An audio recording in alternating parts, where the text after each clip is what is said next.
up, Muskies Matters? Welcome back to Genshin Impact. We are going to be doing Roses and Muskets event. Hello, I'm here. I think it's been like a week, but let me go to my channel, my stream. My YouTube is not working. Oh my gosh. Is my Wi-Fi bad? Hello, Ellipse. I am streaming. Let's go. Seems to... Hello, Ellipse. Okay, you can hear me. Look! I got Navia! I'm sorry. I summoned twice, not thinking I would get her, and got her without streaming. Sorry about that. I had such a low pity, too. How are you, Ellipse? She is currently level 1. I just recently got her. I think like yesterday.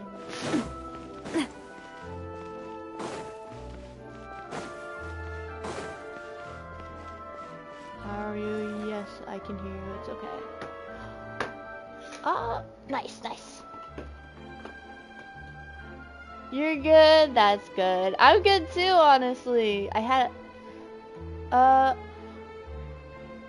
a great Christmas. If you don't mind me asking, how was yours? You don't have to answer if you don't want to. I had to fix my tablet. It was falling. Seriously? But, Mr. Morris, I don't understand, sir. How can you only be telling me this now? Hold on. There's something going on in the background. I need to mute my mic.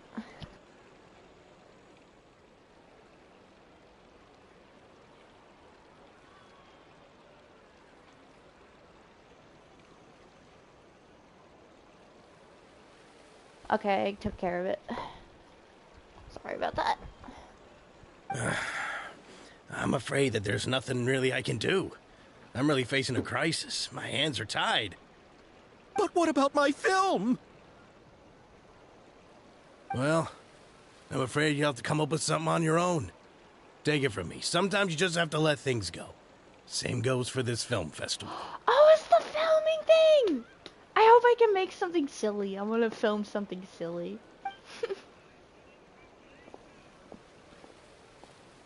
Oh. Oh hey, no. Isn't it Xavier? So he's back in Fontaine now.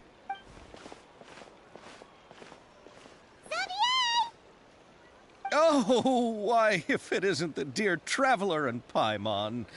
I really didn't expect to bump into you here at this time. It's been a while. How have you been? Ellipse says, amazing, my brother and some family came over. Oh, that's nice. That's cool.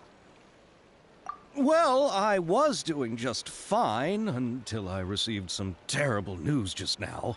The investor I was working with for my upcoming film has fallen upon some hard times and is no longer able to provide the promised amount of funds. Oh no, I'm not giving you any more. Can't you just find a different investor? Unfortunately, that's not how it works. We had signed an agreement specific to the Fontanalia Film Festival, stipulating that I cannot work with any other investors until the festival is finished. What is that little creature on the poster? It looks so cute. Is it a bird? I don't think it's a bird. It has a horn, so maybe a demon? I don't know, but it looks adorable. The Fontanalia Film Festival? What's that? Oh, is this your first time participating in Fontaine's Fontanalia Film Festival? Then allow me to fill you in.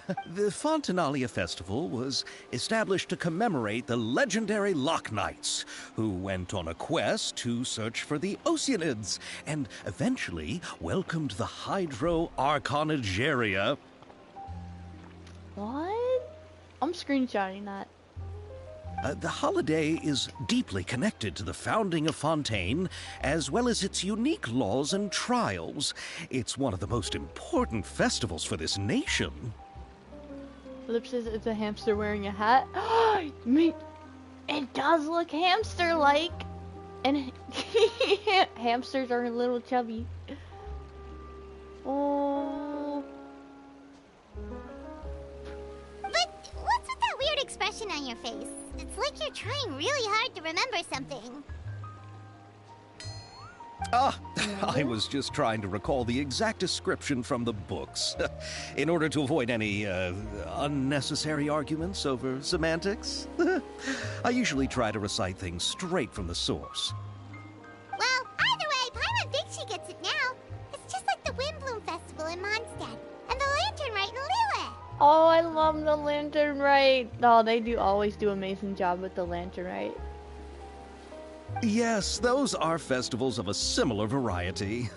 Who doesn't like a good festival? And just like those of other nations, Fontaine will hold a plethora of events around this time each year. To commemorate the Lock Nights, people will imitate them by putting on special costumes, raising golden cups, and going door to door asking for pure water. Pure water? What makes the water so pure? But a few years ago, Lady Farina started to find the whole idea a little drab, and so decided to change the part about pure water to sweets. Lip says they are very chubby. Yes, that makes them adorable. That really doesn't surprise Paimon at all. The whole thing seems more akin to a carnival now, and it's quite popular among the kids. Every year you can hear a bunch of them saying, "Trial or treat." Trying to treat. Oh, that sounds pretty fun. But how does that connect back to the film festival you mentioned? Ah, yes, it appears I've strayed off topic. I just got too excited after seeing you. Let me get back to the point. I just noticed her, but isn't that... I don't remember how to pronounce her name. It's the girl with the purple hair. Something with CH. The Fontanalia Film Festival is an event proposed by the Fontaine Film Association this year. Now that film technology has matured as a medium, it's the perfect time to introduce more people to the art form. During this time, people may submit films to be evaluated, and the entry with the highest score will be given the Farina Award by the association. Farina Award? The what award? Does that mean I get I get a free Farina? I get to see one Farina? The Farina Award! You know, after the Hydro Archon. They coined it while Lady Farina was still in power, but even though things have changed, no one has made any motion to update the name. So why not the Nouvelette Reward then? Perhaps everyone still thinks of it as a pretty appropriate name. Even though she isn't the Hydro Archon any longer, Lady Farina is still Fontaine's superstar. Anyone with eyes can see the way she shines on the stage. That makes sense. Huh. Alright. Guess the name does work pretty well when you put it that way. Oh, but who would have guessed there'd be an issue with the funding? How will I ever explain this to Miss Chiori? Not to say all the other actors who traveled all the way here from Inazuma. Chiori, wasn't that one of the characters that will eventually be playable? Chiori? Sounds familiar. Where have we heard that name before? She runs the clothing store in the Court of Fontaine. Chiori's Boutique. Yes, that's her. I asked her to oversee the event's art direction, including the design of the actors' costumes and appearances. Oh, Paimon remembers now. Navia said that her clothes were designed by Chiori, and Kirara's outfit too. How to describe her? Well, she tends to be pretty direct and can be very forceful when it comes to dealing with people. The fashion world in Fontaine has dubbed her the Thundering Seamstress. Her remarkable designs have led many Fontainians to become very interested in Inazuma. Anyway, Chiori is acquainted with all the actors I've invited from Inazuma. Without her help, I don't think I would have been able to get such an international cast for the film. She really is a kind soul. Wow. Who are the actors from Inazuma? Do we know Wait, them? Inazuma? Oh, yeah, Ayaka. I remember Ayaka's gonna be here. Why don't the two of you accompany me to the Aquabus station to welcome them? Oh, We get to ride the aqua bus with them. Judging from the time, the aquabus should be arriving shortly. Oh. Shiori will be waiting to meet me there as well. I guess we don't ride it. The crack of muskets breaking the silence. Oh. What was their name again? The Lock Knights? What? This looks cool. The art looks so funny. Oh, there's the dog. The guard dog. What? Oh no, wait, is that a whale? The poor whale. Oh, I don't know if this is a whale. Oh my gosh. I want to do this one.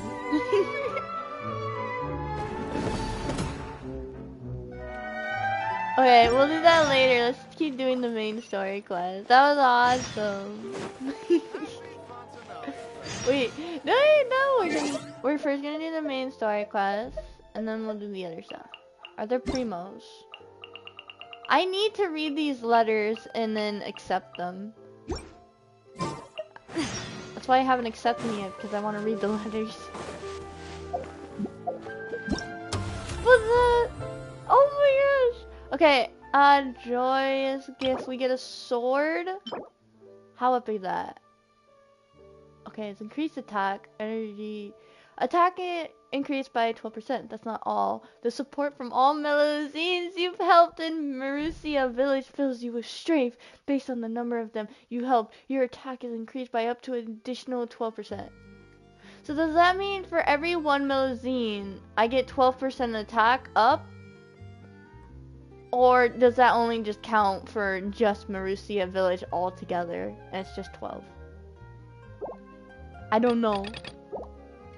But we get primos. I'm thinking should I go for Navia's weapon? Or should I wait for Nahida and just use a free weapon for Navia? I think I should do that. Wait for the arrival. How do we get up there? We're gonna have to use the elevator. Hold on. Whoa.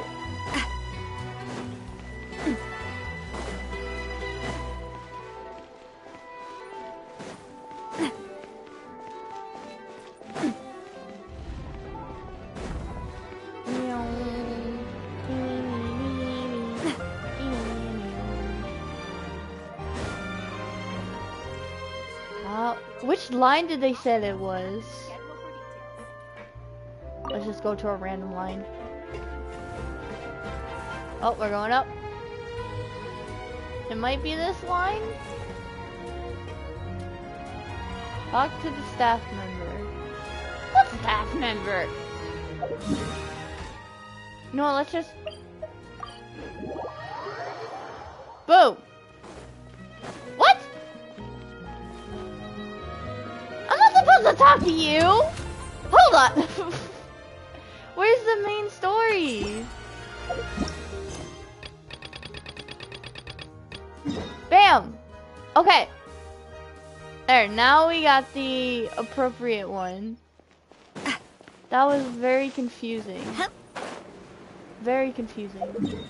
Go to the statues of 7. Boom. And now we go this way.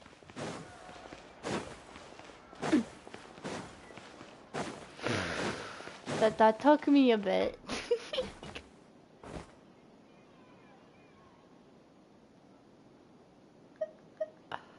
Guess we can go to the main hall. Yep. Yep, I was right. And then there's not the door. What is it?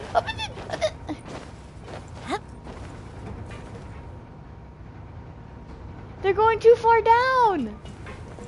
What is it?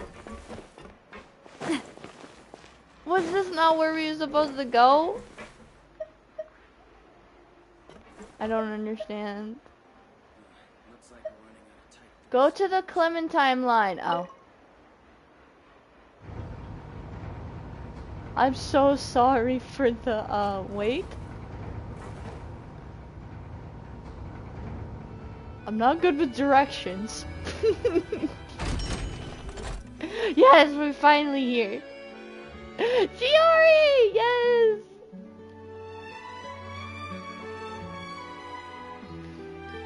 Oh wow, she looks so fancy. Very fancy. Miss Chiori? Your talk with the investor sure went fast. The Aquabus hasn't even arrived yet. Really? Oh? And who are they? It took forever. Allow me to introduce you. This is the Traveler and Paimon. Pleased to meet you. Likewise! We've heard the owner of Chioriya Boutique is a skilled seamstress, so it's a real pleasure to finally meet you in person. The way Navia's wardrobe comes together is really exceptional. The concept behind Kiara's outfit is really original. Thank you. I just wanted to make sure she wouldn't always look like a cat that had been unceremoniously dropped in a bucket of paint. What? So tell me, what happened? I can tell the conversation didn't go quite as expected. Well, it's like this. A long story. Ugh. I know, Chiori, you don't have to say it. You did remind me that this investor was a little bit sketchy. Yes, there's no doubt about that. But how could I pass it up? He offered me twice as much as the others. Why did you believe that? And therein lies the problem. Yes, but just put yourself in my shoes. After obtaining such an excellent script, it's only natural that I would want to make the most of the film. The budgets that the others had proposed were nowhere near enough. It's difficult to find someone willing to front such a large amount of mora, so... Don't be sad, Xavier. We might be able to help scrounge up some more together for you. Oh, thank you, Paimon. That means a lot to me. But the cost of the film is staggering. I'm afraid that any mora we can scrounge together in a short amount of time won't even be able to cover the actors' fees. I'm pretty sure I have 13 million mora right now. We need to move on. What's happened has already happened, and there's no changing it. But now's not the time to give up. What? You're saying that you have a plan? No, that's not what I mean. I'm simply saying I wouldn't give up just yet. I wonder how they would react if they saw how much more I actually have. The actors I recommended aren't just after Mora after all. Oh. They're not?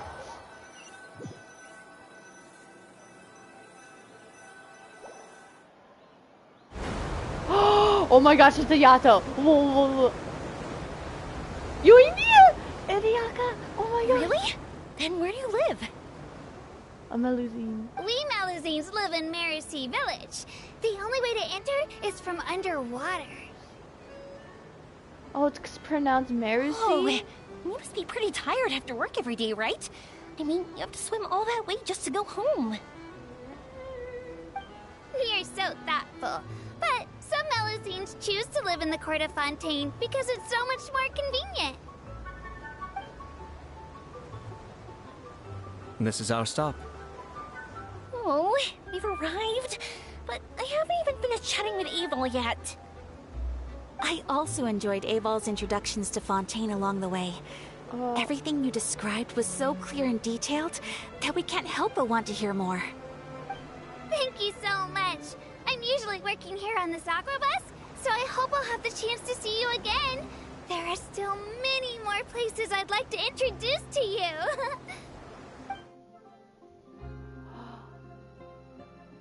What? I'm excited. And she's wearing her outfit. Welcome to the Court of Fontaine. Chiori, you sure have changed a lot. This is the first time we've seen you since you left Inazuma. As he says, hey, Pokey. Hi. How are you? I haven't realized it's been so long. I was in such a rush when I left that I didn't even get to say goodbye. Thank you for extending the invitation, Mr. Xavier. I'm looking forward to a fruitful trip here in Fontaine. It's an honor to have the head of the Kamisato clan visit us. Nessie says I'm fine, and you? I'm doing great. So they are who you meant when you said you had actors coming from Inazuma? Oh? It's the Traveler and Paimon. Yes, the famous us. Wow, what a coincidence! Ayaka and I were just talking about you on the way here. Are you also here for the film? We just ran into Xavier earlier and came over with him. I want to be in the film. But I'm not an actress. Sir Kamisato and Lady Ayaka are the real actors here. I'm just tagging along with Ayaka to have a good time together. Oh. About that, I mean, how was I supposed to contact you when I was making preparations for the film? I figured you were probably busy, and I didn't want to disturb you. Dang. So I don't get the lead role. So I could only keep you in the back of my mind while I sought other actors to play the lead roles in the film. That is fine. I get to see these three. I had been thinking about a surprise reunion with you during our trip here, but you still managed to surprise me first. Oh, so you all know each other already. My, what a coincidence. What are the chances everyone could be brought together here like this? Why don't we go to Hotel de Boer and catch up over a meal? I've already made a reservation. Huh? Did you reserve 2 spots for us too? Yes, of course, of course. I'll be sure to tell the boss to serve a few more delicious dishes just to make sure there'll be enough food. Very well. Then please, kindly lead the way, Mr. Xavier. You guys don't hear the background noises, right? My family's being a bit loud downstairs.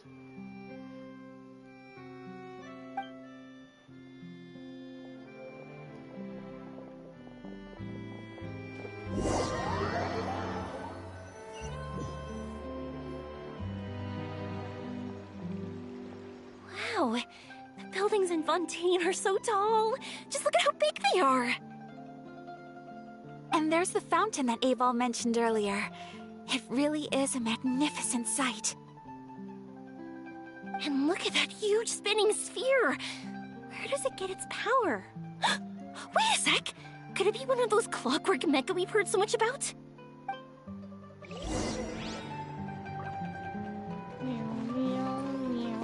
I probably should change my team just in case we have to fight. What did I have for Sino's team? I don't remember. We'll just put the famous I'll ensure collar. your safety. But there.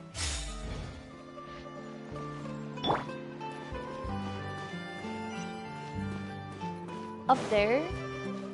Gotta go up the stairs. Oh my gosh. Every time I hear hotel, I keep getting flashbacks from Honkai Star Rail about the time we got ambushed at the hotel in that epic scene with the main character Dongheng and March. Like that was just so cool. And when like you go in the hotel and you go in that closet, it's like so funny. I don't know why I keep flashbacking to that time, but I just do.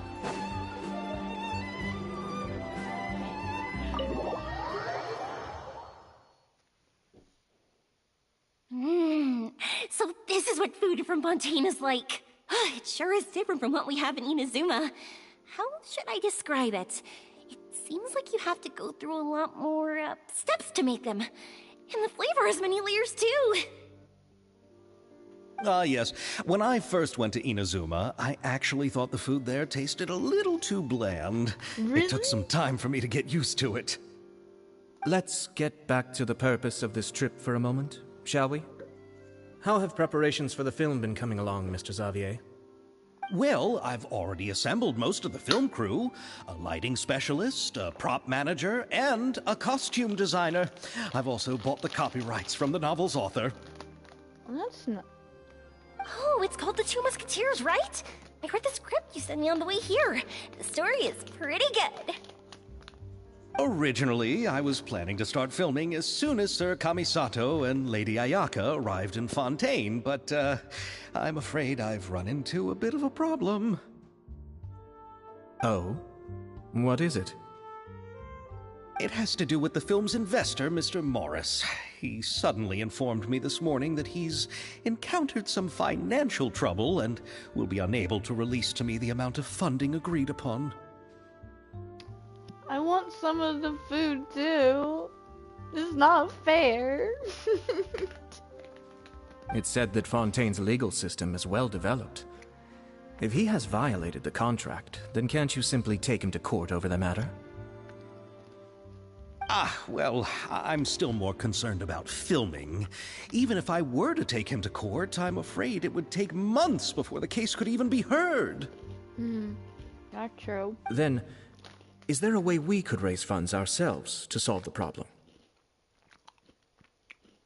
We could put what about a juice stand? Like, you know, with the lemonade stand? And Sunsetia stand or something like that. I've considered that option too, but unfortunately, it's difficult to gather such a large amount of mora on such short notice. Besides, we have to consider the film festival's submission deadline. Mr. Xavier, if Ayaka and I were willing to perform for free, would that resolve the problem you are currently facing? What? No, out of the question. To have you come all this way just to act for free? Oh, no, that won't do. There's no need to worry, Mr. Xavier. My brother and I had actually intended to work for free after receiving your invitation. Huh. They're so nice. Inazuma has only recently reopened its borders, and needs to strengthen its relations and cultural ties with other nations. We didn't have many collaboration projects with Fontaine in the past, so we hoped this trip would serve as a good start for the future. Indeed.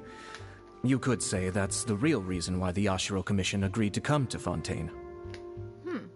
I understand, but having you two act for free just doesn't seem right.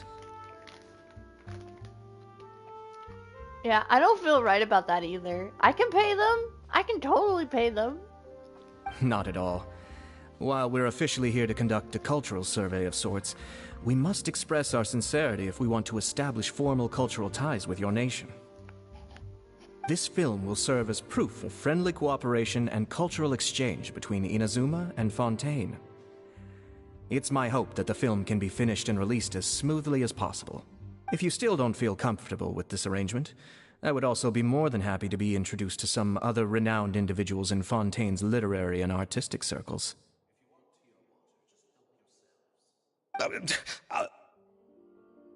All right. I'll do as you say. Thank you so much. I'll make sure to cobble together enough mora now, even if it means selling my house, my camera, and every single family heirloom. Oh my gosh, that's overboard. He's gonna be homeless. Come on now, no need to go that far.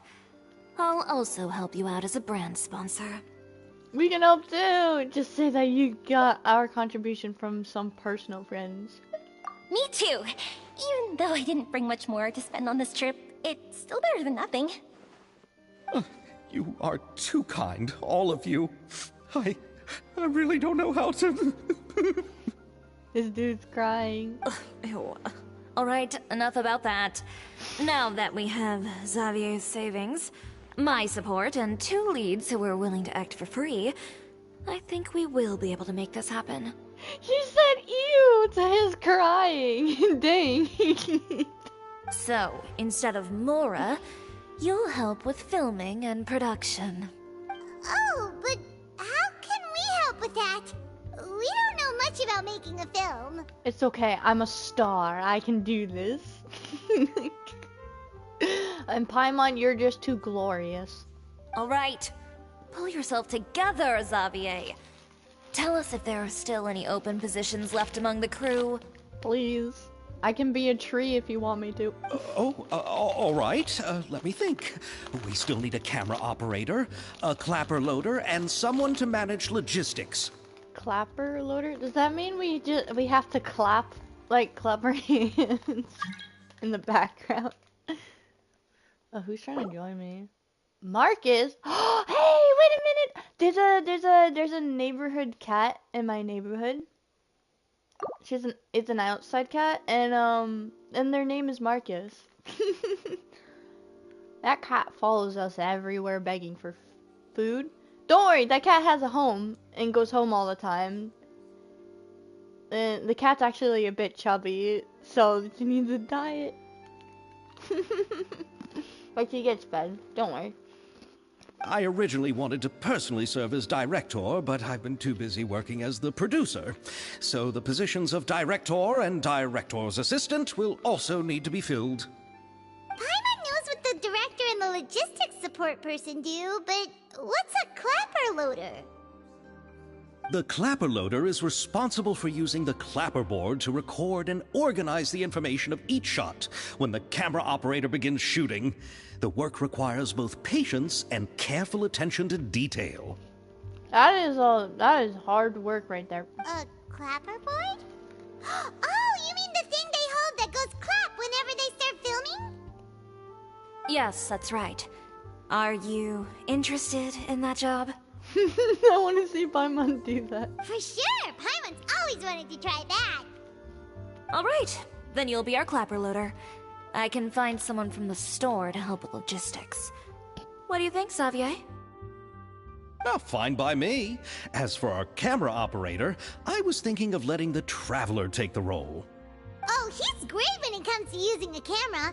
Paimon can't even count how many things we've taken photos of during our journey. Yes, that's also what I was thinking. I noticed the Traveler had an eye for photography and composition when we worked together previously. I'm sure that's due to the Traveler's journey across Teyvat and all the places they've seen. After so many adventures, using a camera must be second nature by now. What do you say, Traveler? Are you interested in the job? As long as I'll be able to help. Lights, camera, action. Thank you. It really means a lot to me. Come on, friend. Let me give you a big warm hug. Oh no. I think we better get to work. I'm screenshotting that. So all that's left for us to find is a director and an assistant. I want a hug from Paimon. Paimon's adorable. Oh, me! I want to be the director's assistant. All we need to do is help the director, right? I can handle that. All right, then all we need is a director. Oh, all the well-known directors in Fontaine are probably also busy working on their own films these days. I'm not sure who will have time to help. Oh, Farina helped out a theater troupe recently by serving as an artistic consultant.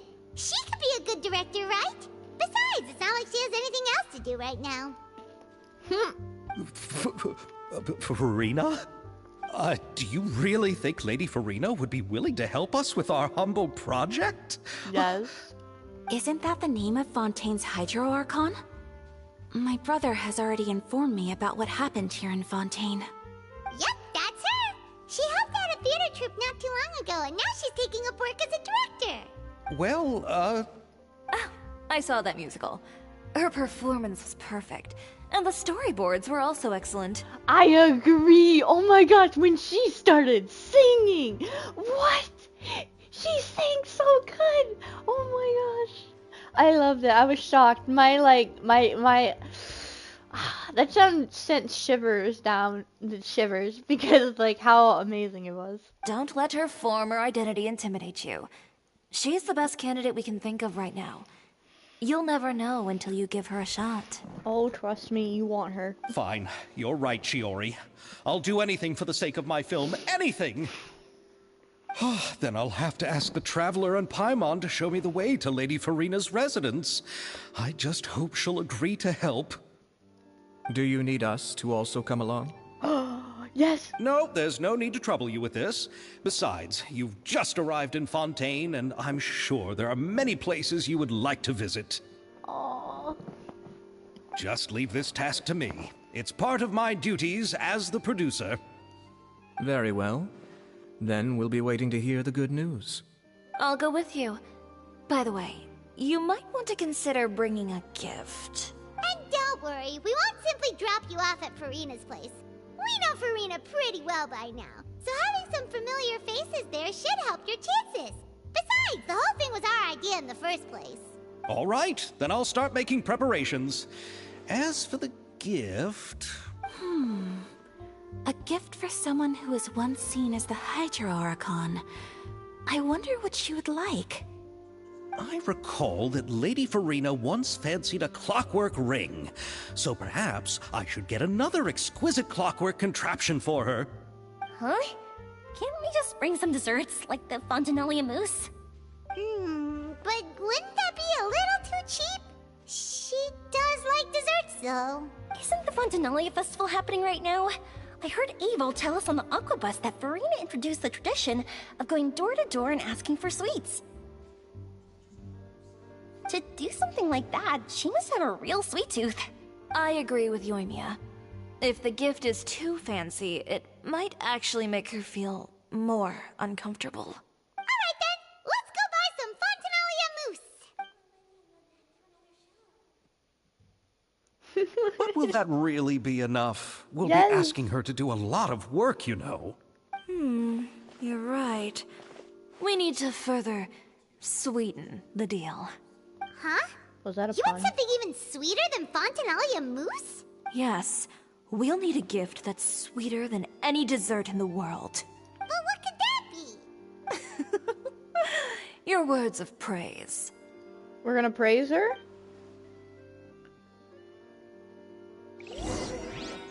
I can do that.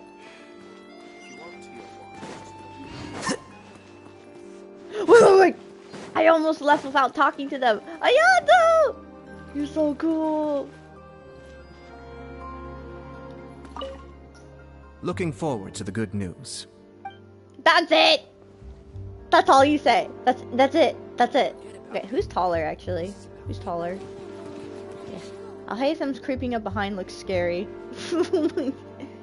I think they're both the same height, maybe? You go ahead. No need to worry about us. Oh, I hope Farina will like the gifts we prepared. Oh, and if you still think we should get something else for her, just let me know.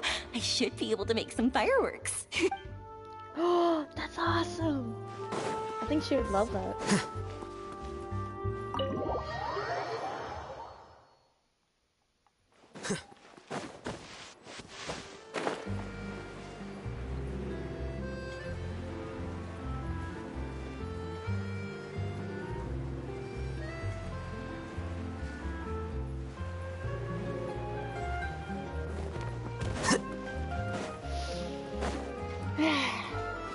Yeah, okay. It's decided.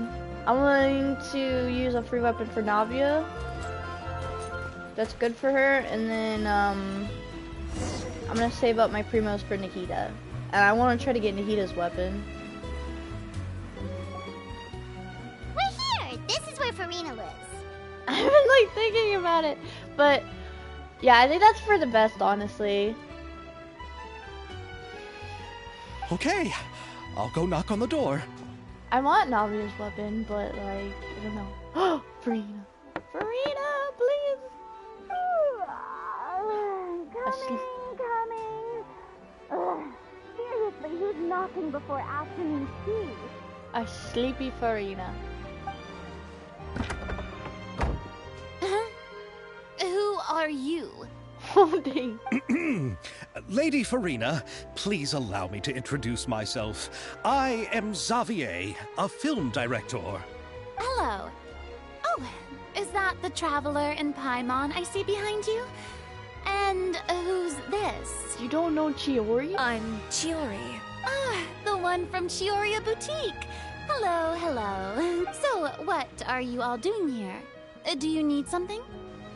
I mean, I didn't know her either, but... Did you just get up, Farina? It's already past noon, you know.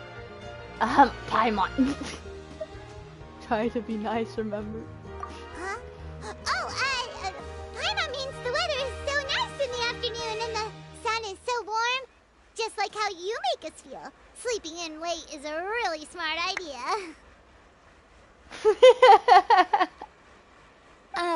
No. I was just up late last night reading some novels. What does sleeping in have to do with the weather?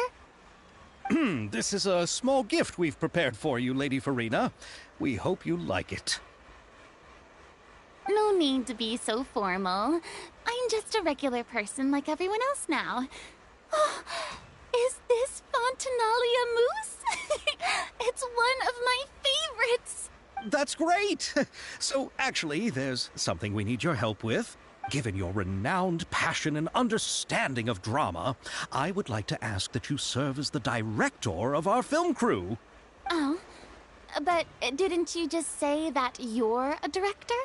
Yes, but for this particular project, I'm mainly working as a producer. Besides, I'm sure that your understanding of the performing arts far surpasses my own, Lady Farina.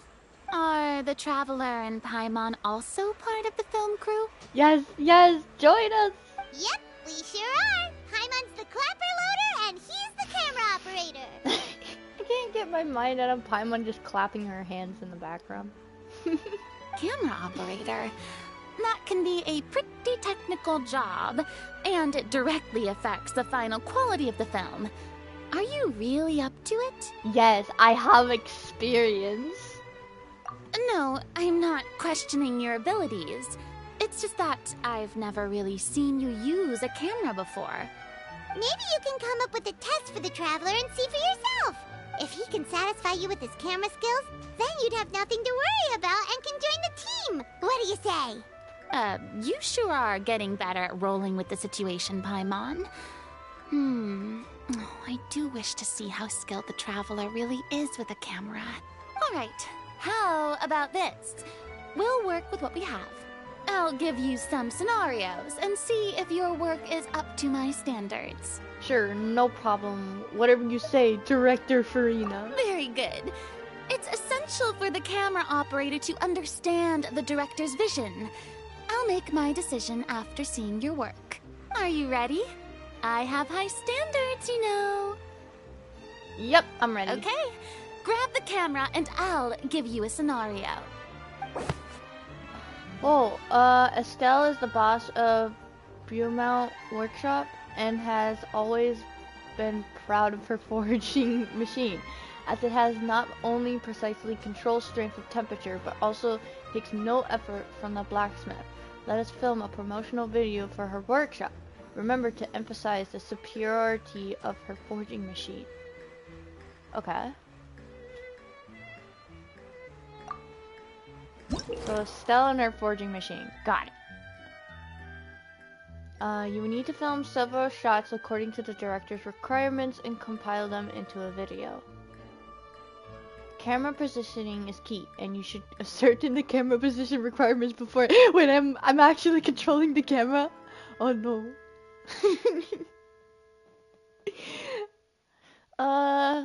I'm actually terrible with a camera in real life.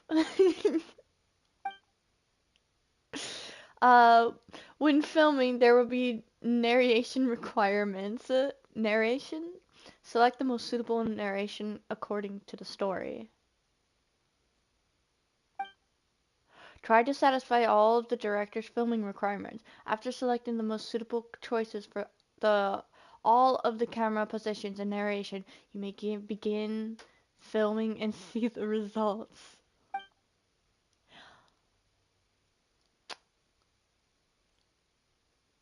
Just because I'm a streamer doesn't mean I can do this. I'm terrible at streaming too. Located in the Court of Fontaine, Beaumont Workshop is a weapons workshop that utilizes forging machine. Okay, that's... I guess. We only had one narration. Wait, okay. Located in the Court of Fontaine, a forging machine. Okay, I think this would probably be better for it right there. And then let's go to the next one. You need a scene that shows off the machine at work. It tells me what I need. Why? That just makes it easy. You need a scene that shows off the forging machine at work. Why not the guard? Can't I show the guard? This machine can precisely control the force applied and temperature. Okay. We'll pick that one. And don't we gotta pick the narration? Wait. We pick the narration. Okay, there we go. Now next, you need a scene that shows off the atmosphere as Estelle works relaxedly. This just looks like she's drinking tea. Works relaxedly. I guess tea is relaxing. Thanks to the machine, the owner of Estelle can comfortably enjoy her day at work. Oh, that makes sense, I guess. Let's see. You need a scene that shows off the weapons arranged in boxes produced by the Veiwers workshop. Oh, the boxes. Hold on. But not to worry, for the weapons produced by Veiwers workshop. Outstanding quality. Our keen edge. Why not the cake? The cake looks delicious.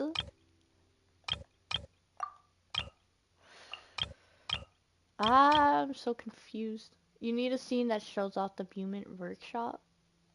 Again? So this? Or this? This is just the sign logo, so the weapons are what you want. Look no further than Puma. I guess this. I hope we did good. Okay, at the Court Fontaine Beaumont Workshops is a weapon workshop that utilizes a forging machine. The machine can precisely control the force applied and the temperature, make it perfect for doing exhausting and time-consuming work.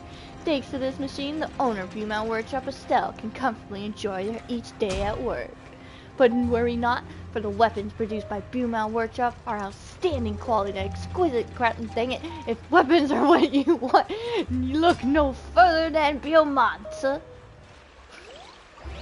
I couldn't read fast enough. Oh, it appears that you have more skill than I thought. Yes, indeed.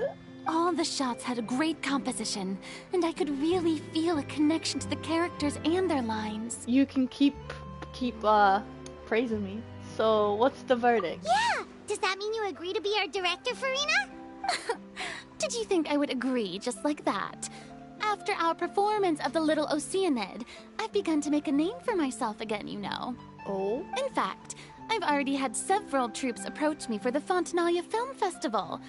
Unfortunately, the scripts were all pretty boring and didn't pique my interest. If others were to find out I agreed to work with you so easily, then, well... Hey, but didn't we have a deal? What else do we need to do to convince you, Farina? Well, what about the pay? It's free. Huh? Oh no. You know, how much you're willing to pay me to be the director? The pay is also an important factor for me to consider, you know. Well, I can offer you this much? What? That's all? If Nervilat were to hear of this, he could charge you with underpaying your labor. I'm sorry, but our crew is in a tight financial spot at the moment. I see. Well, even though it's highly unlikely now that I'll join your crew, there's still something I'd like to ask. Exactly what film are you planning to make? Oh, our script is an adaptation of The Two Musketeers. Huh? Wait, you mean the suspense thriller novel that was a #1 bestseller? Oh, she's interested. Oh, so Farina's read it too. Of course I read it. I've always had a keen interest in artistic works that strike a chord with the populace. I see. It all makes sense now. You must have used most of the budget to pay for the copyright. Not really. The novel's author transferred the copyright to me practically for free once he heard that I wanted to make a film adaptation of the story. The lack of budget is due to another issue. For free? Dang, you got lucky. He probably just wants to get his name out there. So, Mora isn't the most important thing to him right now. It reminds me of a delivery courier who wears one of my designs while traveling all across Teyvat. I didn't charge her much for the outfit either. The exposure she provides for my brand is well worth it.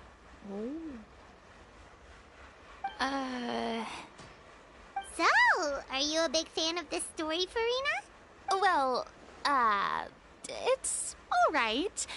The pacing of the story is good, but the character relationships could use some work. When I was reading it before, I always felt like some things were left on a rather unsatisfactory note. I have high standards, you know. Ahem, Mr. Xavier, if, hypothetically speaking, I agree to be the director, how much freedom would I have in terms of script revisions and creative interpretation? All of it. Oh, as much freedom as you would need. I wouldn't dare doubt the tastes of Fontaine's greatest star. Good. Then I'm free to alter the script as I see fit. Absolutely, no problem. We're counting on you, Director Farina. Now's your chance to film that you love. Film. All right. It seems that your crew really can't go on without my care and direction. So, you agree? Yes, I agree. Although the pay is well below what someone of my caliber deserves, a great script calls for a great director. I mustn't let a perfectly good story be ruined due to lack of funds. If you have fine cheese and bread, you wouldn't just let it sit on the counter and get moldy just because you lack an oven, right? Thank you, Farina. Oh, Hydro Archon above! I'm not dreaming, am I? Somebody pinch me. You're a little weird. There's no more Hydro Archon, you know. And it's still a little early to celebrate. There's a lot that goes into shooting a film. Although the trickiest tasks of finalizing the script and casting the actors have already been taken care of, we'll still need to reserve filming locations. Not to say set up lighting and props. And by the way, since we'll be filming The Two Musketeers, we'll need to find an action choreographer. Ideally, a professional who has actual experience with muskets. Yes, I've thought about this as well. I was hoping that you might know someone who could handle the job. Me? If this was before, I could have simply asked Florand. But it's already been some time since I last talked to her. Navia can also use firearms, but unfortunately, her style is quite different from that of the characters in the story. Could we ask the Special Security and Surveillance Patrol? Oh, you mean the Special Patrol's Musketeers? Yes, that's right. They work with muskets every day. I can't think of anyone more qualified than them. They would be under Nervilette's jurisdiction. Unfortunately, I, don't have any connection with them at all. So, in the end, we still have to start by talking to Nervilette. No need to go to all that trouble. I know their Captain Chevres. Oh, that's how you pronounce her name. Chevres. Oh, you do? Their Wait, captain? Chiori, how do you know the captain of the Special Patrol's Musketeers? What? No particular reason. Running a business means dealing with some trouble from time to time, and she's helped me out on a few occasions. In return, I've helped her handle a few situations in which the Special Patrol couldn't get involved directly. So, we've gotten to know each other over time. That's cool. So you're saying there's been times when the Special Patrol needed a fashion designer to handle a situation? Your work is becoming more and more mysterious. It'd be best to keep it that way. Anyway, enough about that. What do you all think about asking the captain to be our musket action choreographer? She sounds professional enough. She is a captain, after all. I have no objections. But I imagine the Special Security and Surveillance Patrol must be busy with their duties. Do you think she'd really have time to help with shooting a film? And then there's the issue of pay. Well, it just so happens that she's also not the kind of person that's just after Mora. As for whether she has time, I'll have to go and ask her first. Then I'll leave that to you. Macaroni's on sale today, so I've got to go. You can just tell me how things went when we discuss tomorrow's plan later. Macaroni. No problem. Having Farina join feels like a big boost to our team. Of course. Just wait until the day of our premiere. You'll witness the true power of my name in these lands. You'll be so glad I agreed to help. I can guarantee that even the standing tickets will be sold out. I'll be sure to ask some people I know to see if they'd be willing to act as extras. Seems like you're finally getting more comfortable with your own reputation now. I didn't ask for the Clapper Loaders commentary, Paimon. Well, I can't wait to see our film's premiere. Then let's get going. I happen to know where Chevreuse is today. By the way, I'm curious. If my pay is so low, then what about our 2 lead actors? Didn't they travel here all the way from Inazuma? Actually, they told us that they see the trip as part of a cultural exchange, so they didn't ask for any pay. What? So is every person in Teyvat who doesn't want money gathered here to shoot this film? Don't tell me Chiori isn't being paid either. I already knew Xavier from before, and he's also agreed to give my brand some good exposure. It seems the gods have really smiled upon you, Xavier. And that certainly doesn't include me, mind you. Dang.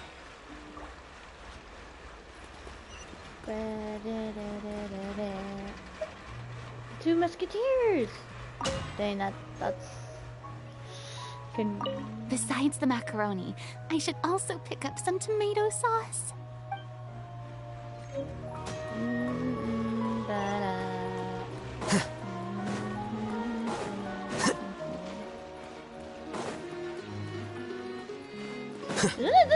Should I just go this way?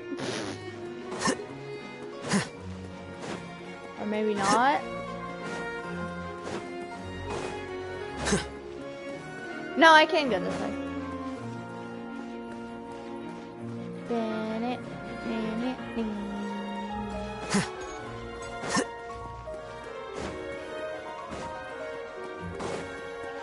Oh my gosh, I love this music.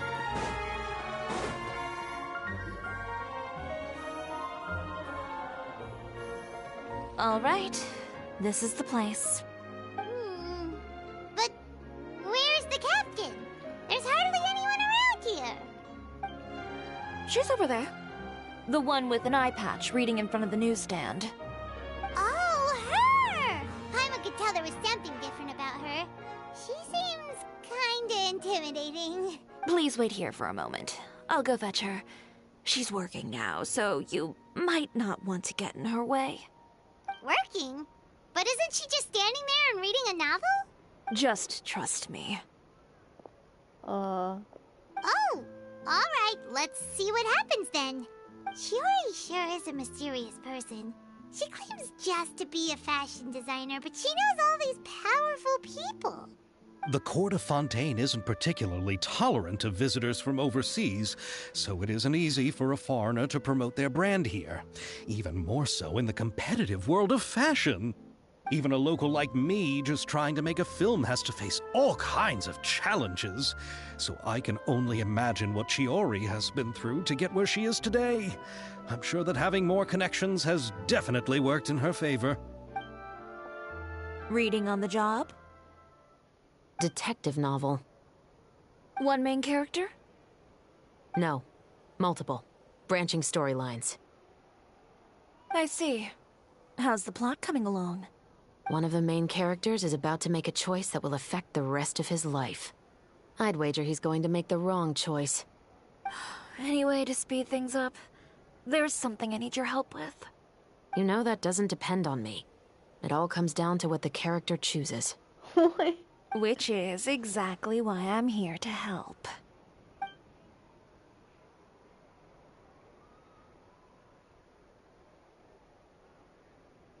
Oh, she's on a job. I said, oh. All right. It appears he made the wrong choice in the end. Halt! Huh? What's going on? Hand over whatever you're holding.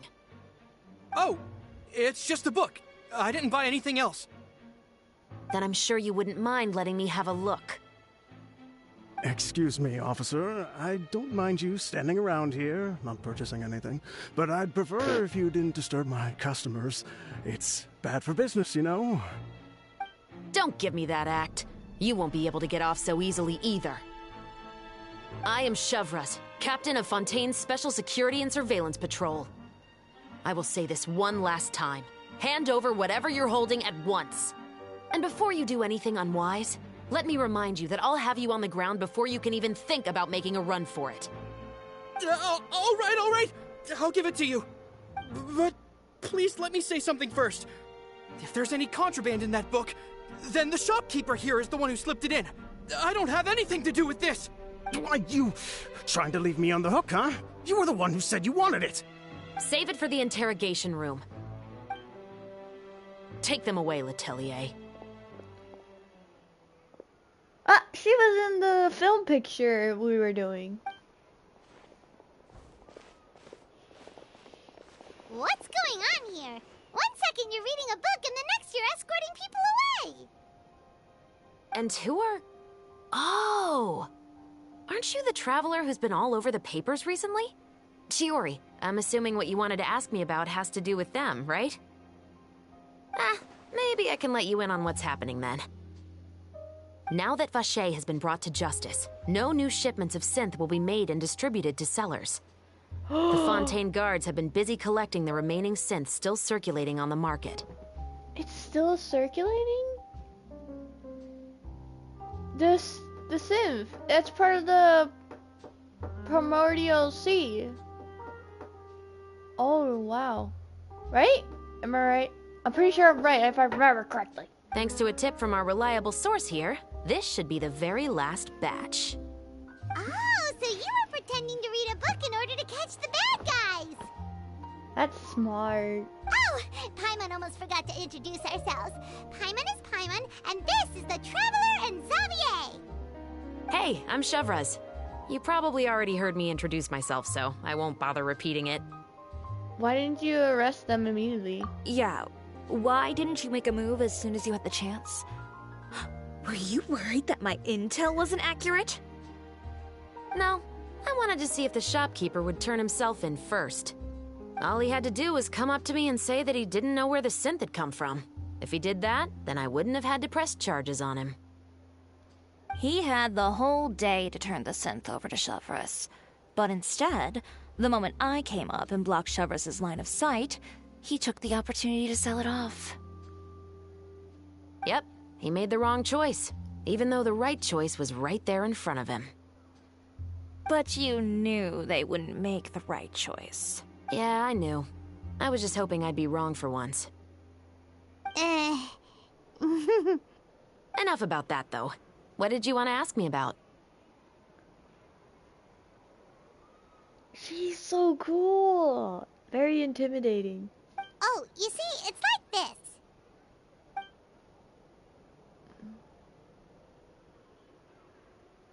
The Two Musketeers. You certainly have a good eye for a story. So what do you need me to do? Just be the action choreographer for the actors? Yes, that's right. I want to make sure we get all the details right.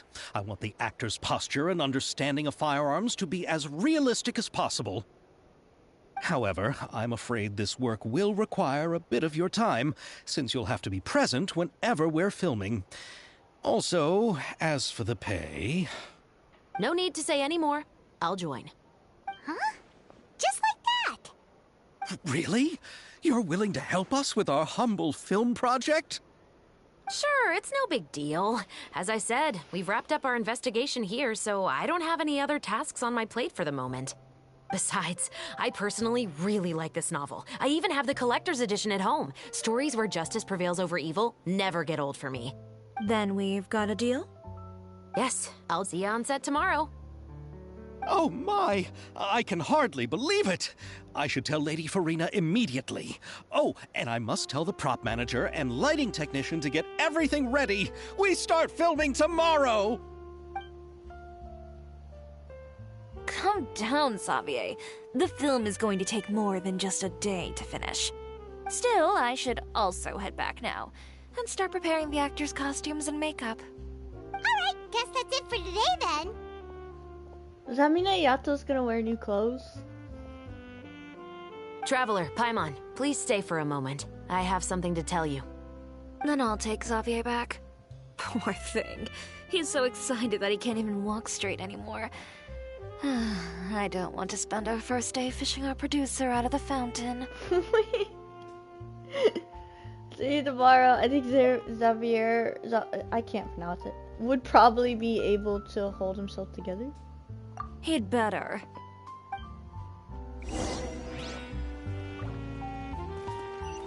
Talk to Chevres.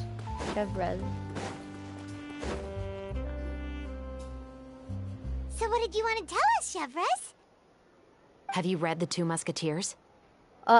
No. I heard a bit about it. I haven't read it yet. The story is about a pair of children born into the household of a baron, and their struggle to survive together and take revenge for their mother. Story about children born in a household. They were raised at the baron's estate, where their mother worked as a maid. The two were illegitimate children that the baron had with the maid, so they were never treated well by anyone. One day, upon returning home, they found their mother had been murdered and left dead on the floor. It was quite evident that the culprits were the other members of the baron's household, who never had any kind words to say to them. However, the baron was able to exert his influence and keep the whole thing under wraps. The mother's death was eventually deemed as a suicide, and there was no chance of bringing her murderers to justice. The two siblings decided to flee and someday avenge their mother. Many years later, members of the baron's family suddenly started turning up dead one after the other, all killed by gunshot. A rainbow rose was found on each of the victims' bodies, being the flower that the kid's mother liked best. The Baron believed that the mother's soul had come to take vengeance on him, so he lived in fear each day. But it was actually those two siblings who had fled all those years ago. They relied on each other to survive and trained day and night, eventually becoming adept musketeers. They used all of their abilities to collect evidence and clues before executing their plan and exacting revenge on the Baron. Their actions let the truth behind their mother's death be known to all. That's quite an exhilarating story. Yep, the Baron got what he deserved for his evil deeds, and justice was able to prevail. It was just the kind of story I enjoy. Oh, so is that why you were so willing to join our crew, Chevres? You could say it was one of the reasons. Oh, you mean there were other reasons too? I've read the reports about you. Whether it was at the trials or when you lent your hand to resolve our nation's crisis, you've shown that you've got a strong sense of justice, as well as a great mind for deductions. Wait, so what you're implying is there's a case that you need our help with? Yes, you're as sharp as I expected. It seems you've experienced many similar situations before. I can definitely help you. There's been a recent murder case involving Muskets. The perpetrator's methods appear to be very similar to what is described in the novel. Huh. Really? But Paimon didn't see anything about that in today's papers. The Marechaussee Phantom hasn't yet released any information to the public because the investigation is currently at a standstill. The murderer is extremely cautious. A murder involving firearms? But not that many people use those in Fontaine, right? Could it be someone from your platoon? Impossible. We perform a routine inspection of our firearms and ammo reserves every day. If one of the weapons had been fired, it would stick out like a sore thumb. Besides, I trust the members of my platoon. However, Well, that's all I can disclose about the case today. However... Huh? What do you mean? I hope you all can go back and get some shut-eye. You can decide tomorrow whether or not you'd like to join the investigation with me. I do. I'm aware this might not be the ideal time to add more to your plate, but the more capable people we have, the better the chances that justice will prevail. Can't someone from the special patrol help you investigate? Carrying out investigations isn't actually supposed to be our responsibility. Our job is to apprehend the perpetrators. Finding them is really up to the Marechaussee Phantom. You could say I'm taking part in the investigation out of personal interest. I don't want people to see Muskets in a negative way, and also, I'm concerned about the similarity between the crimes and the story. You mean they might be connected somehow? I suspect so. Just to make myself clear, this is not an order, nor is it a deal of any kind. It's a request, nothing more. If you two have any interest in the case after we finish filming tomorrow and are willing to assist me, then I would be most grateful. What do you think, Traveler? It's already been quite a day. Let's give it some thought tomorrow. Yeah, you're right. Paimon's getting a little tired, too. We've really been hustling all day. You'd better head back and get some rest. It's good to keep a calm mind, especially when you're about to make an important decision. Otherwise, when the moment comes, you might end up like that shopkeeper and not even realize that the right choice is right there in front of you. Act 1 complete. Okay, we'll do Act 2 next.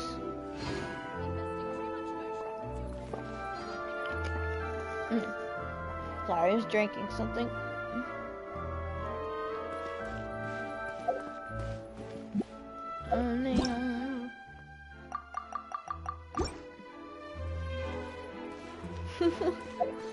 Wait until the following day, morning 8 to 10.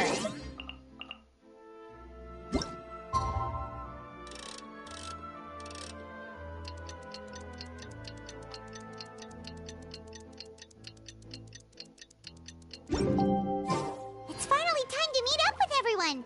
Paimon even dreamt of making the film last night. Wait, what? Paimon remembers right. We're meeting at Hotel de Boer. Let's get going. I want to see that dream. That would be awesome. I bet Paimon's dreams are actually silly and weird.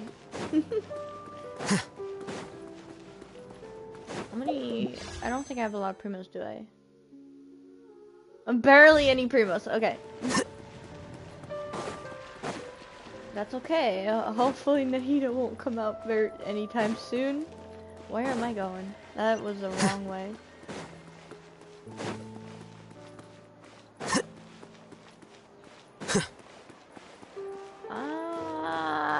We're gonna have to jump up.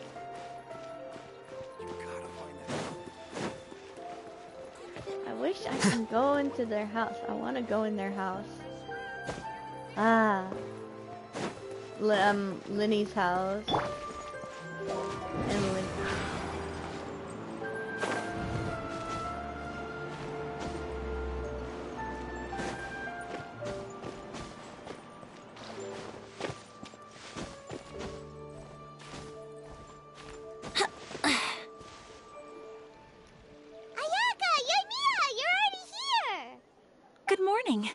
Xavier said yesterday afternoon went well. Yeah, and how about you, Ayaka? What were you up to yesterday? After we split up, Ayato went to see Udex Nervillette at the Palais Marmonia. I was originally thinking of going with him, but he said he could manage it himself. He told me to go see the sights around Fontaine and to enjoy the local culture. So I rode the aqua bus with Yoimiya and visited the opera house on Aranias Island. Yeah, you wouldn't believe what we saw there! 2 mechanical puppets that were dancing together! You've already seen them, right? Did you fight them? The Dirge of Coppelia and the Nemesis of Coppelius. Yeah, those two! Amazing, aren't they? We sat and watched for quite a while. It was mesmerizing. Like we could keep watching them forever. Oh, it was the same for us the first time we saw them, too! Afterwards, we went swimming at the beach. Well, diving, to be exact. It was the first time I ever breathed underwater. I held Ayaka's hand and we counted down together. 3, 2, 1, and then splash! We were beneath the waves.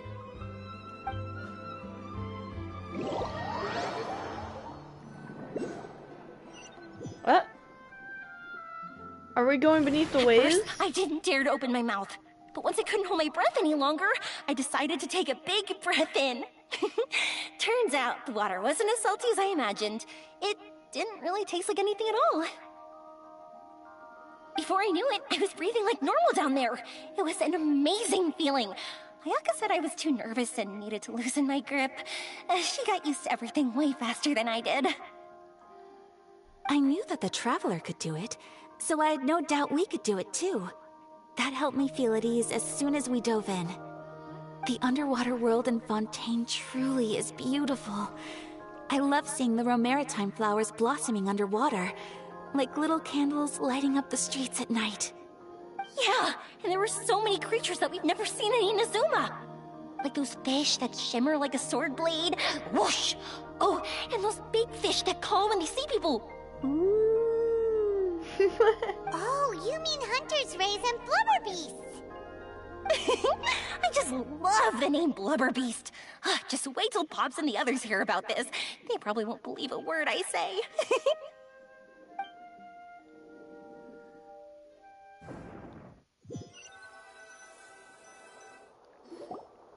Yayyyyyyyy was down there for quite a while. It was dark before we finally rode the aqua bus back to the city. I figured she'd want to sleep in today. Yeah, even I was worried that I wouldn't be able to get up. I still felt like I was drifting in the waves when I went to sleep last night. But as soon as I woke up today, I remembered that we'd all be shooting a film together, and I was ready to go. Speaking of the film, where's everybody else? My brother and Xavier were speaking to the restaurant owner about using the place as a filming location. They should be here soon. As for the others, we're here.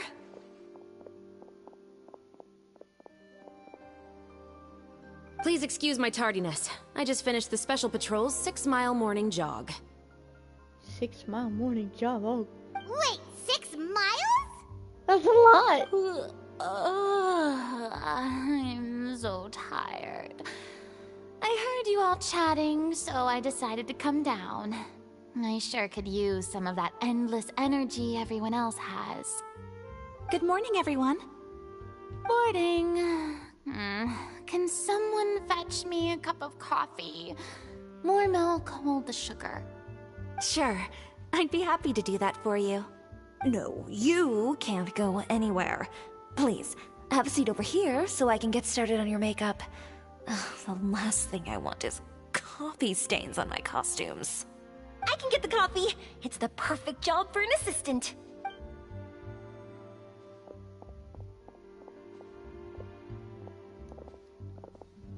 So much energy. Seriously, what's her secret? You're the only one who has no energy. Oh, Yoimiya's always like that. But you sure look exhausted, Farina. It's because you're not used to waking up so early, huh? Of course not. I spent the whole night reading the novel from cover to cover, marking sections that either need to be omitted or adapted. Wow. Paimon didn't expect you to be so thorough. Well, I was the biggest star in all of Fontaine after all. It takes more than just a pretty face to earn a reputation like that. I know how to get serious when the situation calls for it. I went all out when I was acting as an Archon, so why wouldn't I do the same for my own life? Here's your coffee, Director Farina. Oh. Wait, let's see through their eyes. Oh, thank you.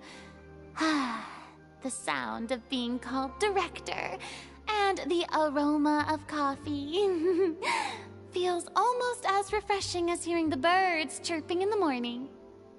Oh, it seems everyone has managed to arrive on time.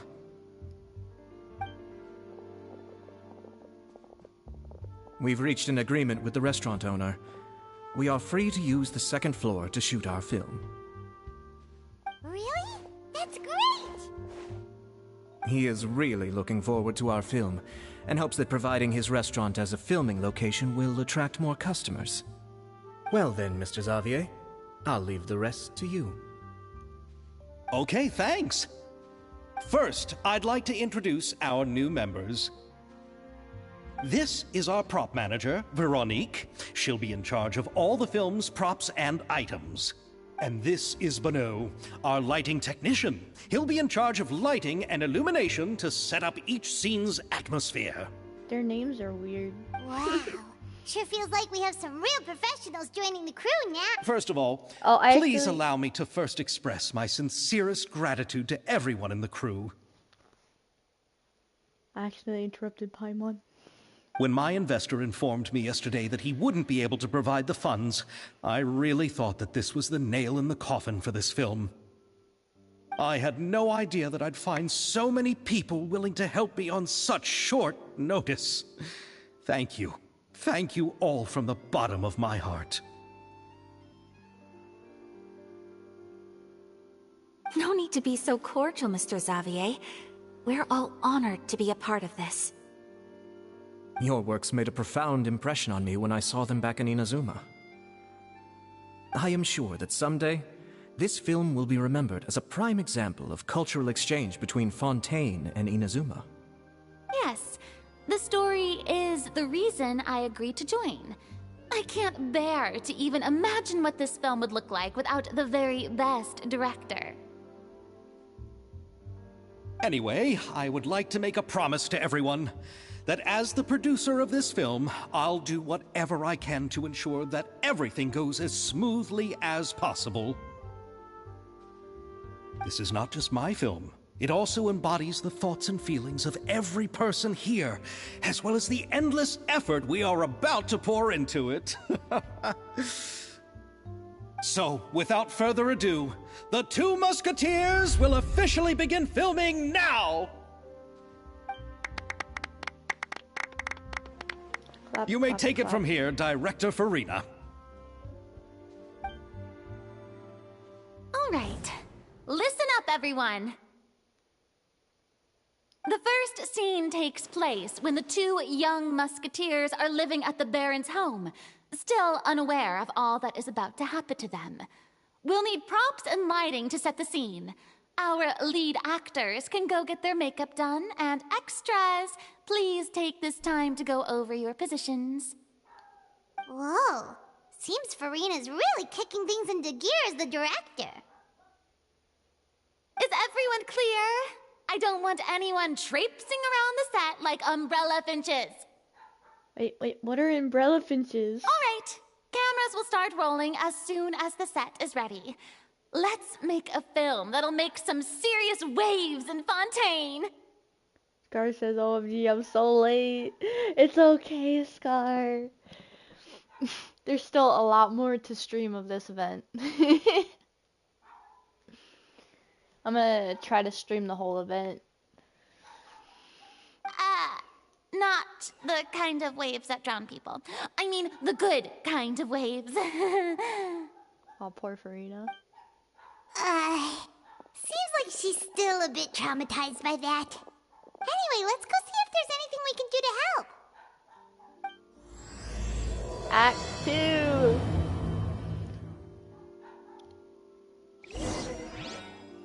But how are you today, Scar? I want to talk to everyone. Look for the people who need help. Okay. I don't need any help here. Why don't you try asking someone else?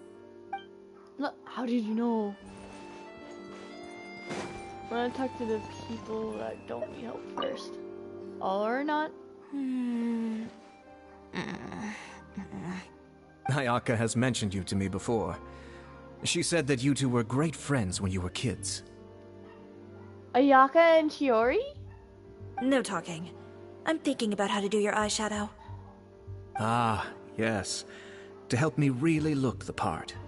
To achieve a more young and naive look for this scene. Are you calling him old? Are you saying the wrinkles around my eyes are too deep? You just have too much of a calculating look in your eyes. You sure don't mince your words. It seems you really haven't changed much. Quiet. Thanks. Does that mean you don't need help? Scar says, good. I literally just woke up a minute ago. Yeah, I had to stream pretty early because I'm gonna be busy later in the day.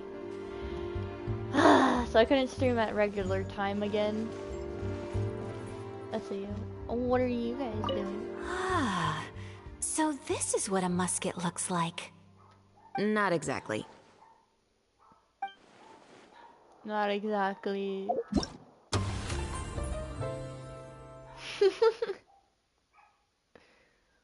Okay. No.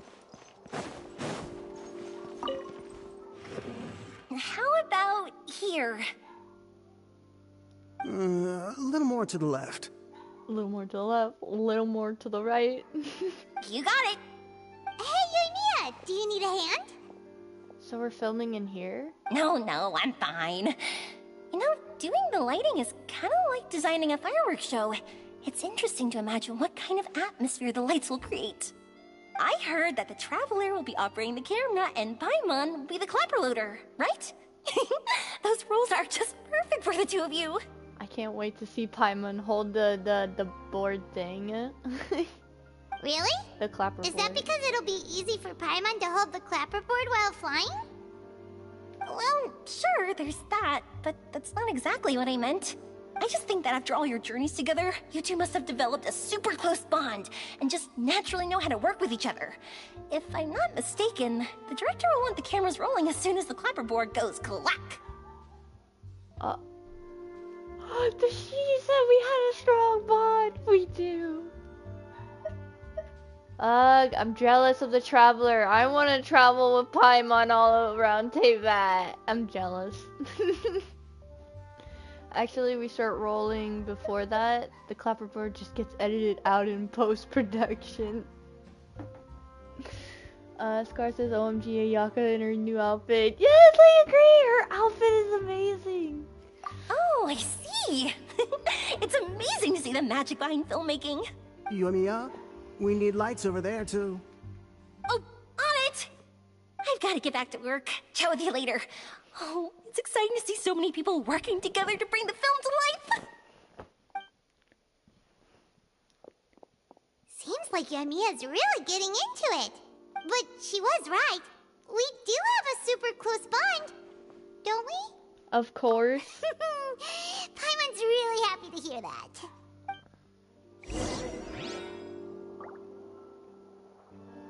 Ah, I'm so jealous of the Traveler. I want to be in the Genshin world. It's not fair. So, this is a real musket? No, it's just a prop weapon. Not bad. Have you seen a real musket before? Only in books and newspapers. I made this one based on the relative shape and proportions I saw in reference images. Reference? When we're filming, some special gunpowder will be applied around the muzzle, which will help create the flash and smoke effects of a real gun being fired. Which means it'll be up to the actors to portray the recoil. That's right. The sound effects for gunshots will also be added in post-production. Thank you, Veronique. I think I know where to start now. However, the musket's gears and firing pin could still use some work. Adding some wear on the metallic components will make them appear more realistic. Also, be sure to rub the muskets with some oil each time before we start shooting. That'll give the impression that the firearms have been well maintained. Good point. You seem to know a lot, Miss Chevres. I assume you use these types of firearms on a regular basis? Yes, I perform routine maintenance on my weapons every day. Just like we as people need to eat and sleep, muskets need to be cleaned and maintained. I also perform similar care for my sword every day, and familiarize myself with its shape and weight, to the point where it feels like a natural extension of my body. Yes, this way, our weapons will never betray us in the heat of battle. Yes, well said. It seems we have the same philosophy on this topic. Oh, sounds like they found a common interest to talk about. Though these props differ from the muskets I use, I can still give you some pointers. Good. I look forward to your instruction. First and foremost, never point the weapon at anyone, regardless of whether it's a real or prop weapon, or whether you're holding it or it's on the table. This holds for any time when you're not actively engaging an enemy. Okay, understood. When aiming the musket, extend your arm so that it's level with your shoulder, and use your eye to look down the weapon's sights. Like this? Not bad. Now, try saying your lines. This is the end of the road for you. Good. Now turn your body a little. That way, you'll give your enemy less of a target to work with. And relax your shoulders. Here, allow me to demonstrate. This is the end of the road for you. She's more intimidating, oh gosh. Huh. Excuse me, Miss Chiori. Director Farina, there's something I wish to discuss with you. Oh? What is it? Like this? Yes, much better. What do you think? I do see your point. But are you sure you wish to do this? I believe it would be most fitting. Well, if you insist. All right, I understand. Miss Ayaka, Miss Chevres, could the two of you please come over here? Huh? What's going on? Are we gonna start filming now? Let's go see. What is it? I have a question for you, Miss Chevres. Would you be willing to play the role of a musketeer? What? To clarify, I would like to turn over my role to Miss Chevres. But brother... Don't worry, Ayaka. I actually view this as a good thing. I was becoming troubled trying to set aside some time to speak to the staff at the Palais Mermonia. I would like to have some conversations about the cultural exchange between our two countries, and I've heard that the bureaucratic process here can get rather complicated. Now, I will be able to focus on my work. Besides, you also know that I'm not really one for public performances. Are you really sure? From a director's point of view, I also felt like the relationship between the two musketeers in the original story could be improved.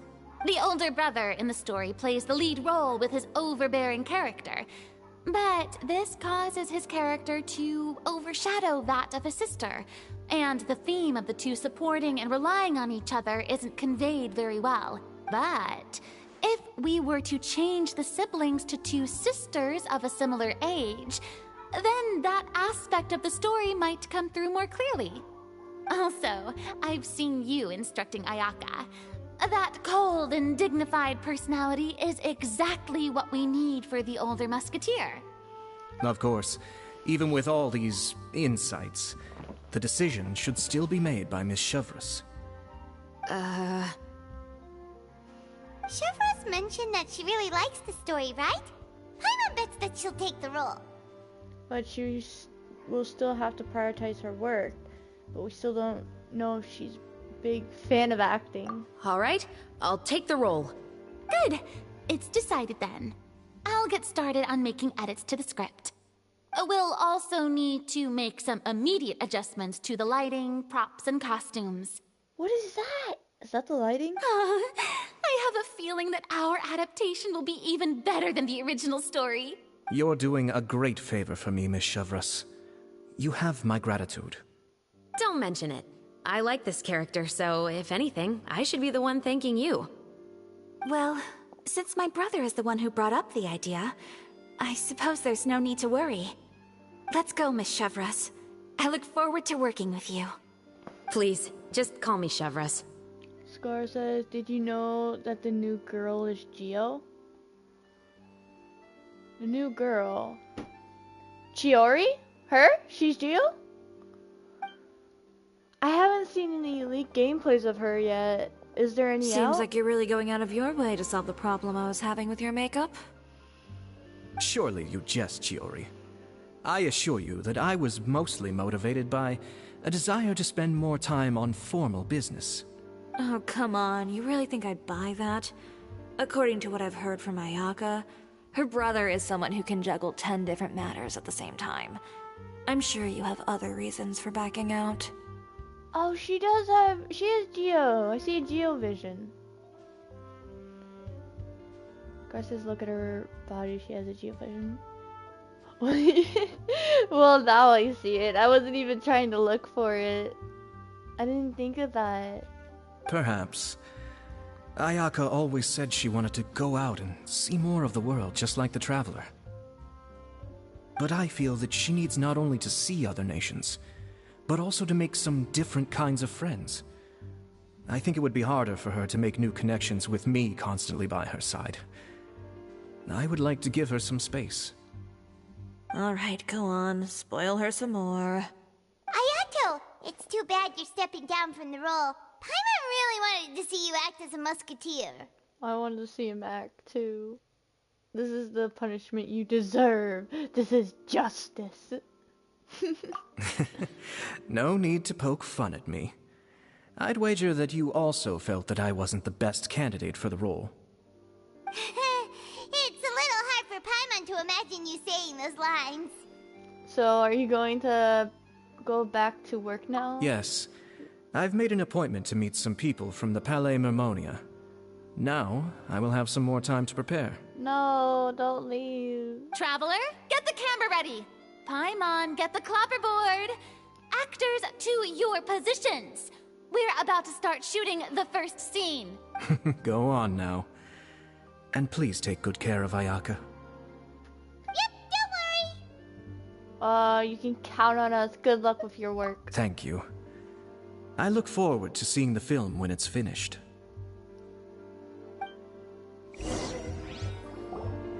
All right, now that we're all here, let me help set the scene for everyone. Scar says how you finally remembered that Geo-X? Geo-X? Geo-X? Geo-X? X? E-X? Wait, I'm confused. The first scene takes place when our two main characters are still living at the Baron's estate. They've been ostracized and verbally abused by others in the household, but they still have no idea why. We want to capture how naive and innocent they are, despite their pain. Chevres will be playing the role of the older sister, Tulip, and Ayaka will be the younger sister, Iris. Be sure to get close-ups of the main characters at the right moment. Oh, you mean existed. Yeah, we don't have that many Geo characters. I mean, we have some, but I guess they haven't made some in a while. Silence on the set! Lights, camera, action! Oh my god, Paimon's holding it, and I felt like I was silenced. Let's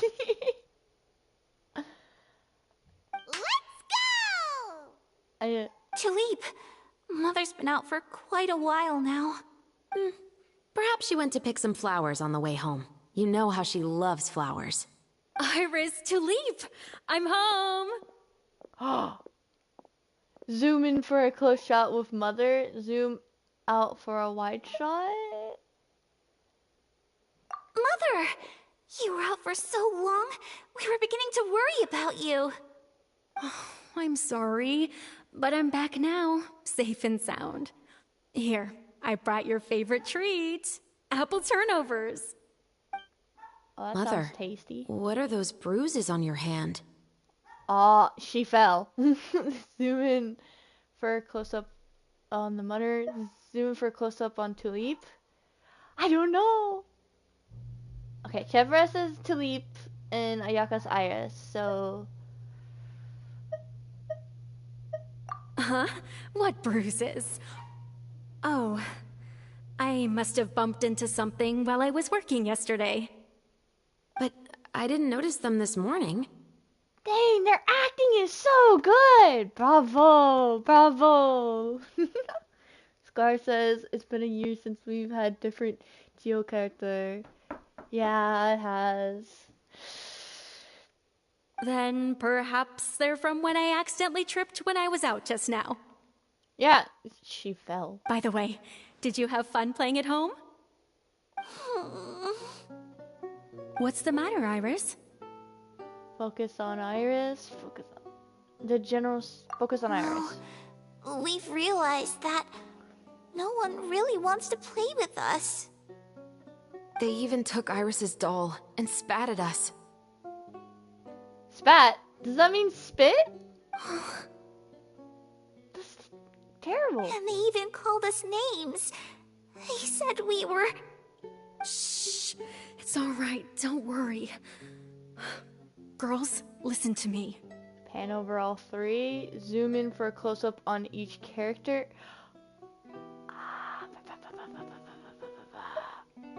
It doesn't matter what anyone says. Don't listen to them.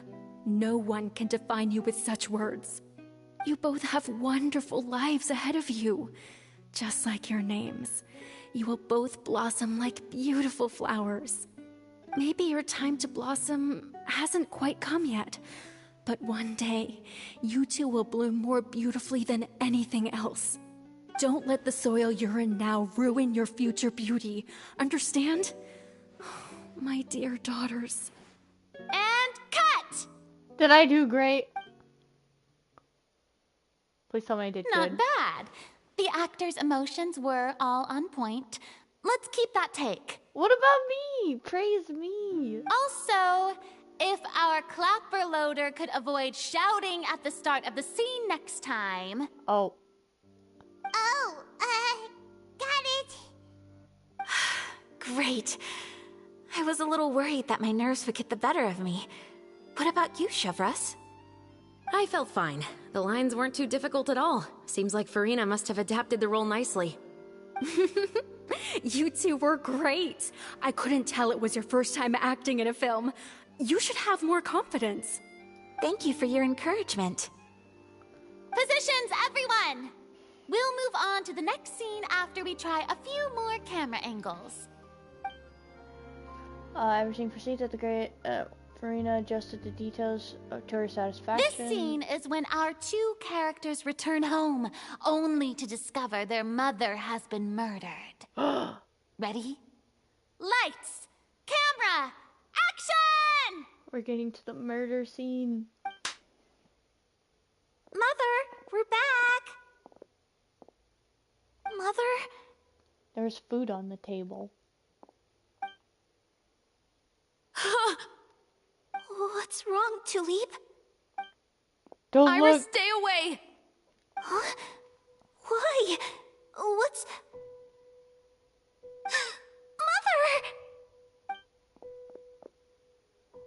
Mother, she's...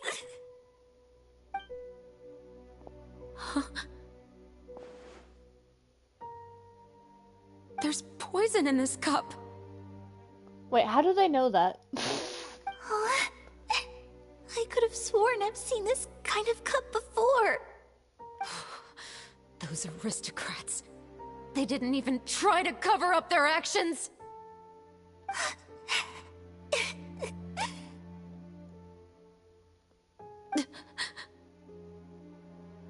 Iris, we need to leave this place. Leave? But now that Mother is gone, where can we even go? She can cry on command? Anywhere. All I know is that we can't stay in this house. But are we just going to let them get away with this? We'll have our revenge, I promise you. Just not right now.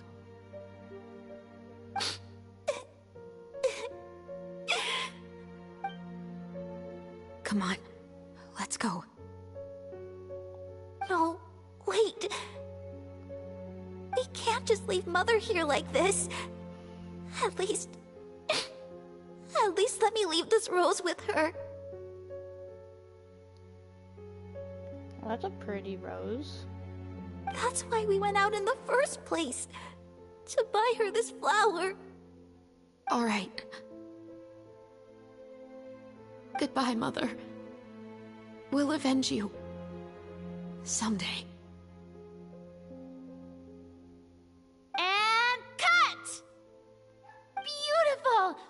great performance! Dang, they're way too good at this. Oh my, you're so amazing, Ayaka! And were those real tears I saw? How did you do it? I was surprised too. Thank you for the kind compliments. Actually, as soon as Director Farina said action, I told myself not to think about anything. I just felt the weight of the moment and became the character. It's quite similar to practicing the art of the sword. You clear your mind and focus only on what's happening in front of you. Ayaka's performance was amazing. Have I discovered an acting prodigy? Pipe down, everyone! We need to move on to the next scene! Dang! She's so strict.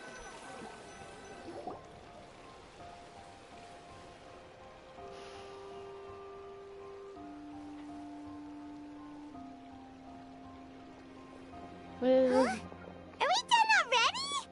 But Paimon wants to keep playing with the clapperboard. How do you feel, Traveler? Is your arm sore from holding the camera all day? A little bit, but it was a lot of fun. Good work, you two. You too, Shivers. You were quite the actress today. I've read this novel many times before. I have a good grasp of my character's mindset. Anyway, do you remember my request from yesterday? Oh, right! We were having so much fun that Paimon nearly forgot! You have a case where the murders seem really similar to the cases in the novel, right? So, how are they similar exactly? In the story, the main characters grow up to become two musketeers, always using their guns to carry out their revenge. And on each of the victims, they place a rainbow rose as a signal that they've returned.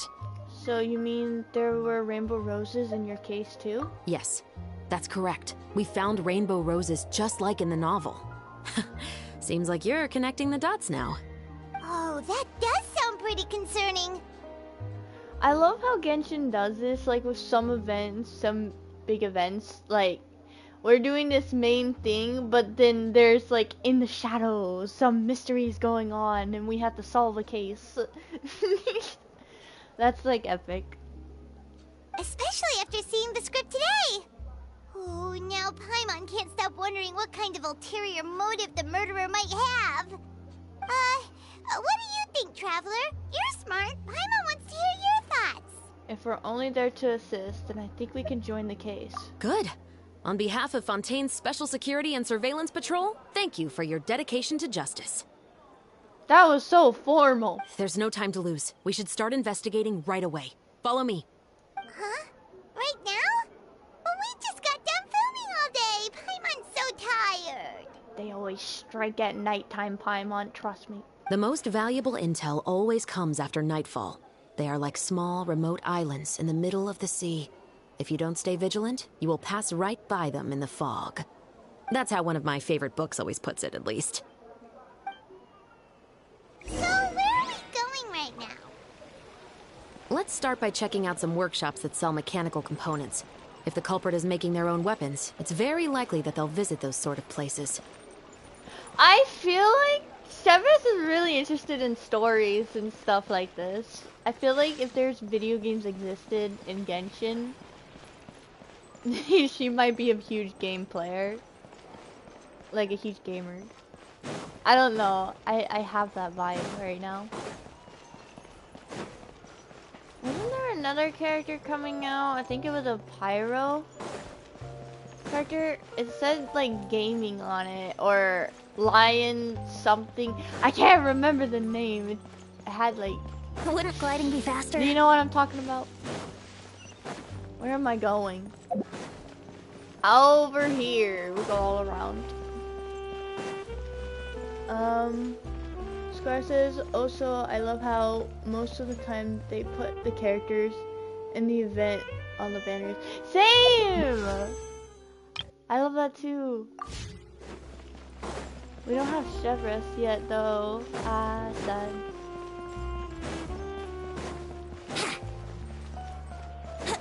Oh, it's you! Purple guy! I remember you.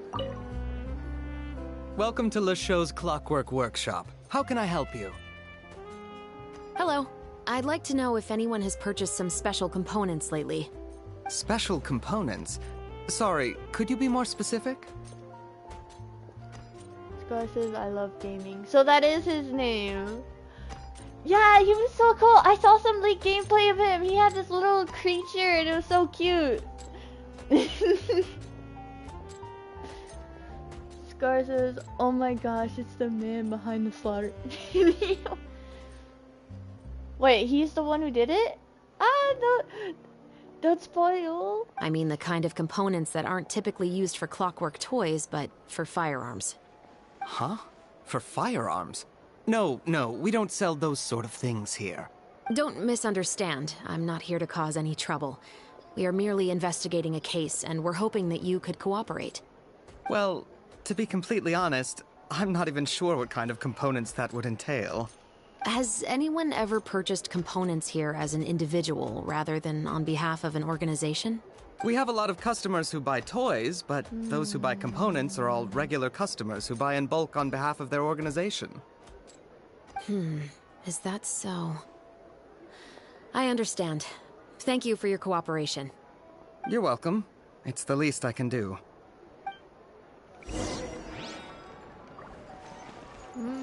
Are you sure he's the one who slaughtered him? He's the purple man. Scar says, no, it's a FNAF thing. I just had to say it. Oh, okay, I get it now. I never played FNAF before.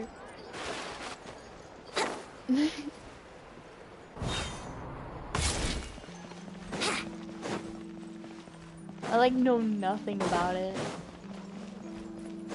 I know that there's scary robo creatures. Wouldn't gliding be faster?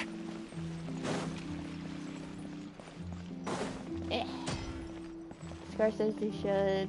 A lot of people say I should play it. Oh, hey Chevres. Run out of oil for your musket again? Hello, Estelle. I want to know if anyone has come to your shop recently to order some firearm components. Scar says maybe next Halloween. Maybe. I'll say maybe to that. That might be the next one. Oh, is this another case? Let me think. I don't think so. Some people have requested that I make some prop guns for the Fontanalia Film Festival, but I refused all of those requests. Oh? Why's that? Because there's no profit! I only make things here that can do some real heavy lifting. I don't have the energy to make some new molds just for the festival. Then has anybody come specifically looking for mechanical components? Well, I usually sell off my scrap to the Fleuve Cendre. I don't typically give them to one specific person. I understand. Thanks for your cooperation. Don't mention it. Always happy to have the Musketeers' patronage. Seems like we haven't found any leads to go off yet. Yeah, unfortunately. Alright, let's head to Fleuve Cendre next. Huh? Fleuve Are Cendre. you sure? People might not be so thrilled to see the captain of the special patrol there. You think so, huh? Then I guess you don't know. Huh? Know what? That I grew up in Fleuve Cendre. Oh. What is the Fleuve Cendre? Go to Fleuve Cendre. The quest location is currently involved in the quest of the child. Good times, please complete. Why? Wait.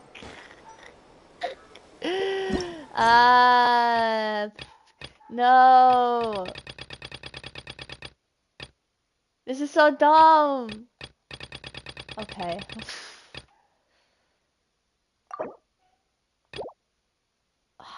What? A commission? It's a commission. I didn't know commissions could like keep me from doing a quest. That's interesting. Oh, it's these three. The hide and go seek crew. It's my turn to catch people, huh? I'll go get for sure Lovey. I wouldn't be so sure. There's some places even you can't climb up to. Well, that's because my shoes aren't suited to climbing. If I change shoes, I can definitely get you. Now let's both take our shoes off. That'll make things fair. Wait, what if you step on glass? Stop, you're both not allowed to run around barefoot. There's all sorts of abandoned bits and bobs everywhere. What if you get cut? Okay. Fine. Brother, when were you trying to catch me earlier? You were kind of distracted, weren't you? I ran past you earlier and you didn't respond at all? Huh? Did that happen? I didn't notice. Exactly! I ran an entire round earlier and you didn't see me at all. They could run circles around him. But huh? It's you! Why are you here? Why is Lovey here? Still hide and seek and then. I wanted to join the game. And you're interrupting a quest. Yes, Mr. happens to need to go on business trip and Aunt Demay also needs to work, so they asked that I take care of Lovey. So I brought her here to play with us. I hope her dress won't get too dirty. Never mind that, let's continue playing. Who's going to catch this time? I thought you didn't like hide and seek. Why the sudden enthusiasm from hide and seek? Scar says, I don't understand, why is there children down here? Are they homeless? I wouldn't say homeless. Remember, this is one of the bases Navia has, and some people live down here, including the children. So I guess this is their home? Well, cough. I've been trying to write a review recently, and I've had some questions that need consideration. I found that, well, my mind is more agile when I am exercising, so... But he zones out easily and sometimes just stands there talking to himself. He won't react, no matter what you say to him. Why don't you join us? Well, you're way better than brother is at hide and seek. No problem. I'm not gonna go easy on any of you. Hehe, go ahead and do your best, Lovey, and I are masters of hide and seek. Then let's begin. Come on, Lovey, we're hiding spots. Luckily, it's a commission, because commissions don't take long. They're always doing different things in their hide and go seek commissions. Okay. And I fell. Are they telling me where they are? It never told me where they were before. Investigate the Flusandric. Oh! So I'm just gonna let the kids hide for hours. That seems kind of mean.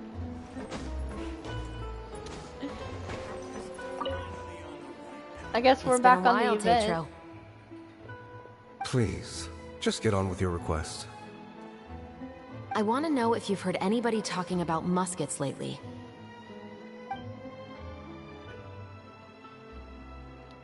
Information isn't free, you know. I've heard that bandits have been extremely active in the countryside recently, and they've been affecting the delivery of goods to Poisson. I can allocate some more manpower to help out with that problem. What do you say? You're still as helpful as ever. One of our men got drunk at dinner about a month ago and lost his gun. 3 days later, it turned up in the corner here. What's weird about that? He just forgot where he put it, right? This is Fleuve Cendre, my friend. Anything of value left in the tavern won't ever make it to the next day. But that gun turned out to be an exception. It didn't get any new wear and tear on it, and didn't even appear to have been fired. We were quite mystified as to what could have happened. I suspect it came back because the weapon was already known to the guards. You mean, a criminal was afraid the Marechaussee Phantom would use the shot marks to track them down? Maybe. But if that's the case, the culprit really took great care to avoid getting caught. Gar says, look at the people in this bar. A person that looks Bennett? What does Bennett mean? I didn't say anything about a criminal. In Fleuve Cendre, knowing who was killed is as easy as knowing what clothes you're wearing today. It's the guy living in the east side, isn't it? I've never liked him. Every time he's here, he just orders a drink and sits there with a nasty look in his eyes. So, who was the one who lost the gun in the first place? Don't bother. Even if you ask, he wouldn't admit to owning a gun to some strangers. Not to mention the captain of the Special Security and Surveillance Patrol. He's right. I know you grew up here, Shovras. Even though you're on good terms with the Spina, you've still been gone too long. Not many people know you here now, and a lot of people don't like the Special Patrol. I know. So take my advice and don't show your face too much around here. It's for your own safety.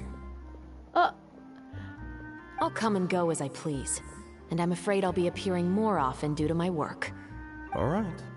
Don't say I didn't warn you. Everything's so serious. Those children are still hiding.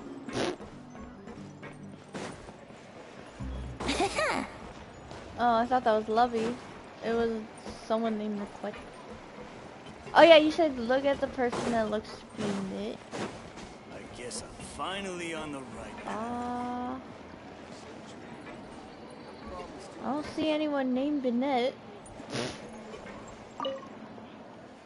No, this logical sequence doesn't line up. I need to come to a different angle. How about no? Huh? Oh, you found me. I'll head back to the meeting point then. Is this point of view correct? No, it actually is right on the wrong. Okay, he was part of the commission. Who's that? I just found Lovey. My research had so much potential. I'm wondering if Ariel will be able to put the spots together. I don't feel right letting the children wait for hours. Even if it's just a game. What? You actually found this place? Seriously, how many times have you played hide and seek? Well, head back to the meeting point. I'll hide myself better next time. Okay, one more person while we do this event. Square says, at the people, look at the people.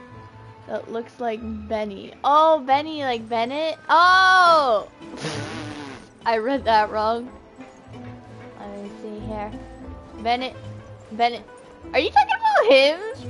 Is it because he's wearing goggles?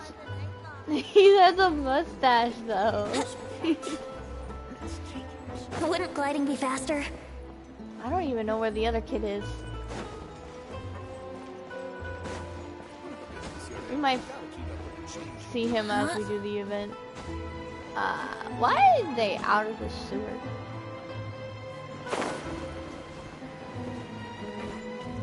Yeah, I don't see the other kid. Wouldn't gliding be faster? Oh, they're not out of the... They're still in here. Far away. Wouldn't gliding be faster? Observe. What's all this? Some broken planks and barrels, as well as some liquor bottles? Yes, but have a closer look, Paimon. Even though somebody has purposefully tried to clean them up, these are obviously marks from musket bullets. In other words, someone was here trying to improve their shot. They were using the barrels and bottles for target practice. Could it have been the killer? Your guess is as good as mine. Although many people at Fleuve Cendres own guns, few hide the fact from others. And even fewer would go to such lengths to hide markings from practice shots. Anyway, let's go. There might be more to this.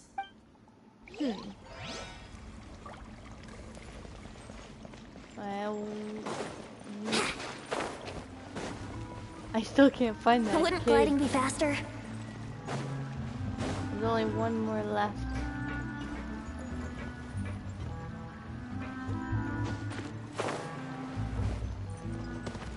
Where is he?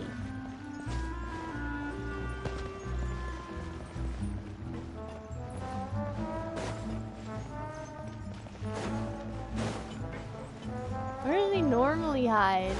The child.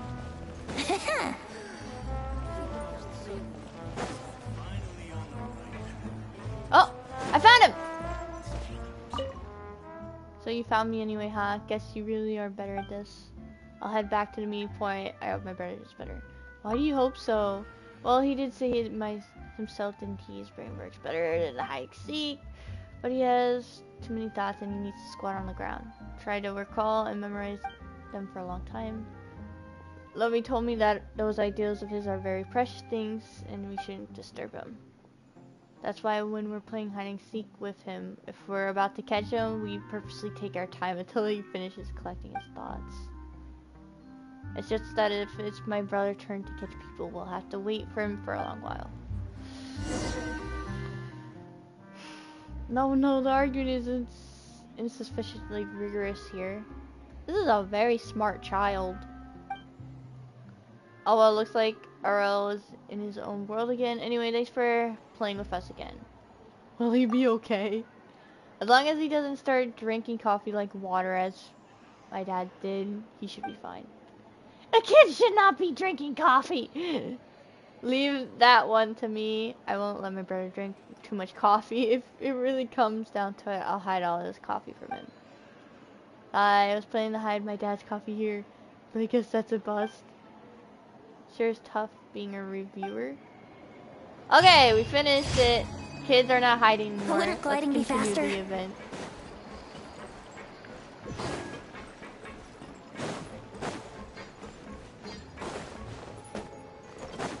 Wouldn't gliding be faster? Emerald? Hello, I'd like to ask some questions. I don't know anything. Don't worry, I'm not here to arrest anybody. You say that now. It's the truth.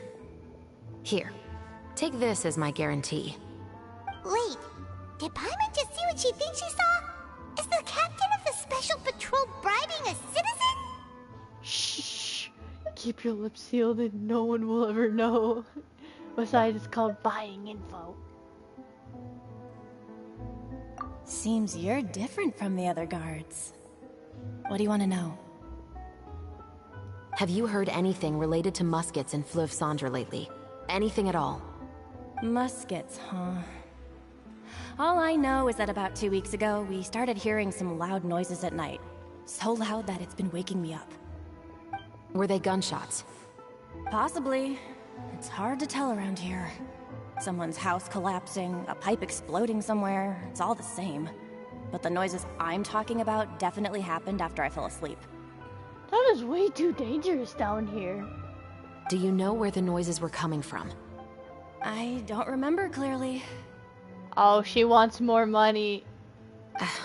Is it that you don't remember, or that you need to think about it some more? You tell me. Then please, think about it some more. She's giving her even more Mora! I didn't see anything. Maybe she's just giving out some pâté de fruit. The noises came from the end of the Southern Waterway. I came out and had a look for myself and I wasn't sleeping well, but I didn't dare get too close.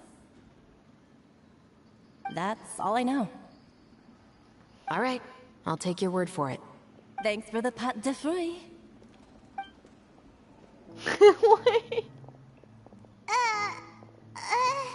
No need to be surprised. I grew up here, remember? I know how to get people around here to talk. What talk? I want some pâté de fruit too. My apologies, I'm all out of sweets.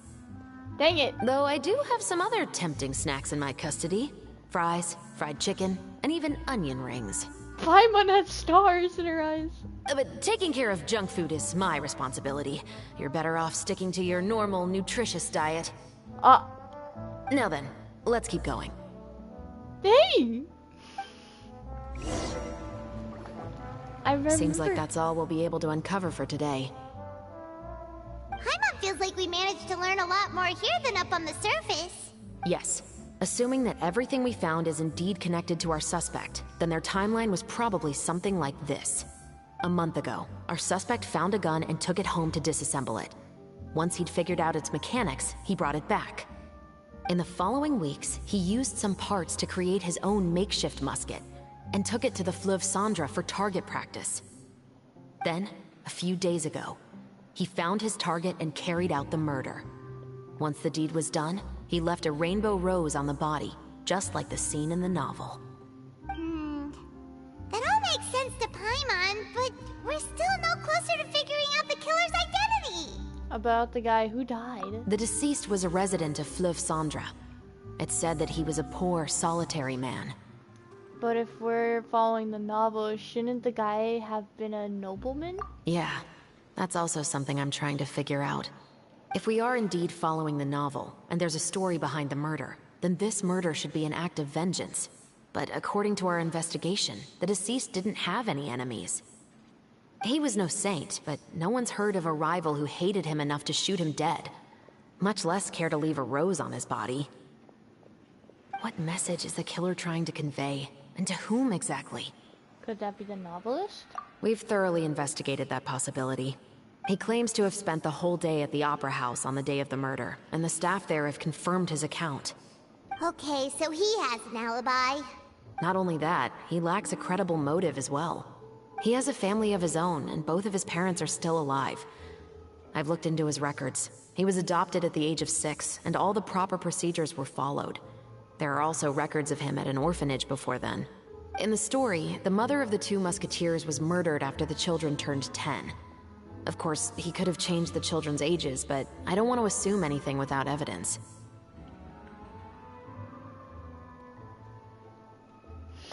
She just said after the children turned 10.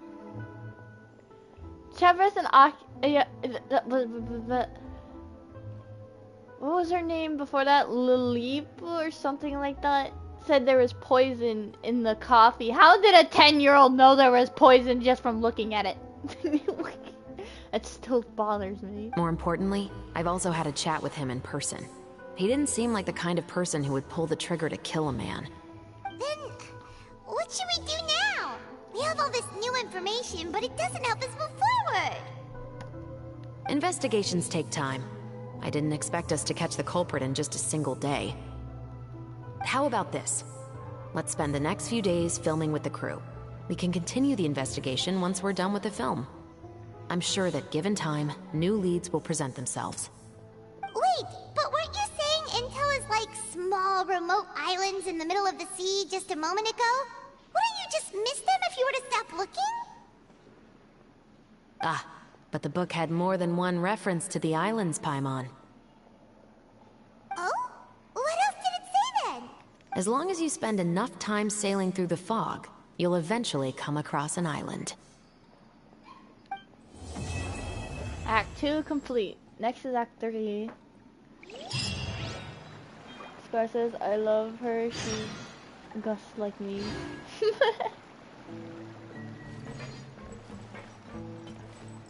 Yeah, Jeffress is really cool. What? Never thought that the captain of the security and surveillance patrol could come from the Fleuve Cendres? I have to say, I'm pretty shocked. I'm sure that wasn't easy. Honestly, I'm pretty shocked too. There used to be a time when I thought I would never be able to join the guards. But as long as you can distinguish yourself through your accomplishments and skills, you'll eventually be recognized for your worth.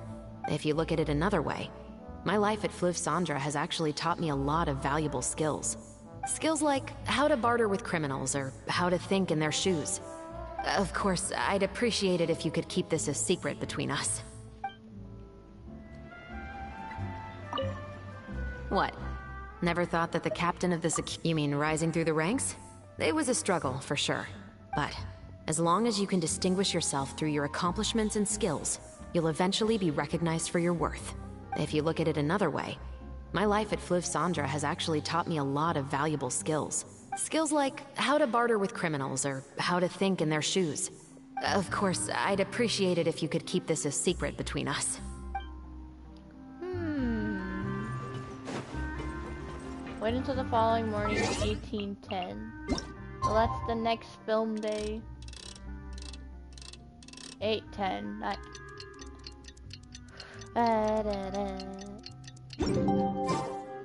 It's filming time again! Our schedule is jam-packed for the next couple of days, too. We've got so many different locations and sets to cover. Anyway, let's head out and meet up with the others. Scar says, have you done the mini events yet? Nope, I haven't.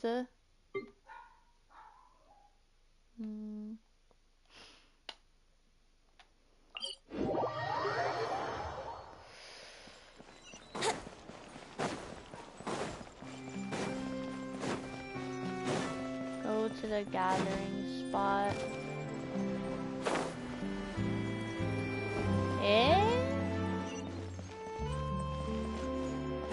So I do have to go in the elevator. Okay. I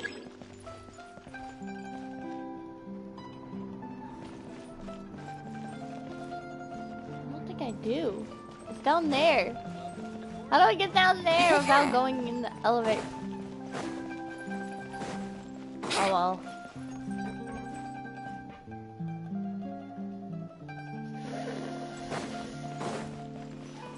I just want to jump down. Yeah.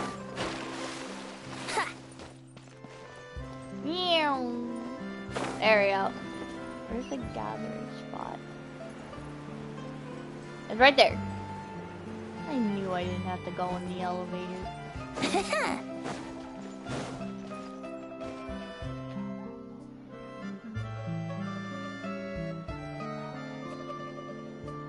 Where's everybody? I want to see a Yato again.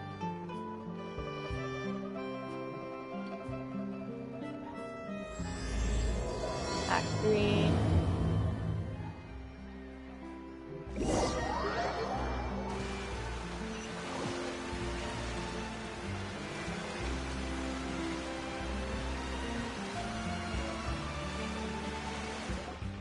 Good work, everyone.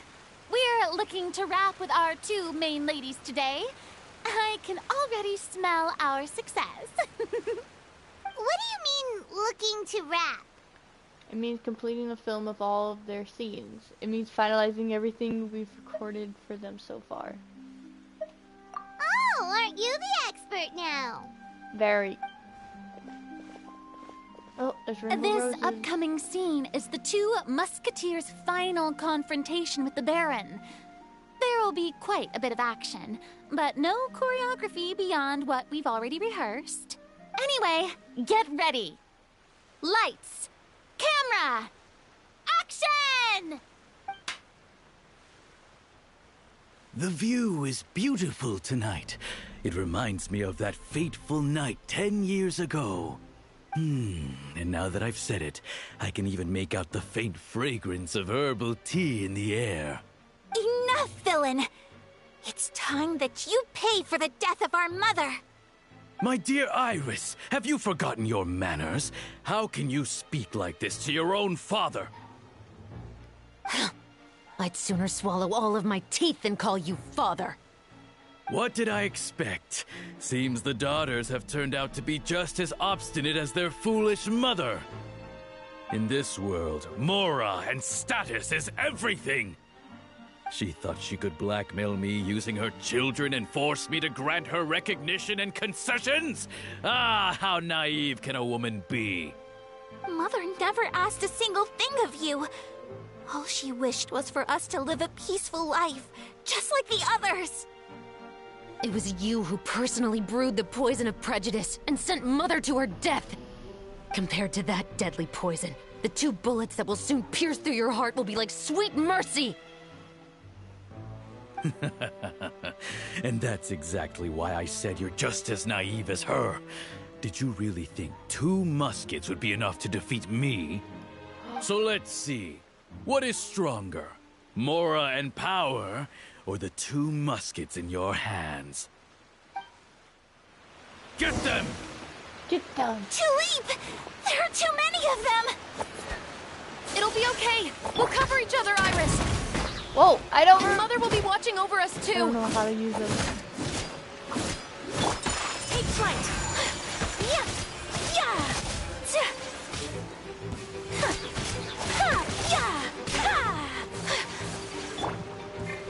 Hands where I can see them. Stop right there. Oh, wow. That took them all out. You've lost. To think I'd lose to my own 2 kids. We are no children of yours, and we'll never call that place our home. Then tell me, what did you do all this for? You lost your mother, and will soon kill your father as well. What will you gain in the end, other than sentences for your crimes? We will gain our long-awaited justice.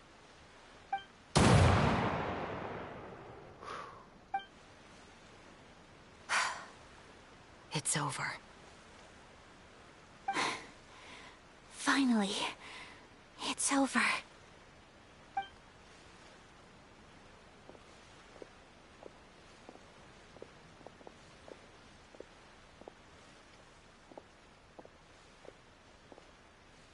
So, where will you go now, Tulip? I'm not too sure, Iris. Maybe somewhere with lots of flowers? After all, Mother always did love going where the blossoms were. What about you? I want to go visit Mother's grave. Scar says, I feel like the father is actually the actual criminal. Maybe he is. Yeah, that's not a bad idea.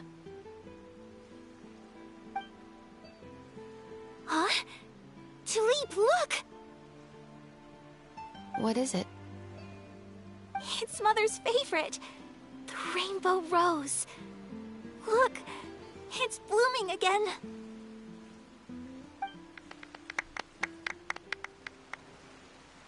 Excellent! That was beyond mesmerizing. Even I didn't expect this scene to go so well. And we got it in a single take. All right, everyone. We've got a wrap for Tulip and Iris. Congratulations, Ayaka and Chevres! Amazing performance. Great job. You already wrapped your roles. Thank you. I didn't expect our parts to wrap so quickly. I wish I could savor the experience for just a bit longer. Paimon totally understands. Paimon's not ready to say goodbye to the clapperboard either. Filming has really been a lot of fun. You were great too, Chevres. The way you said, long-awaited justice. It gave Paimon chills. That is indeed my favorite line in the whole book. I still remember trying to act it out in my room the first few times I read it. Whoa, Paimon would have never guessed you're that type. Who doesn't like stories where the guilty are punished and justice prevails over evil? Don't forget, I'm the captain of the Special Security and Surveillance Patrol. Captain, I have something urgent to report. Please excuse me, everyone. I'll be back in just a moment. It's okay, don't worry about us.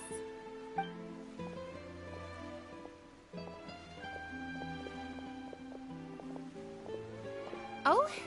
Was she whisked away by work already? I was just about to tell her how great she did.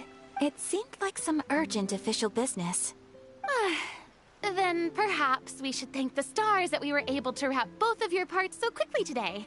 Switching around the filming schedule would have been a real pain. Anyway, I actually came over to let everyone know that we're all done for today. You can go home and get some rest. And one last thing, Miss Ayaka. Your acting skills today were immaculate as always. Are you sure you won't consider taking up full-time acting? See, I just happen to know this great troupe that's still looking for a lead actress. Thank you for your kind words, Director Farina. Unfortunately, there are still many matters that I have to take care of back home at the Yashiro Commission. I cannot remain in Fontaine to pursue an acting career. Nevertheless, I will make sure to treasure this incredible opportunity in my heart. Oh, that's a shame, but I understand. Just let me know if you ever change your mind. I believe it's also about time for me to take my leave. No. But hopefully I'll see you on set over the next few days. Even though my part's wrapped, I'd still like to swing by and help out the crew. See you tomorrow, Traveler and Paimon. Yep, see you tomorrow! Also, we'll still see each other. Well, what should we do next? Maybe we'll go investigate the case some more with Chevres today. Traveler, Paimon, please come with me. Huh? Where are we going? That was fast. You could say that our ship has finally chanced upon one of those small, remote islands of intel. I keep thinking we're going to an island, but I know we're not.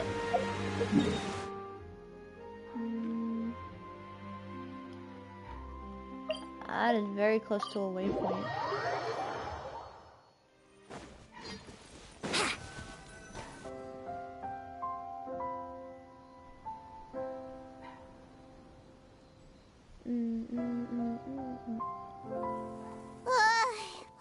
exhausted. Paimon definitely didn't expect having to float this far after a full day of filming. How about you start walking for us? That would shock the whole Genshin fans. So, Chevres, why did you take us here? Did you find a new clue? Affirmative. It wasn't anything conclusive, but it should show us a clear way forward. Have you ever heard of someone by the name of Emily? Oh, you mean that famous perfumer? She's a good friend of mine. She's lent me her aid several times in the past to resolve some difficult cases. After I discovered the rainbow rose at the scene of the murder, I sent it to her. After all, she's probably the foremost expert on flowers and scents in all of Fontaine. And then? There was nothing remarkable about the flower or the trace amounts of soil left on it. But according to Emily, the rainbow rose left by the killer was derived from a very rare cultivar. Huh. Paimon didn't know that there were different varieties of rainbow rose. Paimon just thought they grew everywhere in the wild. Flowers that are deliberately cultivated will always show some different features from those that bloom in the wild. We already knew that the rose left at the scene belonged to a special cultivar, but with Emily's expertise, we were able to pinpoint the place where it was first picked from. Oh, Paimon gets it now. So whoever first planted that rainbow rose was probably the killer. Precisely. And after we checked what we learned against some sales records from the past, we discovered that there's only one person in all of Fontaine who could grow and sell this specific cultivar. Really? And who is it? It's the novelist. So it's the novelist? He's the killer? But didn't you say he had an alibi? To be clear, I haven't changed my mind about him. I still don't think he was the one who pulled the trigger. However, that doesn't mean the true culprit never visited him at his home or never purchased a rainbow rose from his garden. Oh. Whatever the case, we will have to confirm a number of things with him. So you mean the next place we need to go is... Yes, we're going to pay him a visit at his home. That's surprising.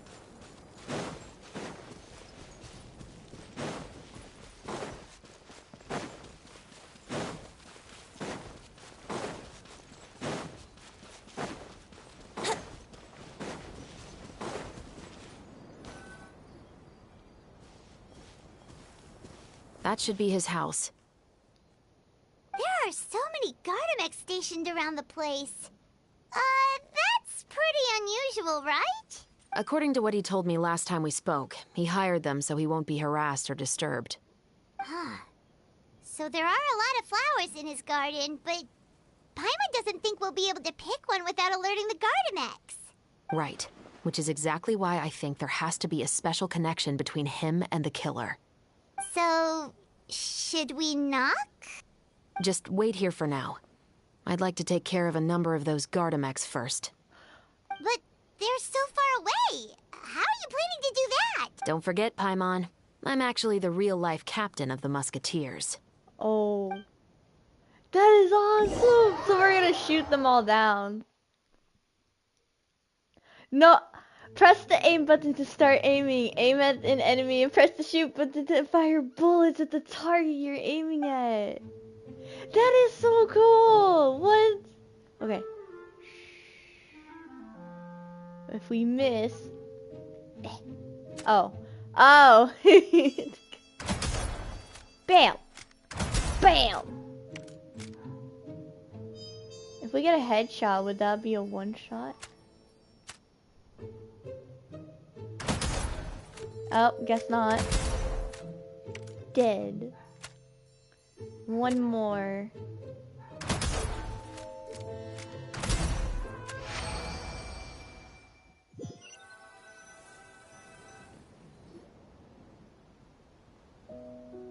All clear. Let's go. Wait! Paimon's a little nervous now that we know he could be the killer. Can we go over our plan of action again? I'll go knock on the door and make sure it's safe inside. Once we're sure that we're in the clear, I'll ask him to come with us for a quick round of questioning at the guard's headquarters. But can't we just arrest him? We still have no evidence that he's the killer, or that he lent the killer any direct aid. Still, it would be appreciated if you could pick a rainbow rose from his garden for me while I'm talking to him. It'll help the Marechaussee Phantom confirm Emily's theory. Sure, no problem. Just be careful, Chevres.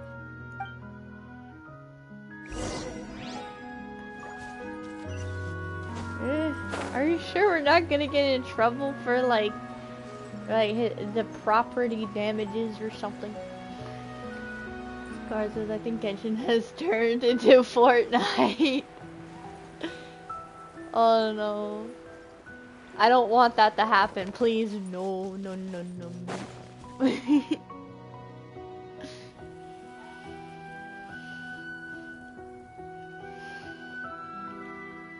Excuse me, Mr. Baptiste, are you home? Who could it be at this hour? Oh, it's you, Officer Chevres. Purple Man! Would you mind accompanying me to the guard's headquarters, Mr. Baptiste? We would like to ask you some questions about a case.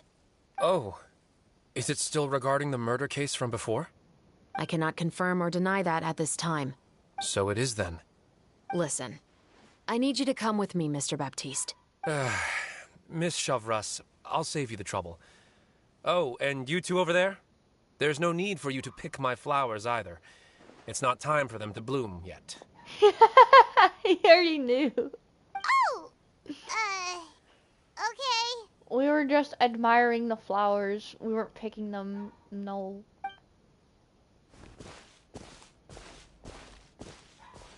By saving me the trouble, you mean... So you're the killer. I will confess. I was the killer. Ha! No, wait a minute. I know what's going on here. He's trying to cover who the actual killer is to make him seem like the killer. Why would you bring yourself into light? Huh? He just admitted he's guilty. Please relax, everyone. I'm not armed. The musket you're looking for has been buried in my backyard. Then it's my responsibility to inform you, Mr. Baptiste, that everything you say right now will be used as evidence for the inevitable trial. Yes, I am perfectly aware of that. I must say, I hate this feeling. Oh? Is it because I confessed? Or because you've been proven wrong? Both, I suppose. That guy in the Flusandre, why did you kill him? For the same reason as the one I wrote out in my novel, of course. I did it to exact revenge. I know you haven't figured out the link between the two of us. Had you done so, I'd have been taken away to the headquarters a long time ago. But that won't stop me from always remembering his grotesque face. After all, he was the one who killed my mother. Your mother is still healthy and well. You know, I was adopted as a child. I was referring to my birth mother. That was never recorded in the orphanage's records. Please forgive a 6-year-old child for concocting some lies to protect himself after watching his mother die right in front of him. So, your novel, it was like a record of your life? No, of course not. It was a work of fiction with many embellished parts. But I am indeed the illegitimate son of a wealthy and influential man who abused his power to murder my mother. That part was 100% real.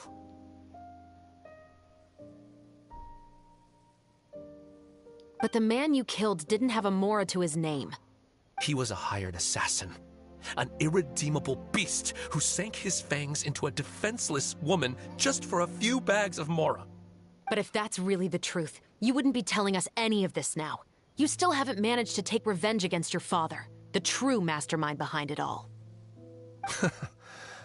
I never thought I'd hear that kind of thing from the captain of the Special Security and Surveillance Patrol. I'm simply skeptical about your motives. It's simple, really.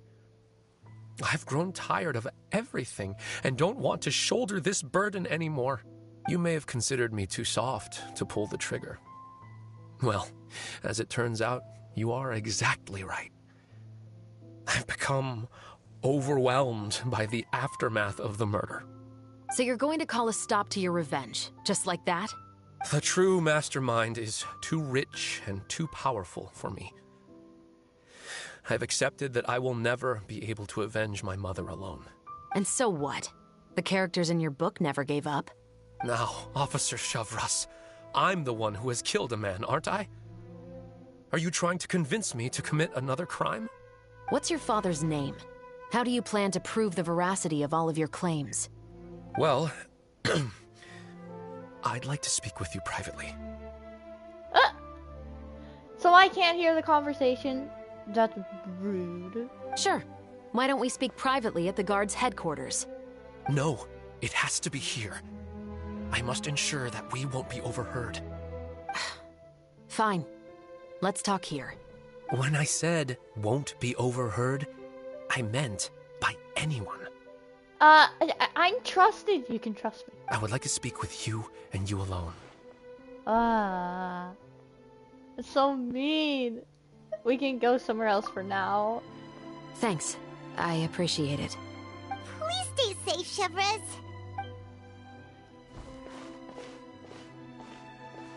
All right. Let's hear it. Will you really believe what I'm about to say? Well, that depends on what you're going to tell me. Fair enough. Fair enough. Then listen closely.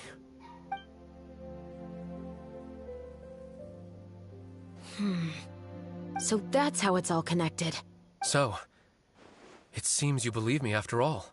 Do you want me to go public with this? No, of course not. At least, not right now. Then why did you bother telling me? You've read my work. What do you think? Even if you were to go public with all of this right now, he'd simply deny everything. Wait, what was the secret that he spoke? It's been too long. Almost 20 years. Anything that could be used as evidence has long faded away. Even if there might have been a solitary island of truth once upon a time, it has long sunk beneath the waves by now. Justice will never find him. Not if you don't try. I know that as the captain of the Special Security and Surveillance Patrol, you will always stand on the side of justice. But do you really think a cushy life in prison really constitutes justice for him? I bet he could lead an extremely comfortable life in the fortress of Meripede. What are you trying to say? I've been observing you from a distance. Your portrayal of the Musketeer was exquisite. Pull the trigger of justice against him. Let the villain get what he deserves. You want me to let you go so you may complete your revenge? No, Officer Chevres. I know that would be impossible. No. What I'd like is for you to perform the deed on my behalf. Oh, so you're making her do the dirty work.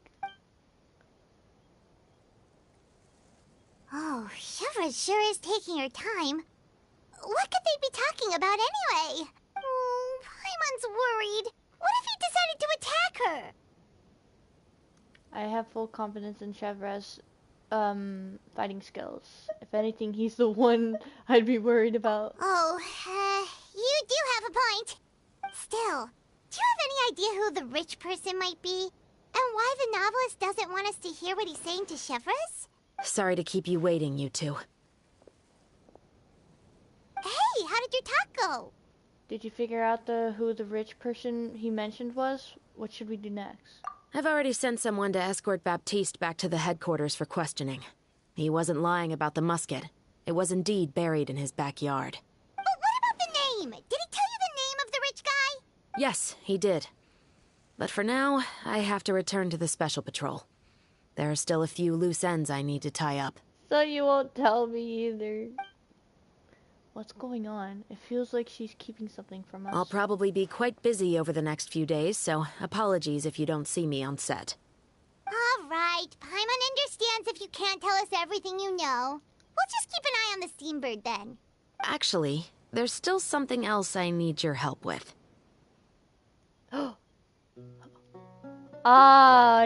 She's telling the Traveler, but not me.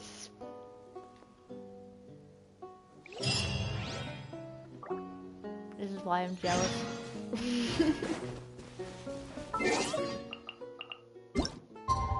8, 10.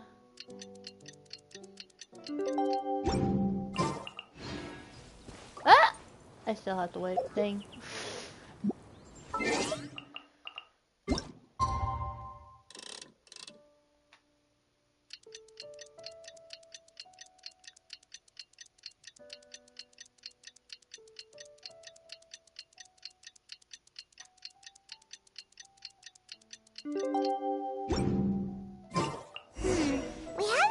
Chevra since that night at Baptiste's place.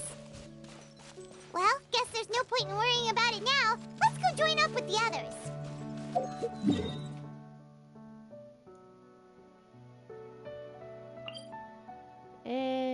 Nope. Right here. We should have like waypointed at that waypoint from last time. That would have been so much easier. Can you take out Farina? Sure.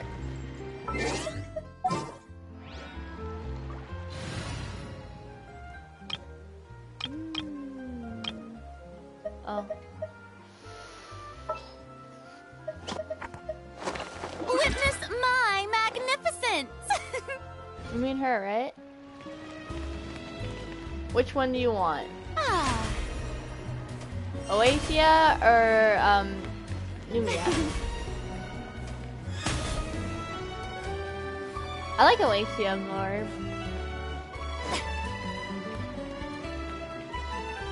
Yes. Shower me with praise!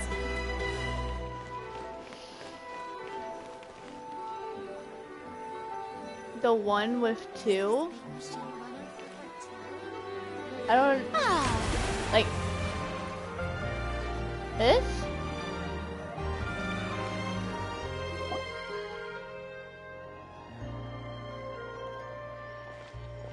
Good morning! Hayaka and I were just talking about you. Is Chevra still not joining us today? No. Okay, so you mean the Oasia. Probably not. We haven't seen her either. Huh? That's such a pity. Director Farina said that we've only got a few small scenes left before wrapping up the entire thing. She even said that she'll get me into a couple scenes, so everyone will have a chance to shine in front of the camera. Even Paimon? The glorious Paimon? We were also planning on having a victory feast once we're all finished filming. You can join us, right?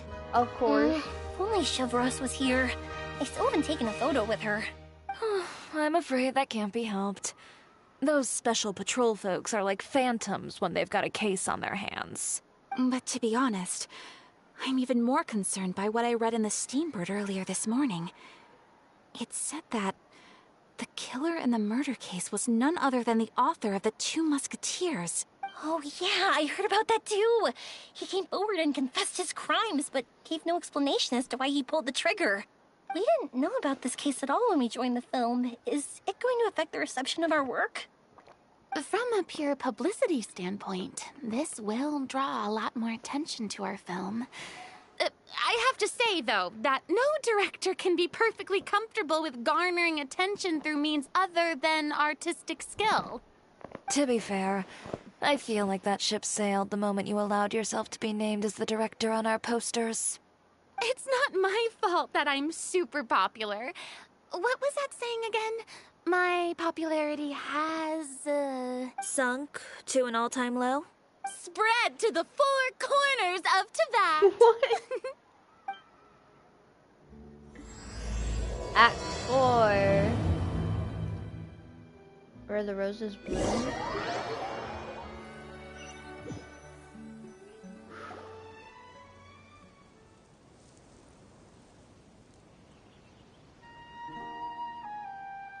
We're outside now. Excuse me, everyone. How long have I been streaming for? 2 hours and 44 minutes. I honestly thought it was longer than that. Xavier! Feels like it's been ages since we last saw you. I've been talking non-stop with the Film Association, and I'm absolutely swamped trying to coordinate the film's marketing. So forgive me for not being around more often, but please believe me when I say that I will make sure everyone's hard work gets the exposure it deserves. Oh, seems like you've been fighting your own battles.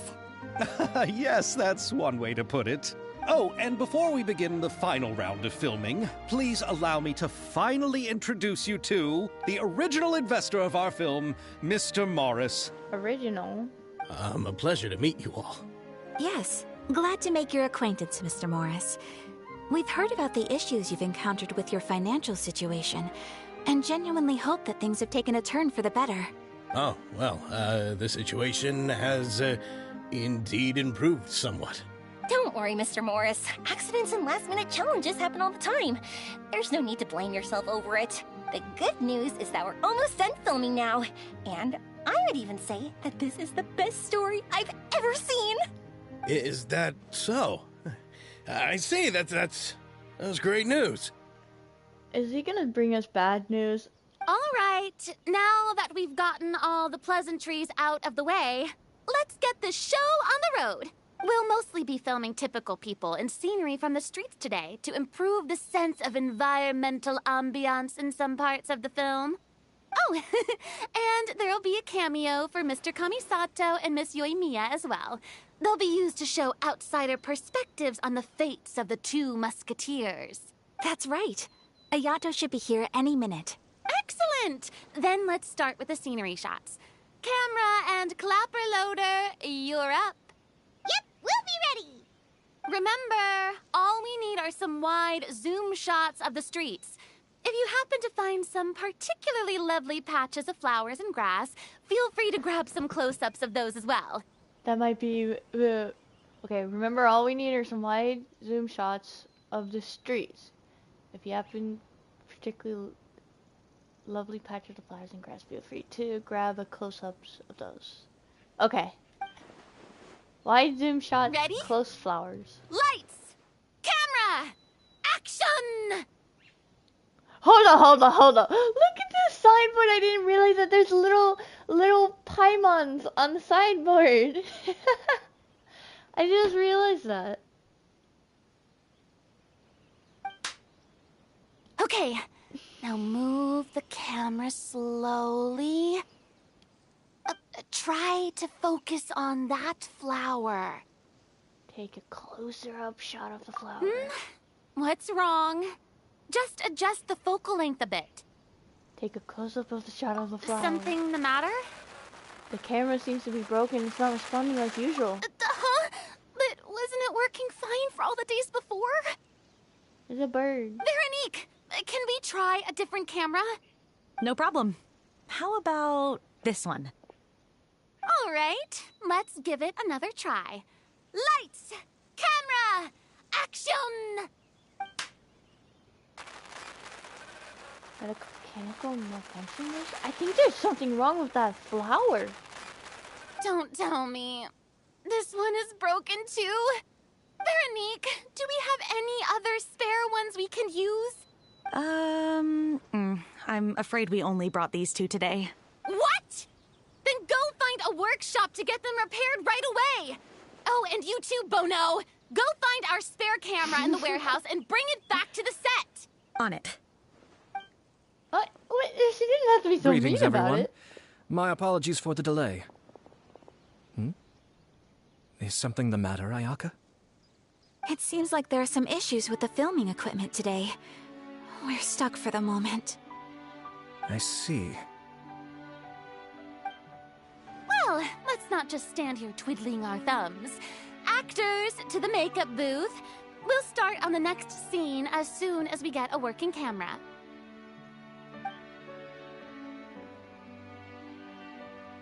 The people at the workshop told me that the part which holds the lens in place seemed to have fallen off.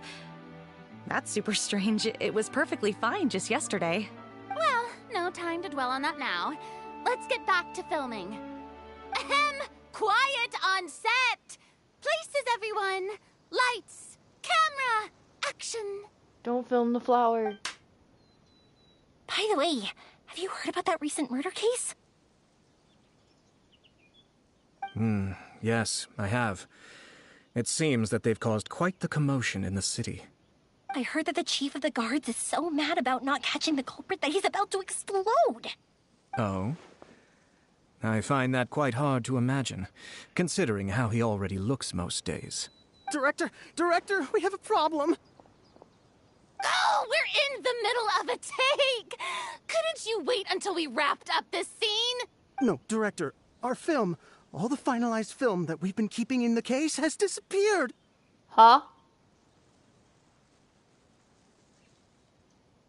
Oh, wait, well, what did you say? Mr. Bono, please take me to where the film was kept right away. I'm coming too. All that work? No, Yoimiya, you have to stay here. Oh. Okay, listen up. Everyone who's not working on this current scene can go with Bono to look for the film. Everyone else, stay put and wrap up the scene. Unbelievable. How could all these problems happen in just one day? We're back. How did it go? Did you find the film?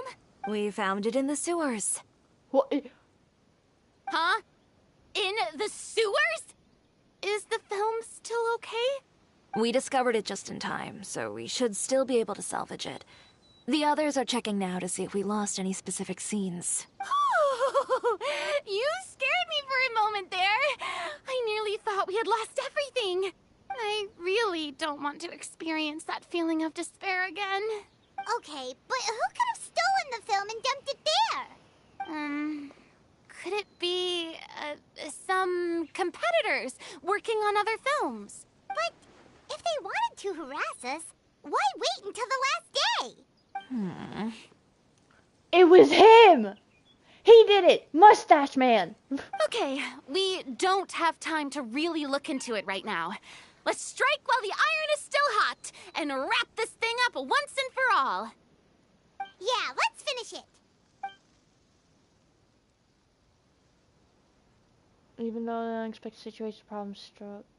I would like to officially announce that our entry to the festival, The Two Musketeers, has now concluded filming! Paimon is spent. It's so late already. Even though the filming process proved to be extremely challenging, everyone provided valuable and unique contributions to the final product. Thank you all for your dedication and support. And just like Director Farina, I would also like to extend my most heartfelt thanks to all of you. Really, you've all helped me so much. All right, let's save the awards speech for later, and hopefully also get some rehearsals in before the real thing.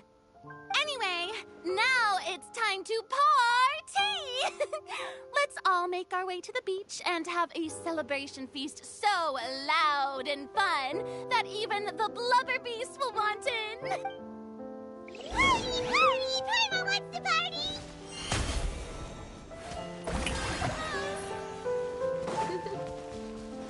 Oh wait, no, stop! Get away from the bird. Will they attack the bird? Will you attack the bird? They did! Oh, no, I knew it. Whoa, this place is hopping. Everyone's finally getting to relax after wrapping up the film. Let's go chat with someone. Have you ever seen a fireworks show, Mr. Morris? It's pretty amazing. I'm afraid I haven't, but I'll take your word for it. Very suspicious. Hey, Ayato! How's your work been going? Everything went rather smoothly. Thank you for your concern. Ayato told me that we've already confirmed the dates for some Inazuma Fontaine cultural exchange events. So the next time we visit, we'll be doing so in our capacities as the representatives of the Yashiro Commission. Oh, that's great! Then maybe Paimon will be able to find Fontaine detective novels in Inazuma from now on. Oh, wait. Wouldn't Yaimiko get upset if that happens? That would be stealing some of her business. As long as the novels are sufficiently interesting, I don't think she'll mind. You've got a point. She's always complaining that light novels have become bland and too predictable after all. The cultural exchange won't only feature literatures of both nations, of course. We have also made plans for cross-cultural engagements in the fields of gourmet cuisine, toy making, and artisan craftsmanship. Whoa! Paimon's getting super excited now! When the time comes, be sure to visit and participate in all the events. More Inazuma events! Ugh, I miss Sumeru right now. I miss Sumeru.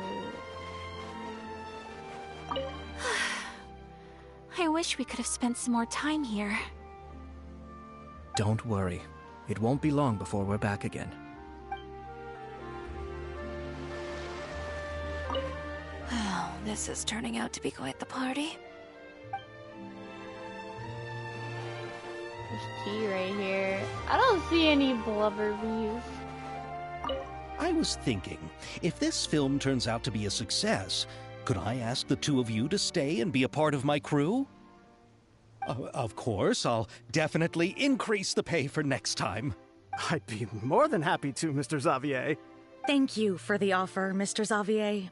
But I've made some plans to go on a journey to the other nations once the festival is over. Is that so? Well, then in that case, bon voyage, Miss Veronique. Please feel free to get in touch once you've returned to Fontaine. Oh, look at all the tasty food. Ah, none of it I can eat. Farina! Oh, my darling clapper loader and camera operator. You've both worked really hard. Scar says, yeah, we need more events with Kale and Layla. I agree too, but I also want to see Kaveh and I'll hate them. I want to see all of them. Oh, and the Wanderer and Dory. I love Dory. Paimon thinks you worked even harder than us. Honestly, Paimon was getting a little tired of playing with the clapperboard by the end of it. Worst of all, Paimon started having dreams of you shouting, "Lights, camera, action!" into Paimon's ears. The actual dream can't even start until you've yelled that. Hey, if anything, shouldn't I be more grand and delightful in your dreams? We've been through so much together, and that's how your brain remembers me? That's not Paimon's fault. We've just used the clapperboard too much lately. Anyway, what's most important is that we wrapped the film. I'm pretty confident that we'll take first prize. Scar says, and don't forget Candace. Candace is awesome! Oh my gosh, Dia is too.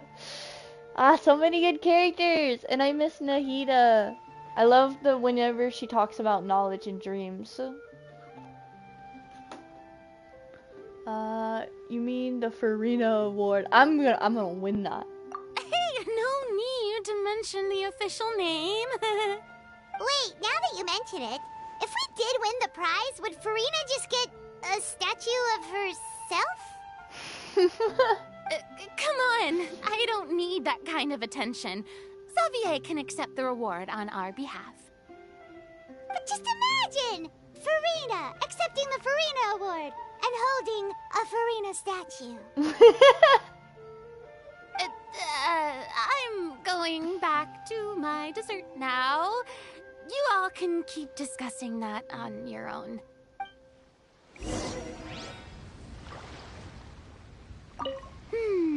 What kind of dessert should I try next? You really like your desserts. Oh, Chiori, we're talking to her again. Chiori! Hey, you two. Are you not really into these kinds of big social occasions? Not particularly. But this is still better than Fontaine Fashion Week. But if this film becomes a big hit, people will definitely come flocking to your shop.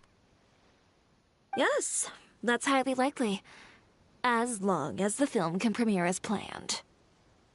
Are you still worried about the case? That and all the obstacles we had to face today. You're right. It's as if all our bad luck just manifested at once. The films. We gotta make sure the films are okay. But why today of all days? No, it's nothing. We've already delivered the film to the editors, so there should be nothing more to worry about. How are you doing, Mr. Morris? You having a good time? Well, you could say that. Do you happen to know when the party is scheduled to end? Judging by how much fun everyone's having, I'd say probably not until well after midnight. Is there something that you still have to take care of at home, Mr. Morris? Oh, Well, I'm just not a late-night person, so I might take off shortly. Oh no! Silly me. I almost forgot something super important. Oh, what is it? I prepared a whole batch of fireworks for the party, but I forgot to bring them over from the warehouse. Fireworks, you say? Well, that's, truly a pity. Sorry things didn't go as planned. Could you help me carry them over, Mr. Morris? I won't be able to fetch all of them by myself. Me? Are you sure that you can't find anyone else? I just wanted to make this a surprise for everyone. The warehouse isn't far from here. We'll be there in no time. Pretty please, Mr. Morris. These are some of the best fireworks I've ever made. So I also want you to see them before you leave. They're stunning. I promise that they'll be a once-in-a-lifetime experience that you'll never forget. But... It's okay. Just come with me. If we're sneaky enough, nobody else will see us leaving. All right. The warehouse is right over here. I moved the fireworks there in advance, so it shouldn't be too much work bringing them back. It's still a ways away from the party. Shh! Don't let anyone else see us. I still want it to be a surprise. I think Yoimi is trying to catch him in the act of Chiori. I think.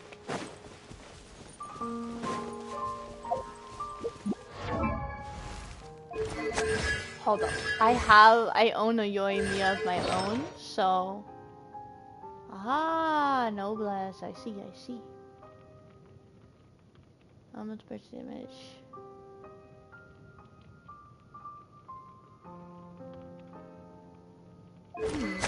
Really?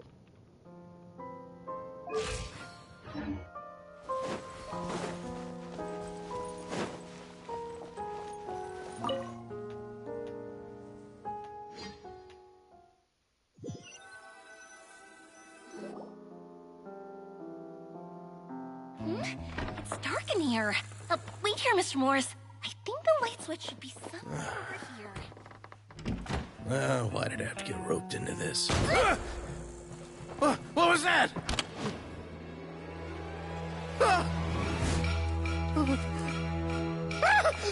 Who's there? Get me out! Get me out of here! Did you really think you'd get away, Morris?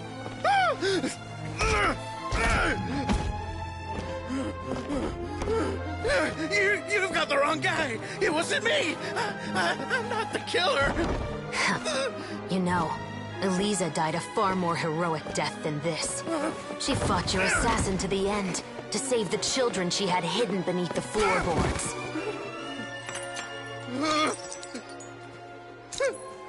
That is Eliza's pendant. The one with a photo of you two inside. The one you gave her.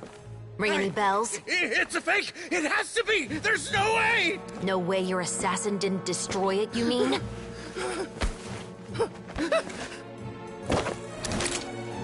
Did you ever love her, Morris? Or was killing her always the plan? No, please. Listen to me. I told Eliza to keep us a secret. I paid her plenty for her silence. I never thought she'd keep the child. Everything was gonna come out, and I had no choice. She'd force my hand. No! I'm begging you. I have money. Just name your price, please. You can keep your Mora, and you can go to hell.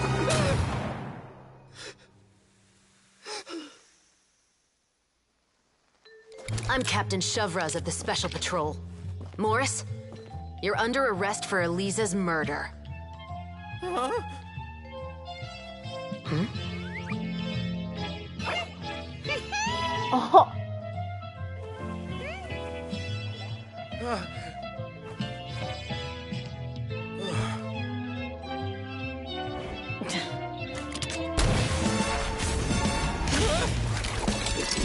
You're under arrest too, prop manager Veronique. Or perhaps I should call you the Second Musketeer.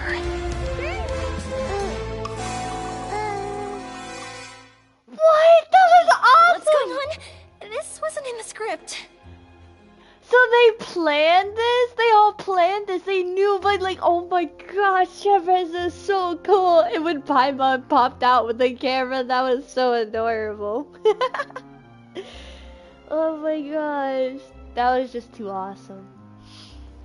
Drop the gun, Veronique. Why? Why would you keep me from exacting revenge on this heartless monster? Drop your weapon. This is my final warning.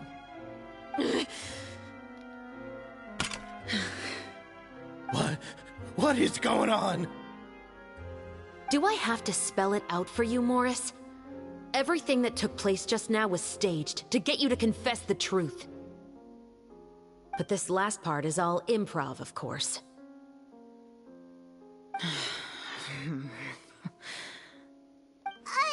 Chevres, you told us you wanted us to help you stage a play. You never said anything about the second Musketeer.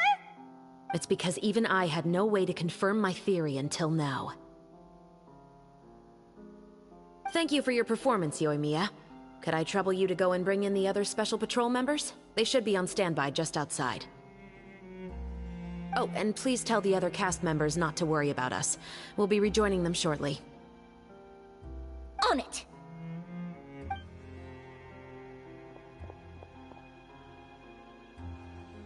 So what do you think, Morris? Care to talk about what happened 20 years ago? My patience is limited, you know. Don't force me to take you back to the interrogation room. I'd wager that you wouldn't last for more than a minute in there. With the recording we made, you have no chance of winning in court. Cooperating with us now is the most practical move. All right. I'll talk. I hired an assassin to murder Elisa. She once worked as a maid on my family's estate.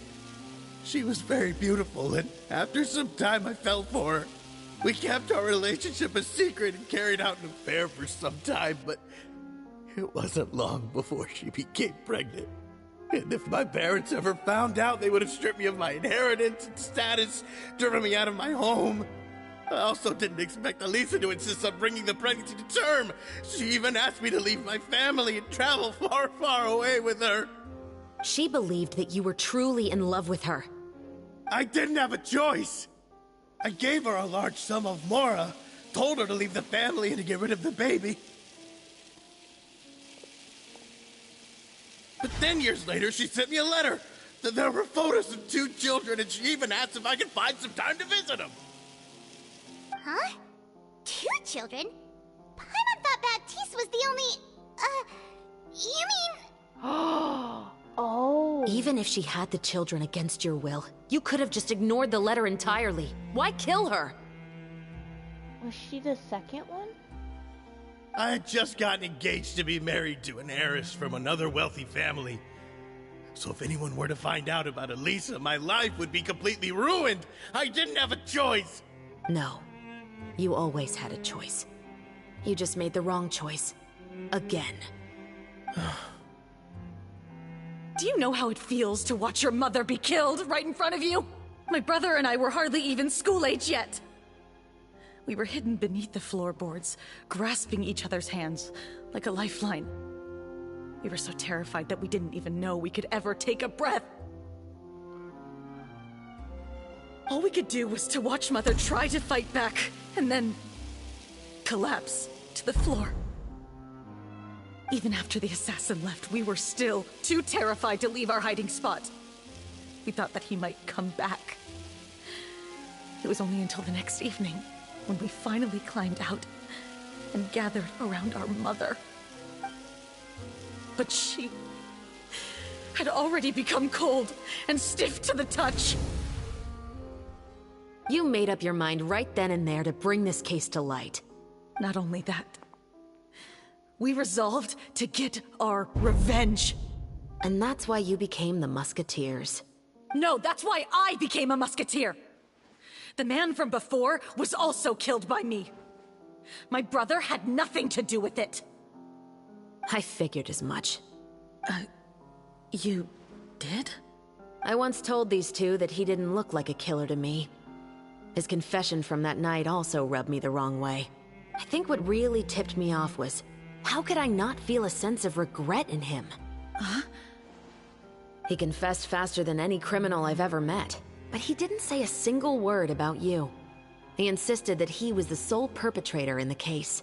But after the questioning ended, I disassembled the musket we dug up from his backyard, put it in front of him, and told him to reassemble it. Wanna guess how far he got? He had no idea where to even start. He's never touched a gun in his life. Based on that, I determined that he was not acting alone. He only surrendered himself to draw our attention and create a moment of opportunity for his partner. So, I decided to play along. And as expected, the second musketeer followed us without hesitation once she saw Morris get separated from the rest of the cast. Besides, why else would he call the novel The Two Musketeers? But how did you know it was Veronique? I figured it out the moment Baptiste told me his father's name. That so-called financial crisis was all just a ruse. He just wanted to sign up as the investor and then leave the film without any source of funding. After all, he has a vested interest in minimizing the reach of this story. It's really just the same thing as what he did to Eliza all those years ago. Human scum. But then Xavier pulled out all the stops and got the film made against all odds. Morris couldn't have that. With the killer in custody, he figured it was safe to act. And so he came to visit the set today, just as I expected. Wait, so you were behind all those mishaps today? As for the identity of the second musketeer, I assumed they'd probably stay close to Morris and look for an opening. And if they already knew that Morris was the film's investor, then that narrowed the list of potential suspects as well. Furthermore, being the props manager would allow the culprit to avoid scrutiny by purchasing mechanical parts in the name of the crew.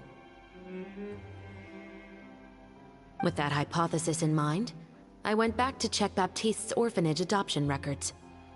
Guess whose name I saw on the same page, just a few lines from his.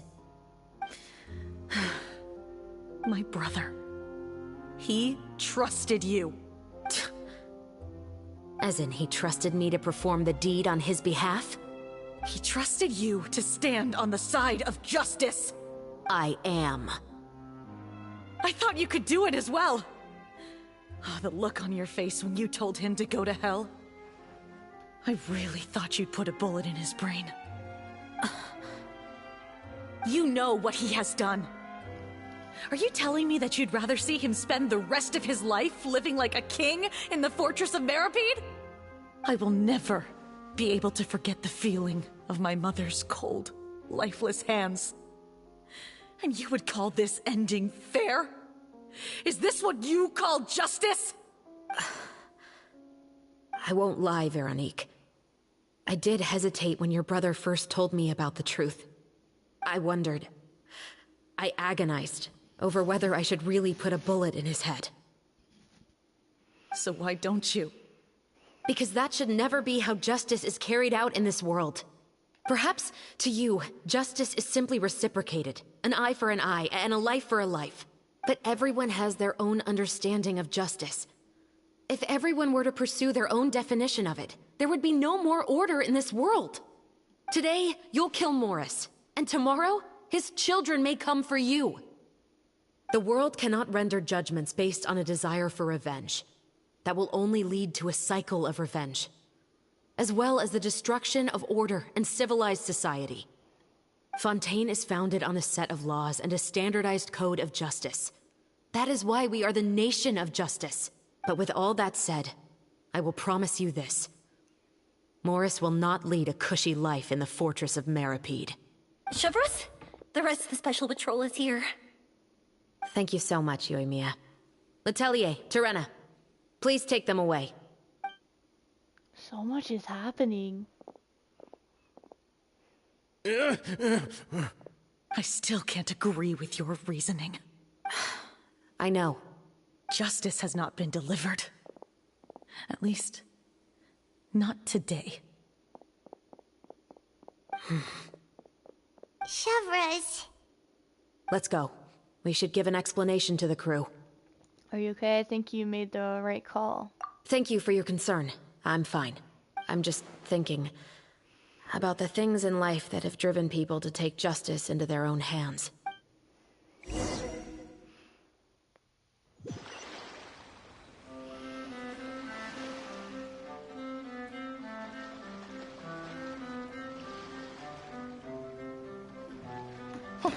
Who would have thought Morris would turn out to be...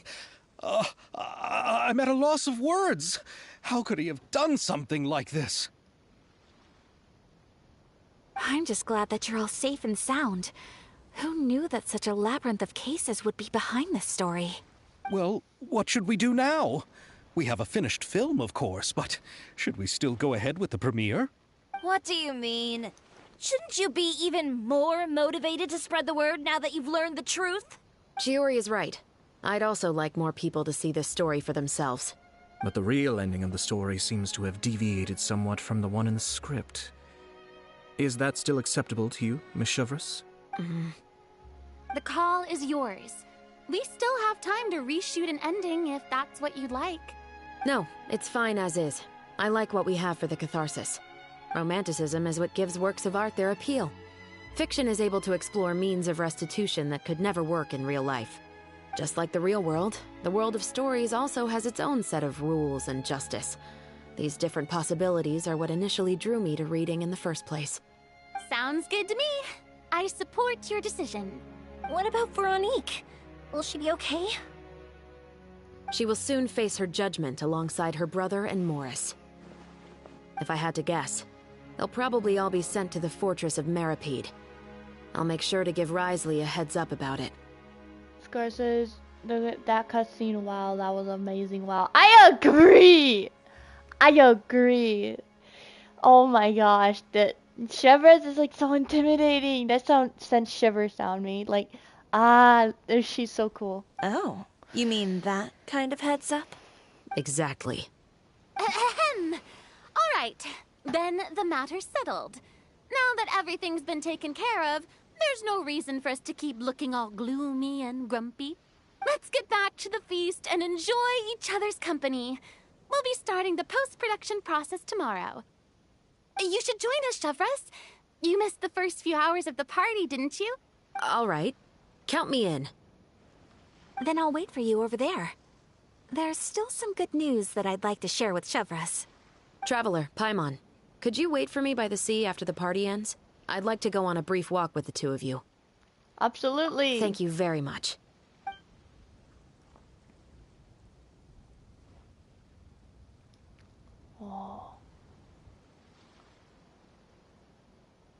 Oh, are they playing TCG?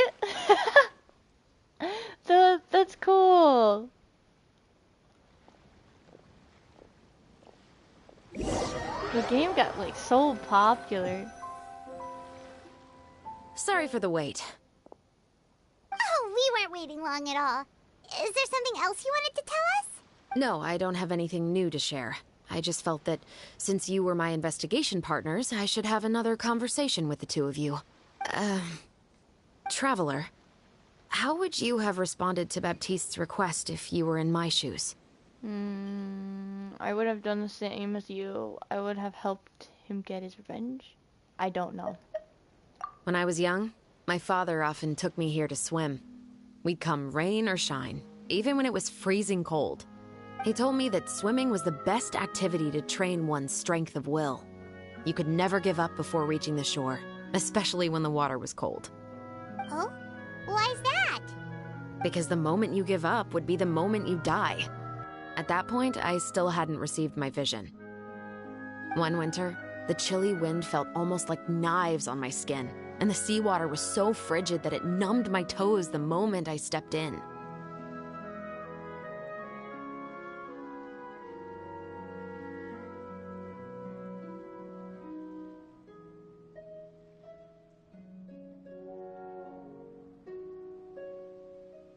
I cried and begged my father to spare me from having to swim across, but he wouldn't listen.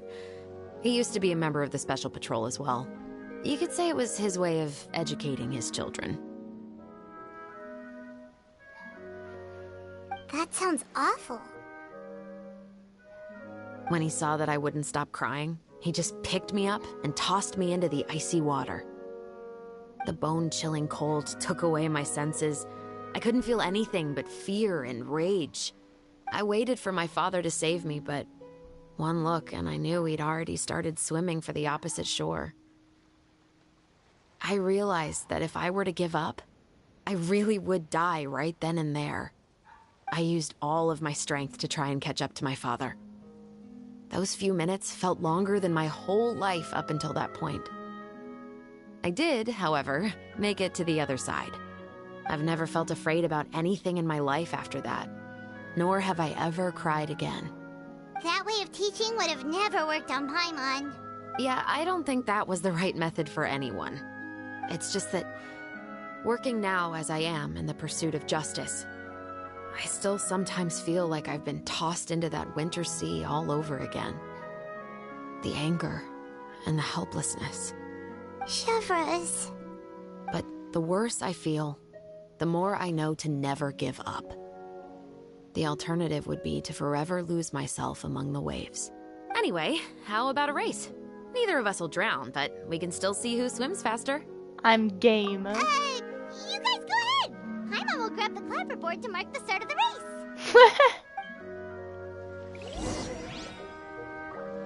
If I'm really gonna grab the clapperboard.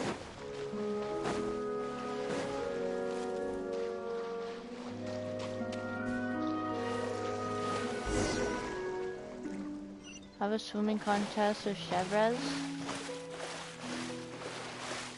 Look at the swan.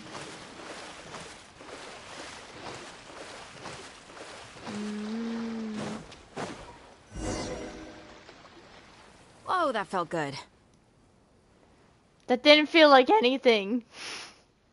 Because I saw nothing. You were so fast in the water, Chevres. You were swimming even faster than Paimon can fly. So, about the Special Patrol, did you join because of your dad? Partly, but I'd say I was more inspired by the heroes I read about in stories growing up. Oh, so it's due to your love of stories. Of course, it was only after I joined the Special Patrol that I learned that truth is often stranger than fiction. Come on, let's walk a bit more.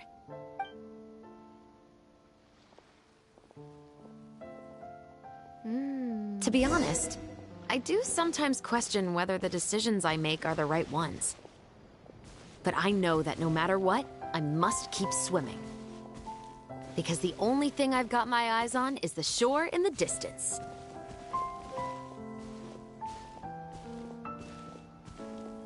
Follow Chevres.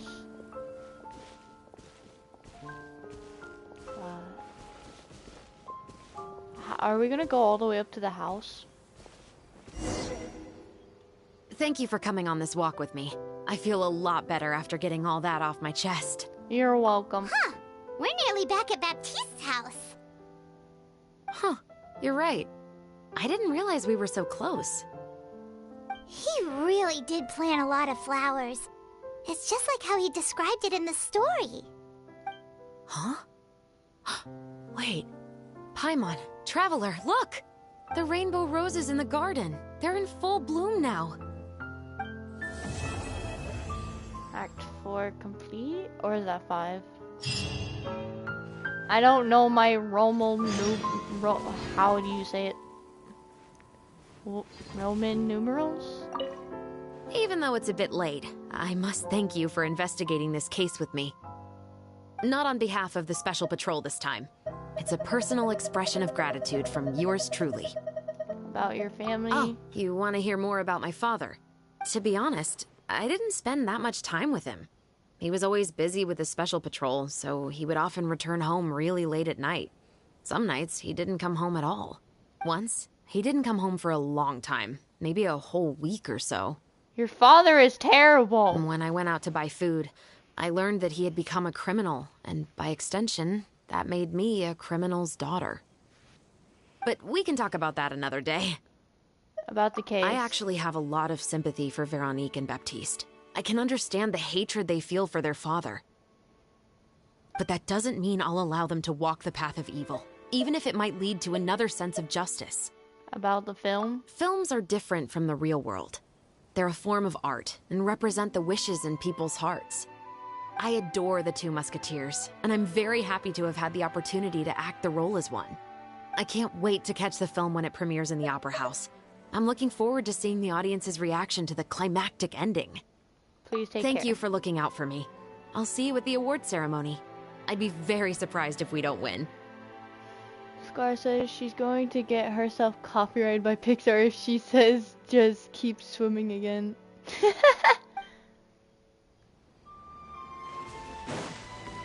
Wait, 2 days later. Are they still at the, you know, party, the beach? I don't remember exactly where they are. Oh, it's across the water. I don't think it's near the boat. Yeah, I don't see anything. I think they're gone now. 1, 2. I'm gonna use the bathroom real quick. I'll be right back.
Sorry about that. I am back.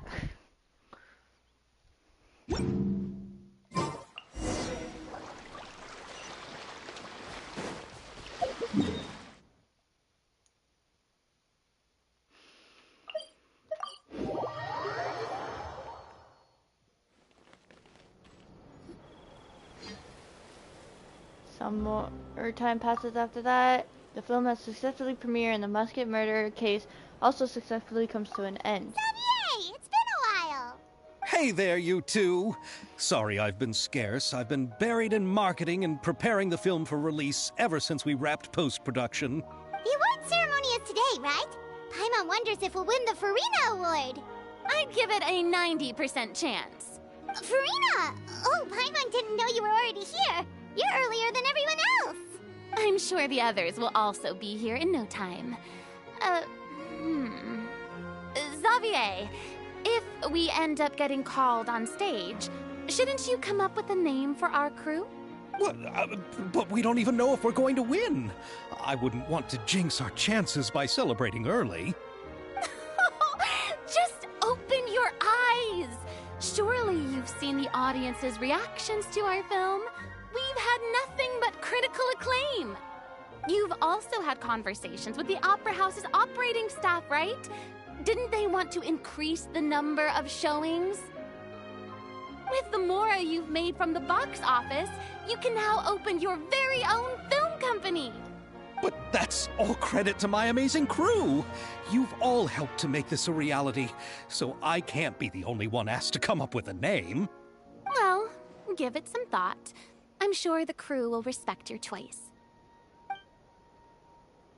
All right, but before that, Traveler and Paimon, could I trouble you to quickly pay a visit to the Fortress of Meripede? Oh, why that? Huh? But shouldn't we stay for the award ceremony? I wanted to ask you two to invite Shavraz to join us at the ceremony. She's one of the lead roles, after all. I haven't been able to find her recently, so I haven't had the chance to invite her personally. According to the papers, the culprits of the Musket murder case will be personally escorted today by the captain of the Special Patrol to the Fortress of Meripede. Oh, Paimon gets it now. It'll be a piece of cake for us. Yep, just wait here, Xavier, and maybe try to come up with a few snappy-sounding names. All right, then I'll leave you to it. Hello, Merry Christmas. Oh! Oh. Aw, that's sweet of him. I gotta say Merry Christmas after the stream later. Is he on right now? They are.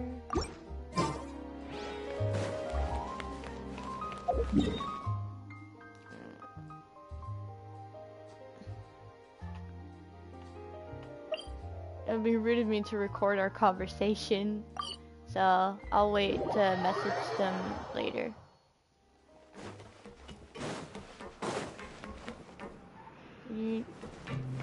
Pink ration arrow, why don't we, while we participate, go to pink ration ring? What, huh? Eh? Wait, what do you mean? And did an event just pop up? No. Oh my gosh. I wonder if they're gonna make those new clothes on him. I wanna try it. I want his card so badly. Linny's card too.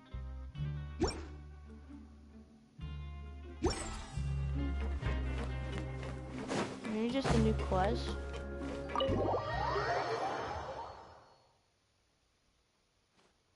This is as far as I'll be taking them. I'll leave the 3 of them to you now.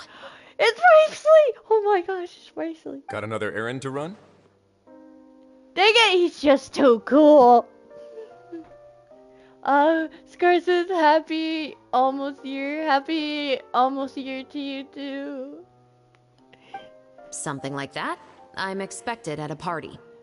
Now that's something you don't hear every day. Found a new pastime? Rightfully, you can come along if you want. No, it's just a special occasion. Shavras! Risley! Festivals really do bring people together. It's been a while since I last had so many visitors at the Fortress of Meripede. Call it the festival spirit, I guess. Yeah, you could say that. Even our head nurse has gotten herself all worked up preparing super deluxe nutritious shakes. Just one gulp and you'll have met all your nutrition needs. Were you talking about work just now? We've already finished discussing everything. So, what do you think about my heads up, Mr. Risley? I believe I haven't yet made any promises or guarantees. But you also didn't shoot me down. Here, how about this? You could give everyone a copy of the newspaper. Perhaps on the day when the cover story happens to, oh, I don't know, expose a certain someone's misdeeds from 20 years ago? I suppose then a certain someone may soon find himself the most unlucky person in the Fortress of Meripede? While another 2 people will soon be hailed as heroes. Speaking of heroes, did you 2 need something from me? Oh, actually, we're here for... You're here to invite me to the party, right? Don't worry, I didn't forget. Ooh, then let's head back right away! See you, Risley! Happy Fontanalia Festival! And the same to you. We just walk right in. Oh my gosh, he's still here. Why are you so cool? Should be forbidden. Illegal.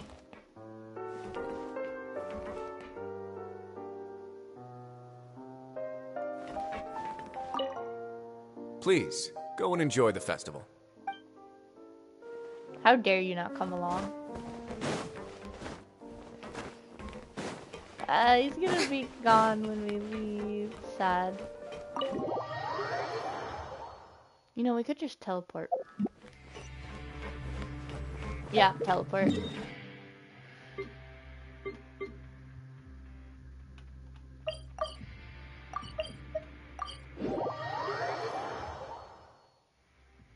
And the winner of the Farina Award for the first Fontanalia Film Festival is... Oh, I'm gonna screenshot this. The 2 Musketeers! Whoa, that is a cool picture! That's cool art!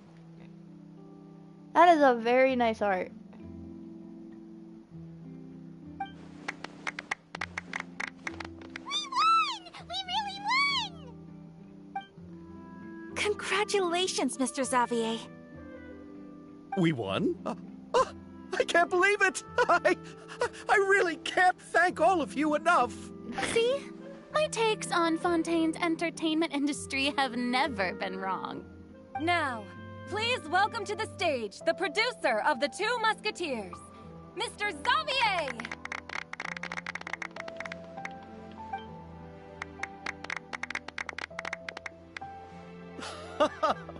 Thank you! Thank you all so much for your recognition and support. While I'm up here, I would love to give special thanks to... Time really flies, huh? It certainly feels that way. It feels like it was only yesterday when you were teaching me to hold a musket. Will you come back to Fontaine again? Of course! I'm very fond of this city. There are so many novel and interesting things that it's been hard to keep track of them all. But how about you? Would you be interested in visiting Inazuma?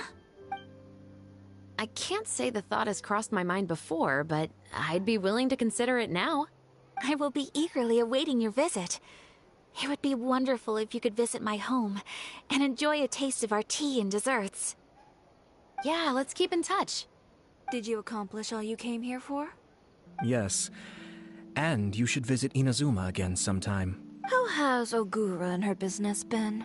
To my knowledge, she's doing quite well. Tell her I said hi. I certainly will. I heard the thunderstorm has stopped. Yes, and the war has also been brought to an end. Peace and prosperity has returned to the islands. I quite like the sound of that. Perfect for hanging textiles out to dry.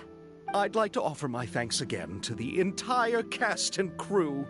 Without you, I would have never completed this film, much less had the opportunity to be standing on this stage. With the support of my entire crew, I would like to officially announce our film company, Musketeer Pictures. Oh.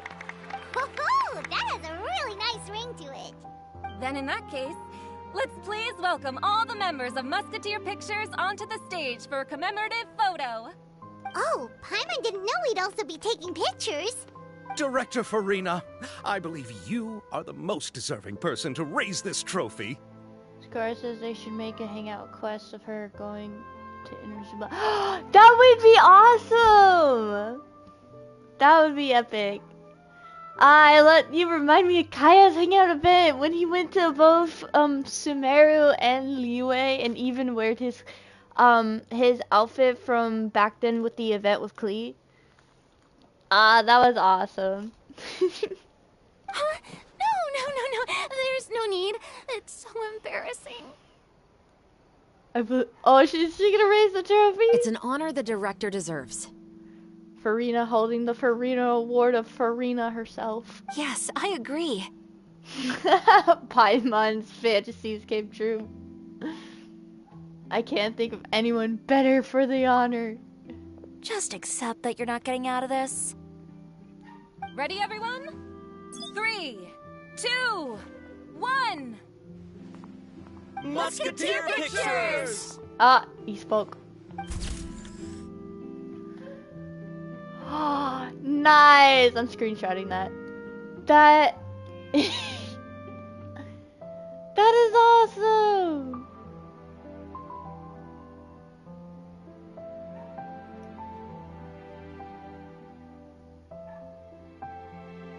I love Paimon with the peace signs.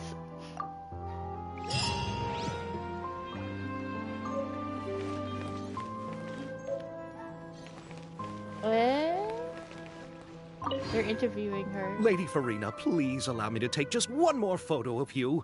I would also love to get your autograph, just as a memento of our time together on the crew. Hey, I've had enough of the camera flashes from when we were all up on stage. But, Lady Farina, you are the best director I've ever met! The most photogenic maiden in all of Fontaine! This kind of lively and celebratory setting is exactly where you shine. I believe all photographers would agree. Dude, you're being creepy now. Come, the brightest star of our land! Show us your light! The camera is waiting to sing praises of your beauty! Well, I'm flattered, but... All right. I'll humor you and try a few more different poses. But I don't have to hold the trophy, right? Of course. You may pose however you like. Thank you so much. Thank you so much. By the heavens, my luck has been beyond belief. I'm having a hard time coming to terms with it now. Dude, you sound like you're not gonna be able to breathe.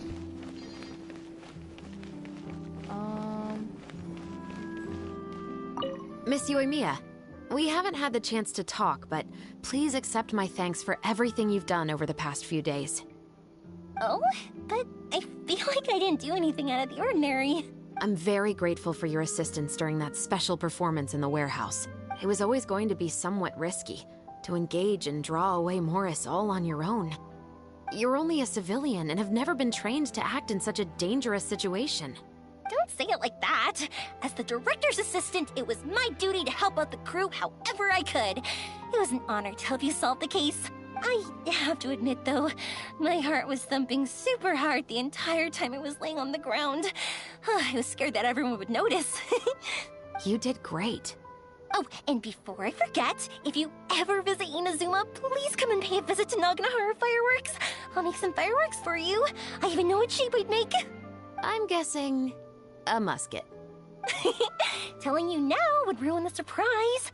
If you really want to see it, just come and visit me. Dang. Another character hangout event. Okay, we talked to Chevres, Yoimiya, and Farina. Where's Ayato and Chiori?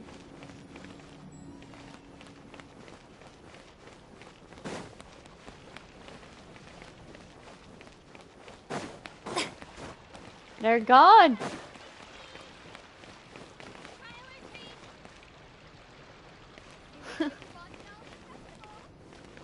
I have no idea where they are.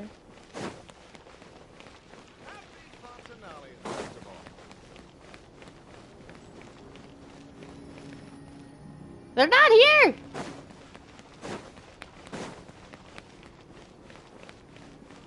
Unless I'm blind. Not down here either. Trial or treats. Yeah, they're not here. Okay, so then I guess we'll do the mini events now. Theater tickets. Oh, there's an event shop! Oh, is there primos? There's of course no primos. Never primos. There used to be. Okay, that's the... What's this? That's the main story. There's 1, 2. I want to do this one first! It looks cute. Extreme Drive. During the Joyous Festival, some involved with the filmmaking industry are wearing frowns. You and Paimon encounter an unfortunate contracted employee.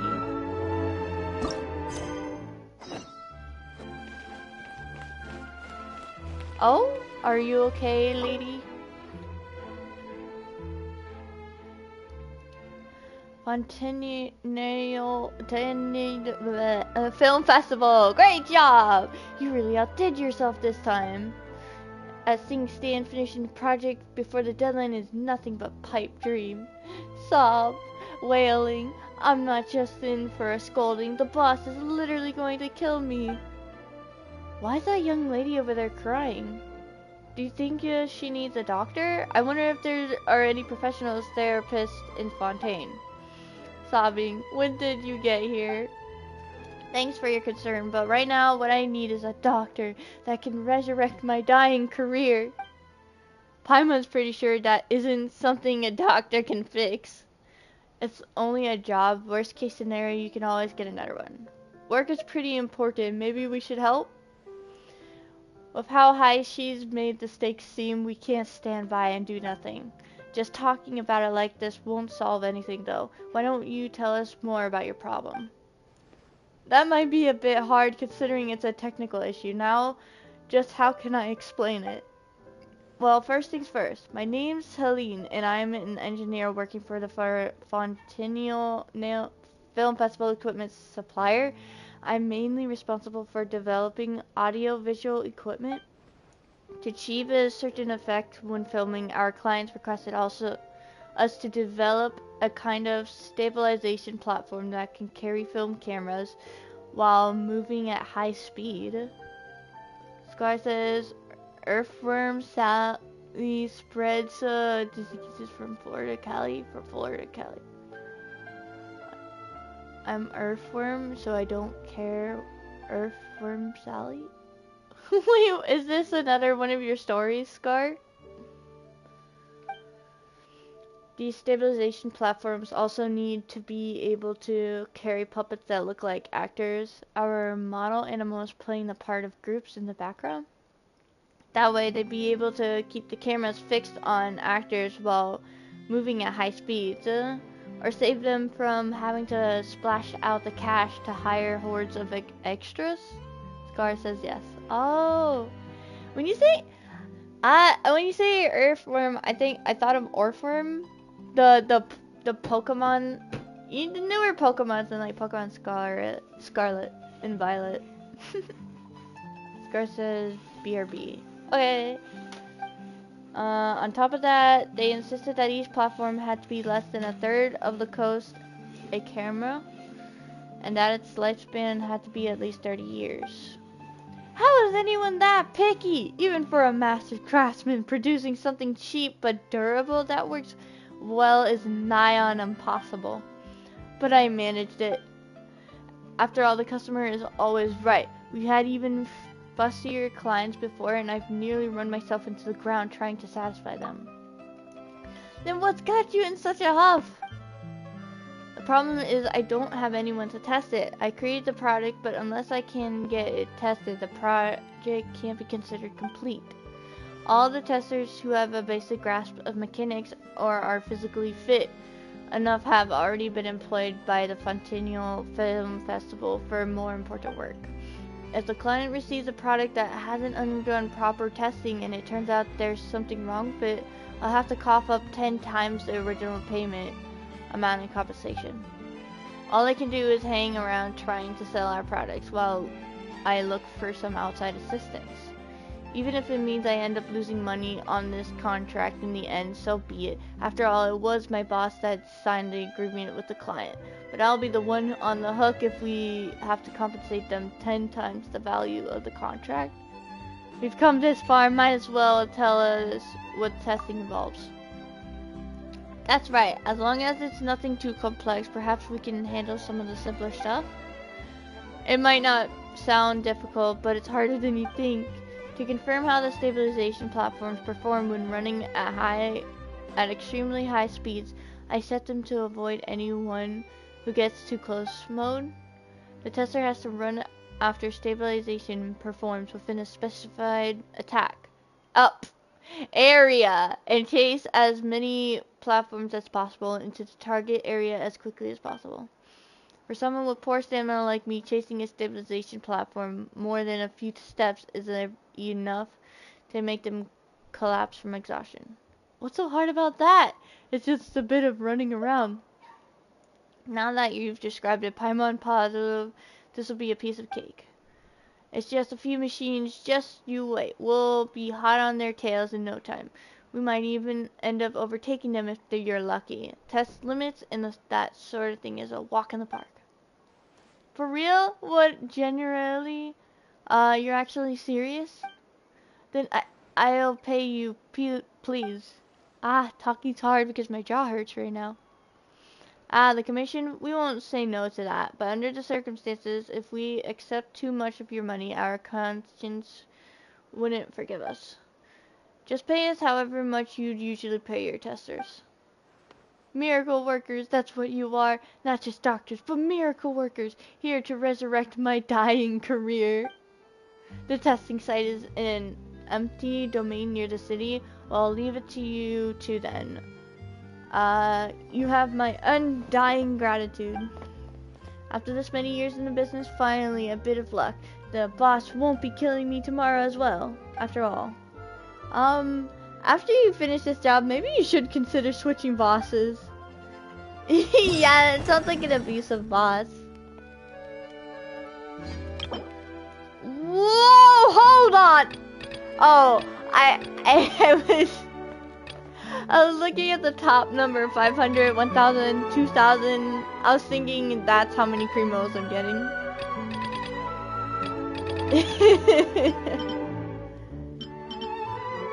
But dang, so I need to get 5,000 points. Okay. Stabilization mecha balls automatically avoid. Wait, stabilization mecha balls automatically avoid testers and move in the opposite direction of an approaching tester. A stabilization mecha ball's movement is influenced by all testers. I see Kaya. Wait, use this characteristic to send as many stabilization mecha balls as possible into your zone within the time limit. Oh, they're so cute! Oh my gosh! In addition to the stock ball, glitz balls will also spawn. Stock balls are worth 1 point each, and glitz balls are worth 7 points each. I'm guessing the one that's higher up with a hat is a glitz ball. Jump boosters can be found in the testing ground. Pick one up to perform an extreme jump that goes higher and farther. It's a perfect... Wait, what? Oh, for rapidly moving to other side of stabilization mecha ball, so use it well.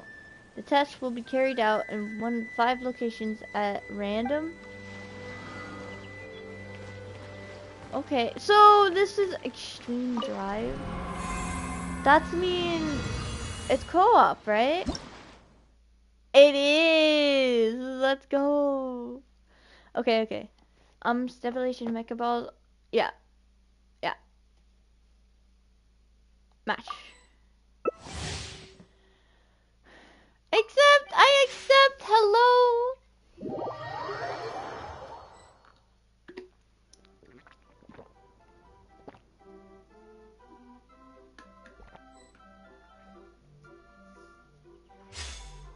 Mm. 2 Farinas.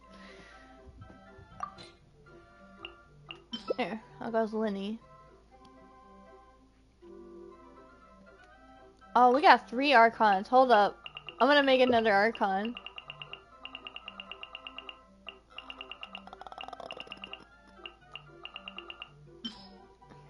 There. We got another. Oh, no! I thought we were gonna make multiple Archons.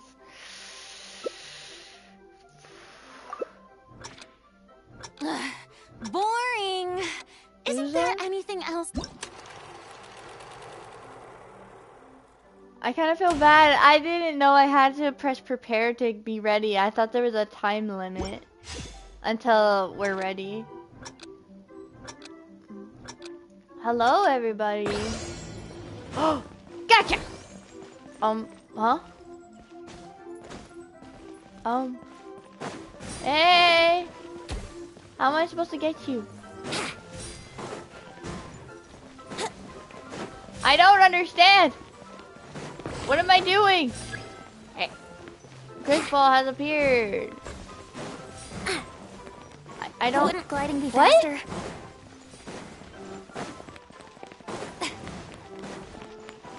Okay, apparently none of us know... I don't know what I'm doing.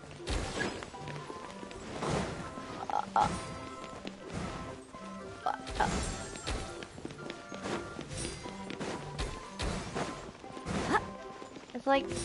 Am I just supposed to touch them or something? Oh, okay. I touched you.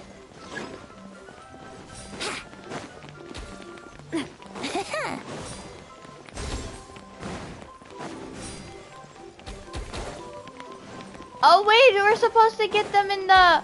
Oh, I understand now. So wait, which woman am I? This one? Right? I was so confused. Wait, No, go with mine. I was very confused.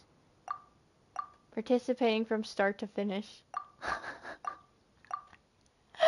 No! Only 700! I'm so sad.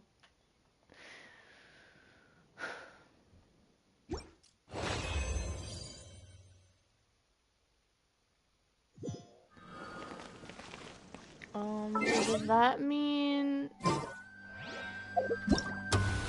I have to get 5,000 points in one go, or... No.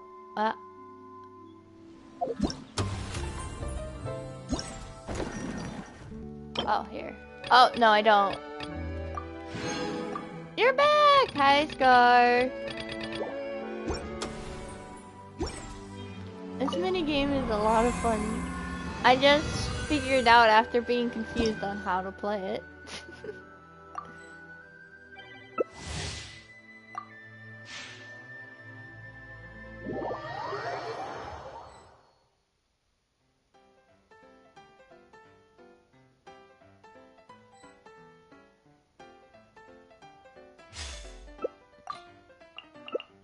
Play as Fremine. Why not?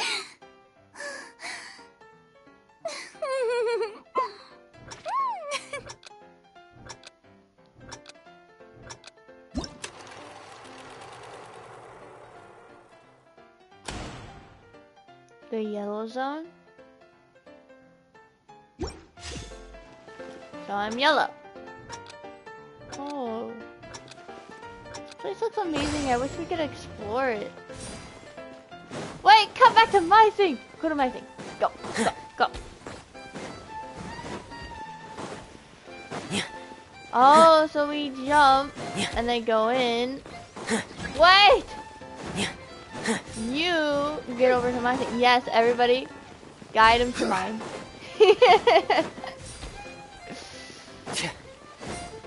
Go, go, go on, go on.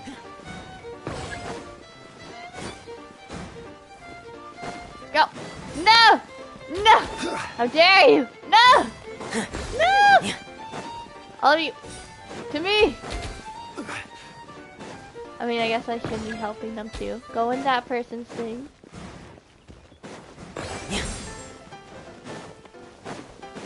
Oh, oh!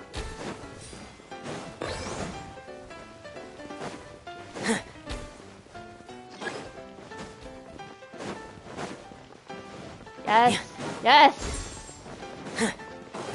I gotta get more than... Oh no! Getting so much! I'm sorry. Are we like competing?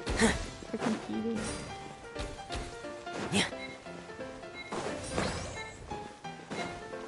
No, no, no, no, no, no! How dare you, Toma! No!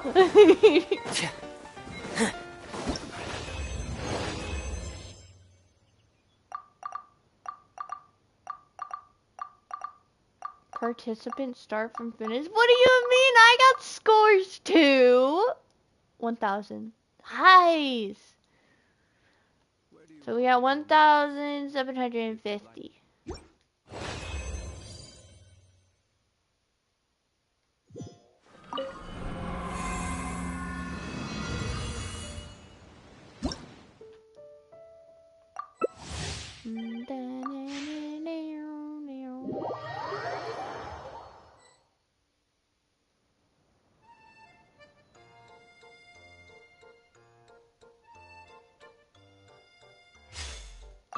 I'll be Linny next.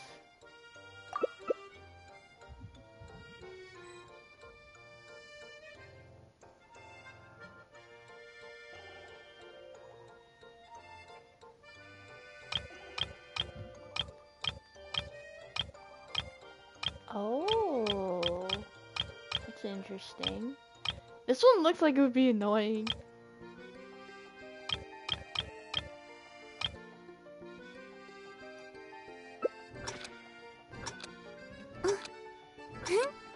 I have already finished all the mini games. I just haven't finished the story. I've barely even started. Scar says. Oh. The this minigames does seem a lot of fun. Understandable. I see all of you. I will steal all your points. I'm just kidding. No! Wait! Don't run away from me! Go! Go, little ones, go!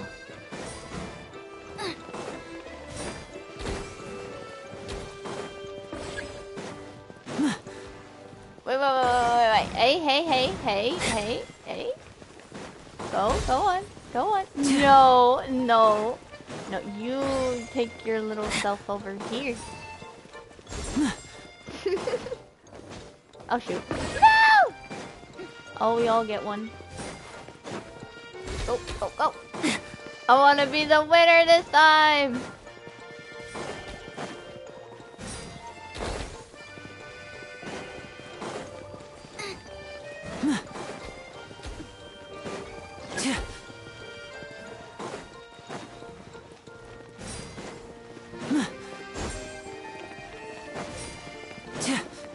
No!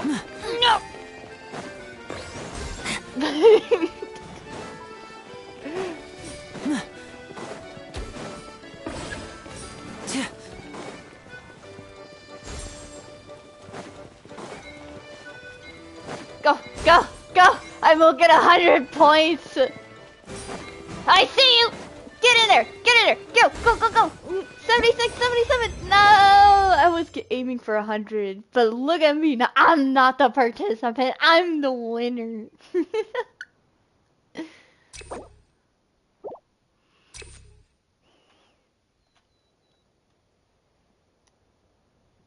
$1,350.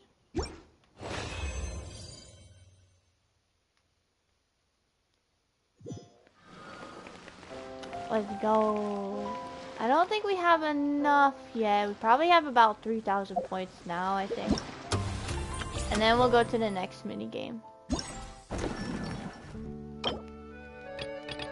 Yeah, I was right. About 3,000 points. I'm smart. Look at me. 100 primos. Yeah. I think I'm not gonna summon anymore. I'm gonna wait until Nihida comes out. Unless I get tempted by another cool character! Why did Genshin do this to me?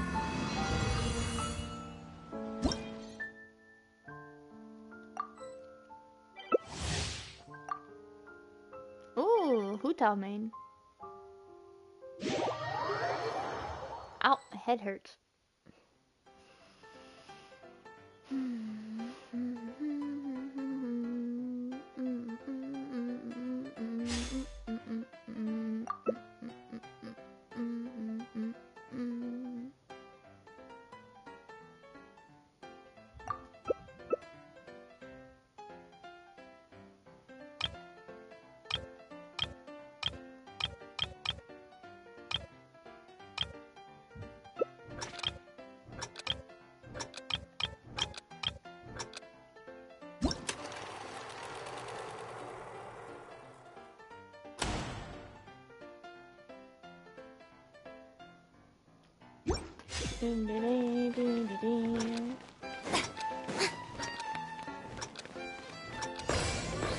Oh! Yes, all of you go into there.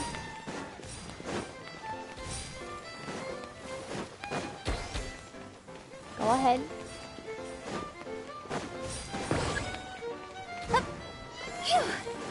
Get in there. No!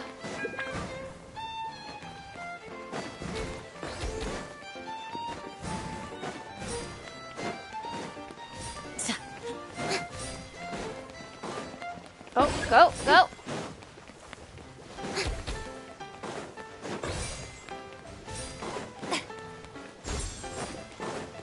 Oh, we have some... A lot of people seem to be winning.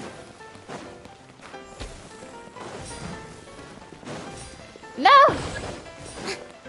Hold up. Turn around. Wait. This is my red thing. My yellow... Oh yeah, I am red. Okay. I got confused for a second. No! Don't you dare! Yeah! Hotel! No! I won't let you. I will win this again.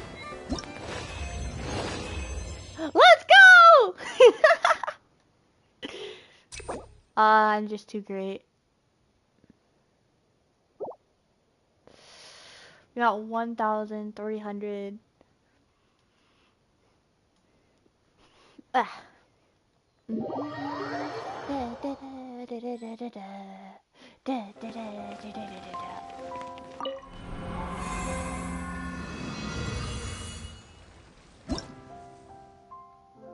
Match. Yep.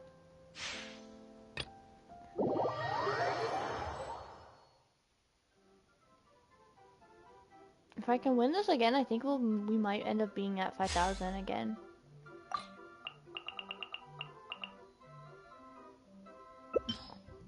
Oh, wait. Bam. Look at my Klee. She's just too adorable.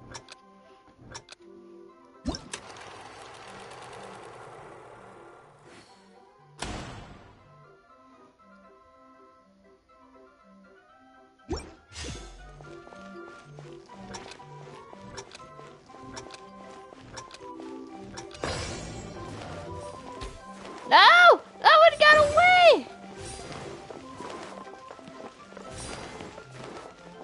Go! La la la.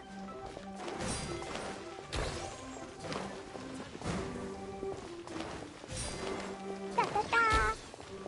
Woo!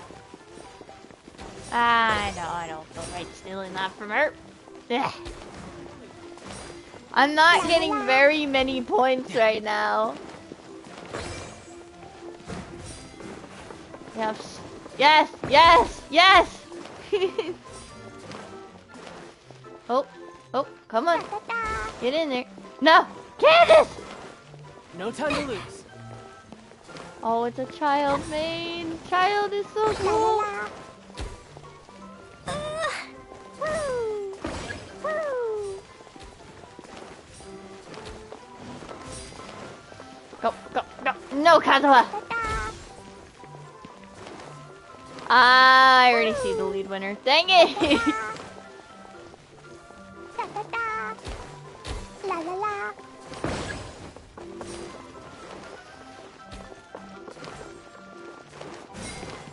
No! No! Oh well. La la la.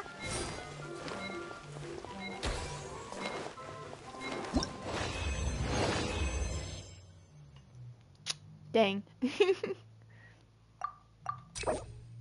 Oh, he has a lot of characters.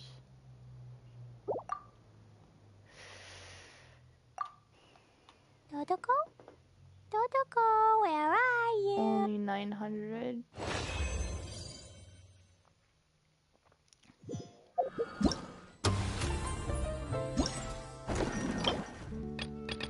Oh, we got all of them.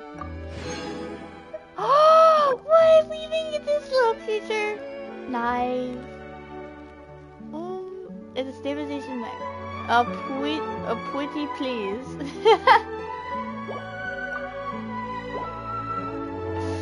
That's awesome.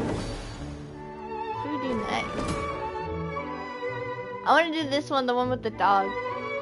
1,000 pace interdiction armament sharp shooting zone. During the Fontenelle Film Festival, you and Paimon encounter a special member of the guard. She seems to be looking for guests to partake in an event test.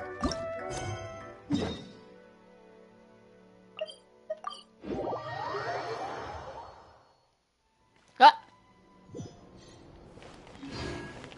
I still can't find a Yato or the others.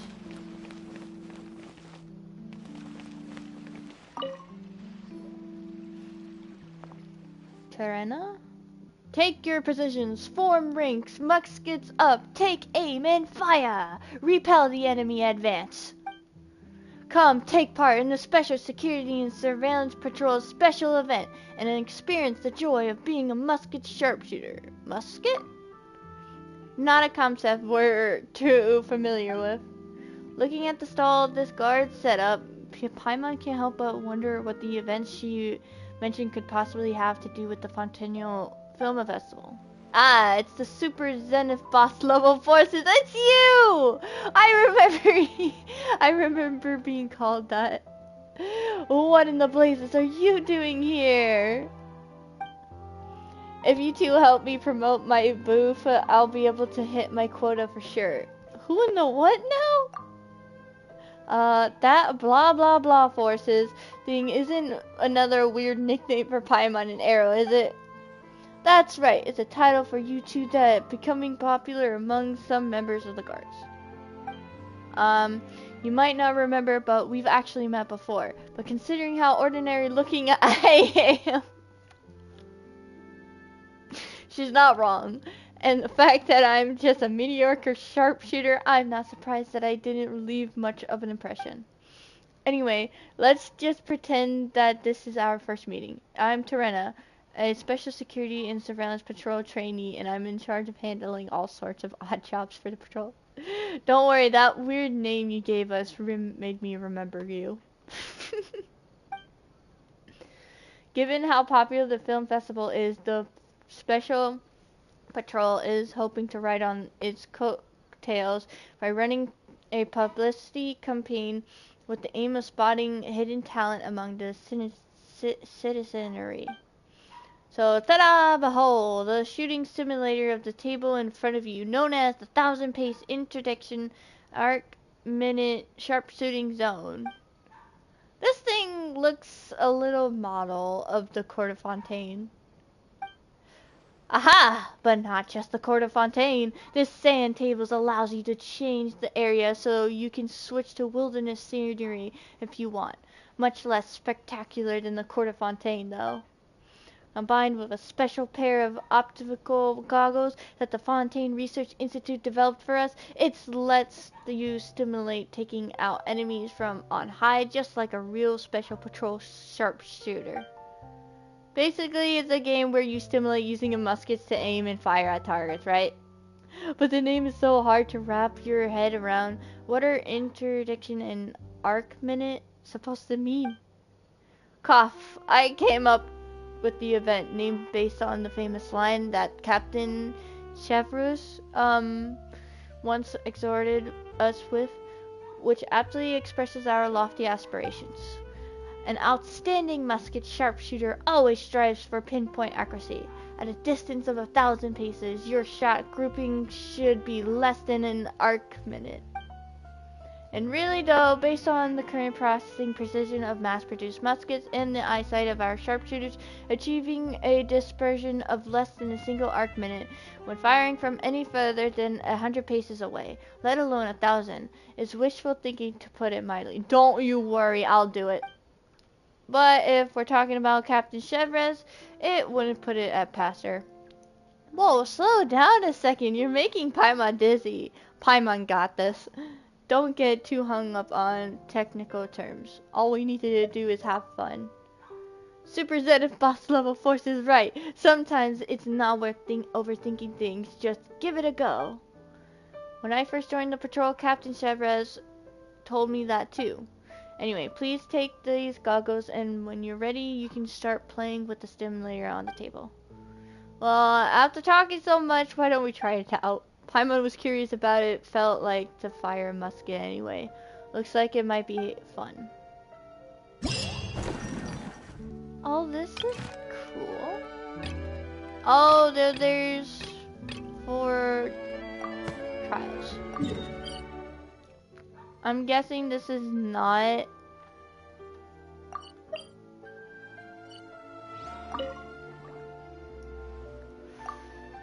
no problem. The game doesn't use up a real ammunition and the targets don't require maintenance, so you can play as many rounds as you like.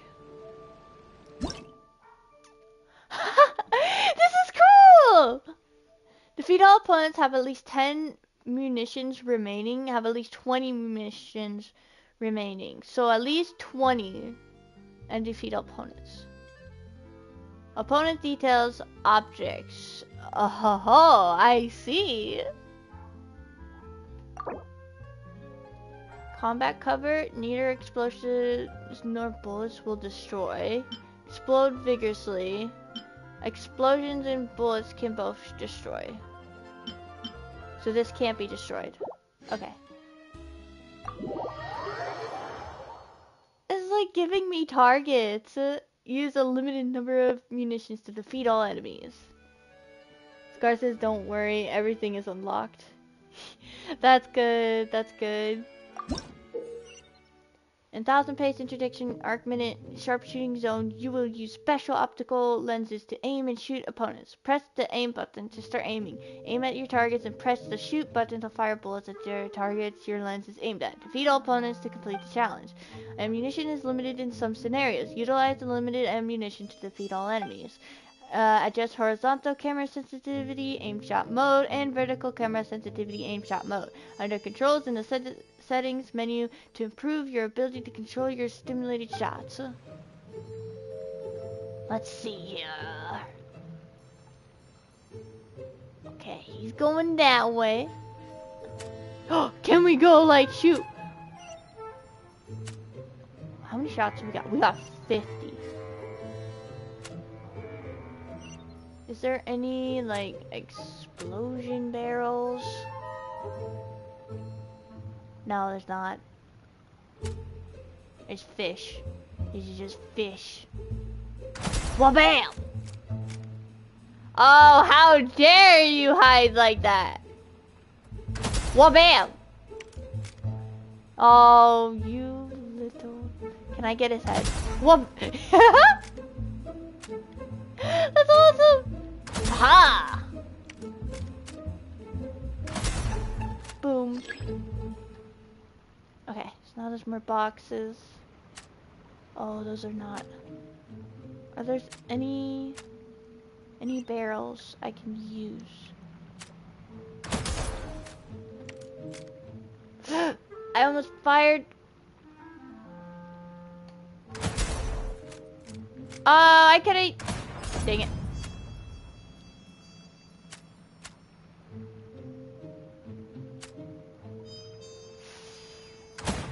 No!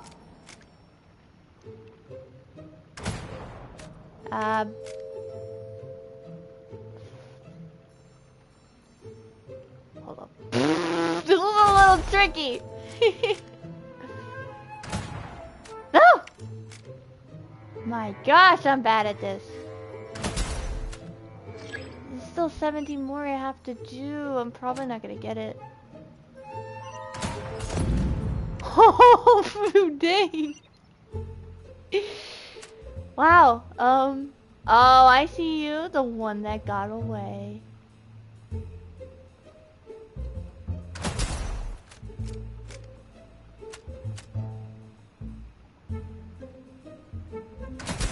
Get you.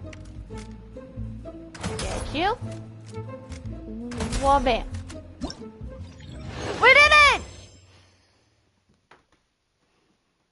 That was fun! That was a lot of fun. Select next stage. Okay, defeat all opponents. High value target HP is at least 25%. High value target HP is at least 50%. So does that mean we have to protect someone? Oh, protecting it. Okay.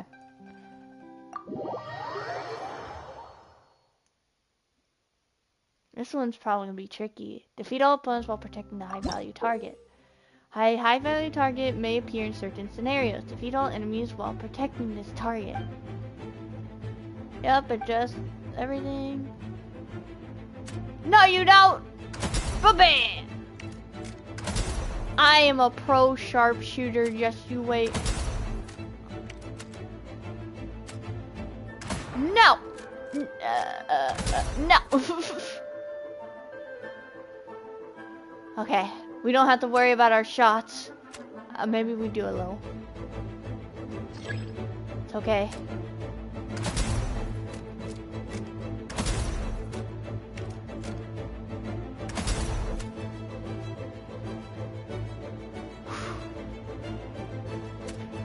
No, you don't. No.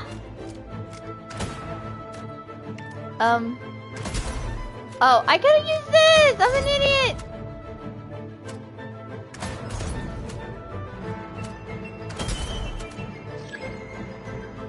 Seven. There's barrels here.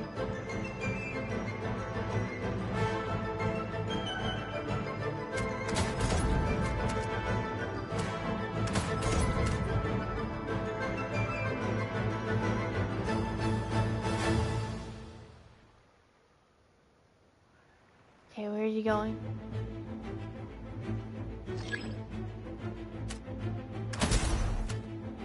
Is there any barrels?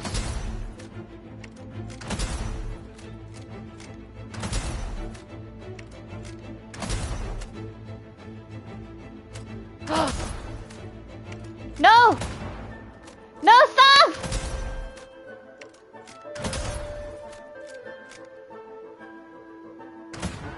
Ah, I'm wasting all my bullets.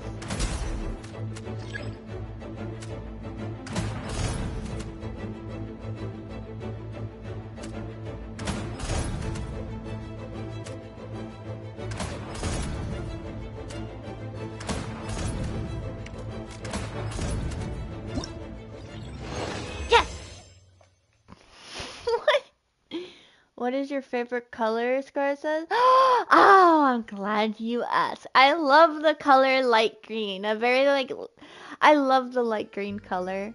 Yeah, I really do a lot.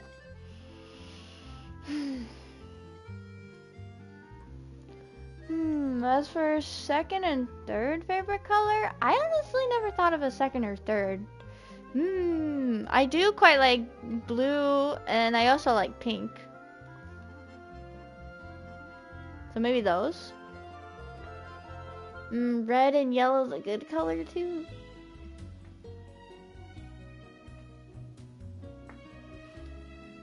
What's your favorite color, Scar?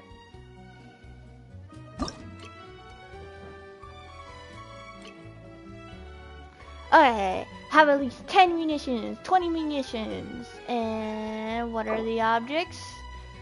Neither explosions nor bullets will destroy. Explode vigorously, cannot be destroyed. Oh, can be destroyed. Pfft.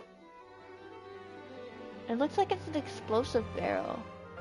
Amount of hazardous materials that will follow a set is similarly prepared by surveillance patrol that contains a large. And this one can destroy by bullets. Okay.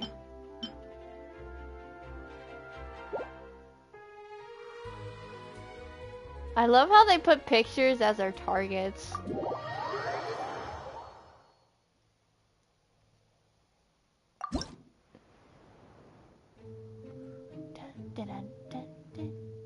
Wait, hold on. I feel like these boxes will cover the explosion.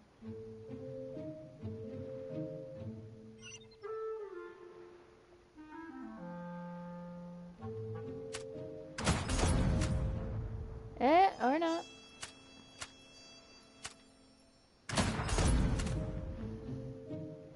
I thought he was about to still be alive.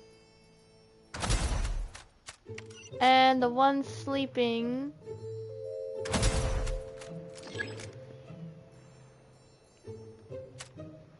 Wait until they both go near it.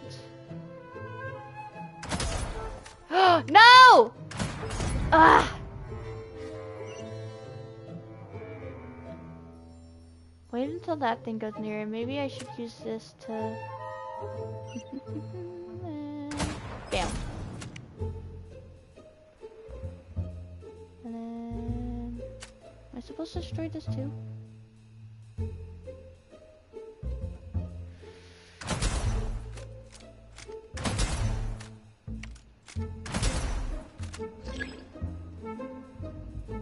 Ooh, there's a lot of things we can do with this.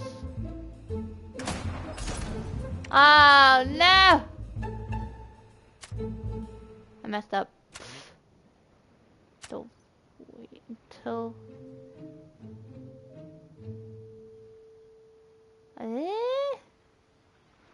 wait, how about you stay out for a little bit longer and then yes, yes. That's exactly what I want you to do. This one can't be shot down now. And here. We'll wait until this comes down. Right. Now. Oh, there's the other two. You're not escaping! Ah! Come on out! Come on! Come on!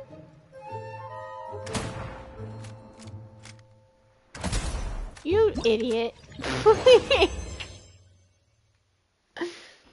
Scarscas says, like Colley's hair, my favorite colors are lilac, teal, and scarlet because that's my name.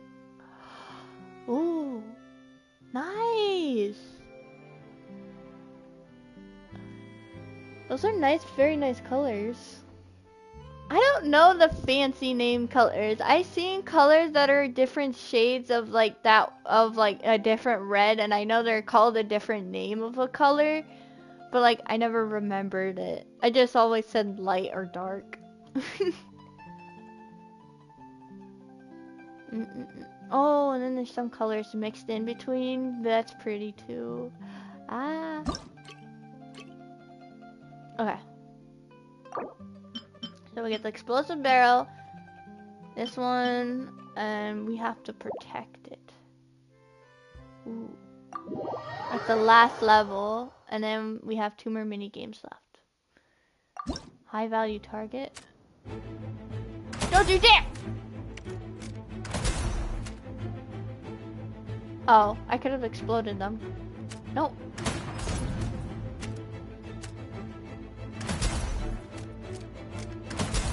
Stop it. There's 3 of them.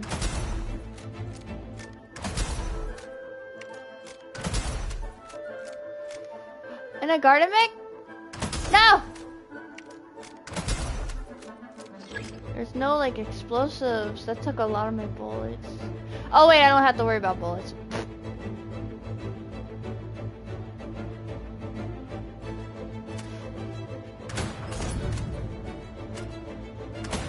No! Come back! Come back! What are you doing? Ugh.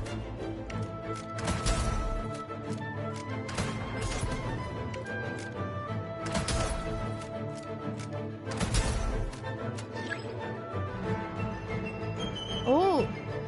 We changed training scenario formation. What's next?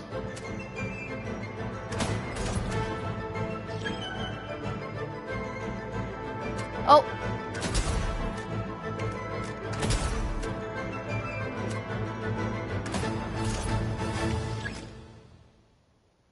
This is like a pretty cool...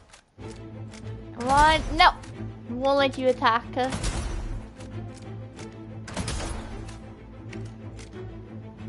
This one's just not attacking.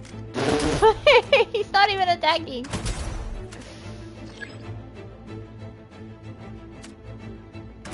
Let's get the chance.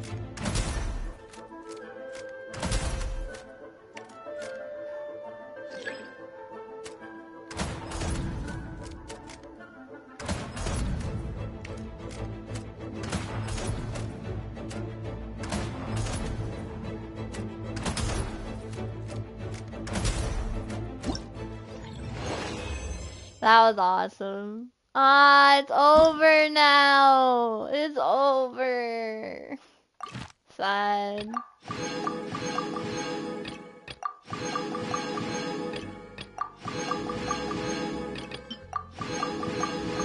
I wanna save for Nahida, but like I want Navia's weapon too. Ah, I must play it smart. Abandoned training? What do you mean? I finished them all.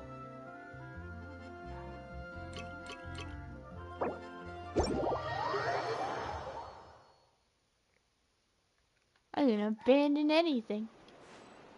Scar says if I had to choose my favorite shade, it'd probably be black.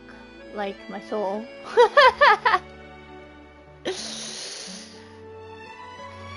My color soul would probably be pretty bright. I'm quite the cheery type of person.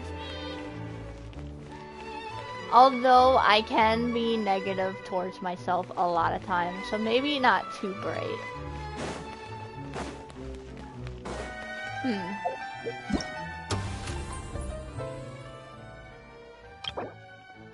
Ooh, nice, we got the sword! Gather theater tickets to win valuable rewards! Oh my gosh. Is this sword good on Navia, maybe? Who knows?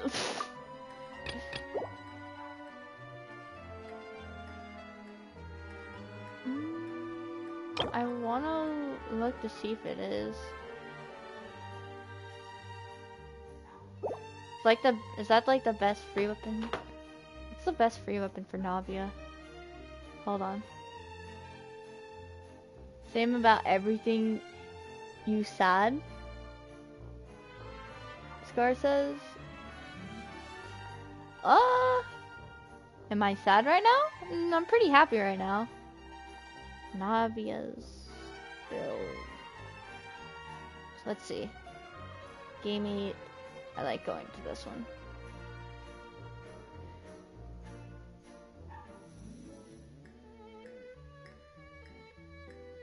It doesn't say anything about that weapon.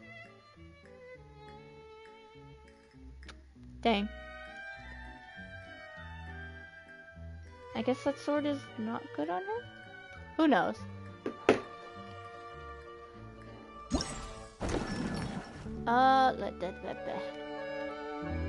We finished that. I guess we can do this one next, and then this one. Oh, I didn't read it! I didn't read it. Okay.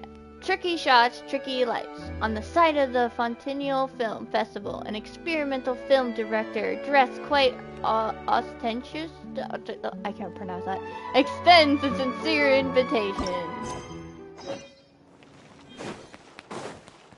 Oh, you do look fancy. Scar says, I mean you said. Oh. I see.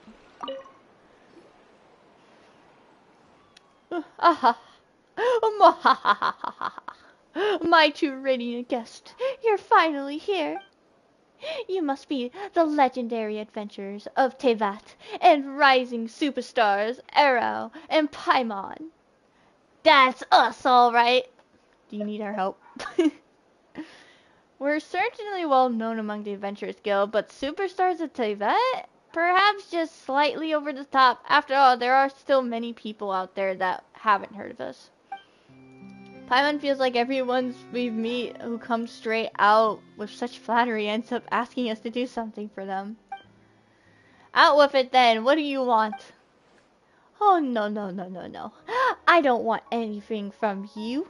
I simply want to put forward a win-win proposal. Join forces with me, Fontaine's most talented experimental film director, Melisse, to become the next big star of the big screen. Then why didn't you win the event if you're the most talented? Oh, Farina's the most talented. Once you've made it, money, connections, it's all yours. Wherever you go into that, no one will dare to stand in your way, and you'll find yourself walking down an endless red carpet, rolled out just for you. I feel like she might commit a criminal act just for Mora, so she can be famous. I'd rather not attract even more unwanted attention, but I like it when people stand in my way. But I like it when But we don't even have much experience acting on camera. If it were true that we could get famous just by collaborating with you, then why aren't you already a super famous director, huh? And where are all the other stars that you've worked with? Ah, you went silent. Ah, you saw right through me. If only someone would set up a special training school for actors. I need someone who not only knows how to fight, but also how to control their expressions and inject emotion into their lines. In short, I need someone who can do it all. But such genius simply doesn't exist so far. I've only finished planning the regular acting parts of my avant-garde production. I haven't even started on the action scenes, let alone finished my first film. I'm worried that I'll have to resort to employing stunt doubles, so that's why you two are such perfect candidates. Does stunt doubles mean that I think it does? You want us to shoot the fighting scenes? You've hit the nail on the head. It's the perfect solution to having actors who can't fight. We are pretty good at fighting, but won't people be able to tell we're not the same people just by looking at our faces? In theory, yes, but the action scenes are absolutely central to my experimental production. If you do a good enough job, I'll make the regular acting scenes into silhouette shots. There weren't even many lines to begin with. I'll make the other actors cake themselves in makeup and adjust their silhouettes so they fit their profiles. With a bit of lighting magic, no one will even know the difference. In a way, the regular actors would actually be your doubles. Anyway, they aren't as well known as you two. I even pay you royalties. So basically, if we help you, we'll be handed the starring roles on a plate, just like that. You'll also receive a large payment. I want a large payment of primos. I don't need Mora. And it'll do wonders for your reputation. And it really does sound like it'll pay off. What do you say, Arrow? Why pass up such a juicy opportunity? Time to put our acting skills to the test. Thank you so much for lending a hand. What a dream come true. Then without further ado, please head over to my experimental studio right away. There will be 4 fighting scenes in the film, each with a completely different ambience. Each scene will also have its very own special lighting. When the special lighting comes on, the action will intensify in line with the corresponding place in the script. With your experience, I'm sure you'll get the hang of it in no time. Once all the remaining scenes are filmed, we'll finally be able to wrap this thing up. Okay. Are we? We're not there yet. Oh, we're doing it here. In trick shots, tricky lights defeat opponents that endlessly appear within the time limit to score points.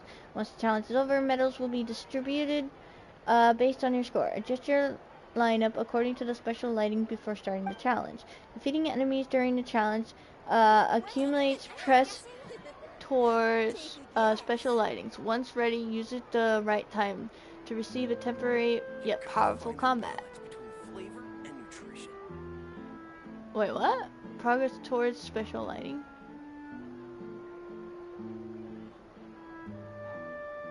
Use this effect to complete the challenge efficiently. So, when a light comes on us, we'll... Okay.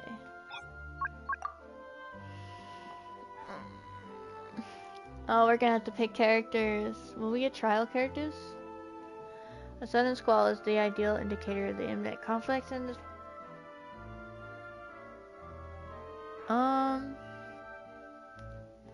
So we got fungi, meteorals, which I think they're pyro. Yeah, they are. No, one's pyro, one's electro. So we got pyro and electro.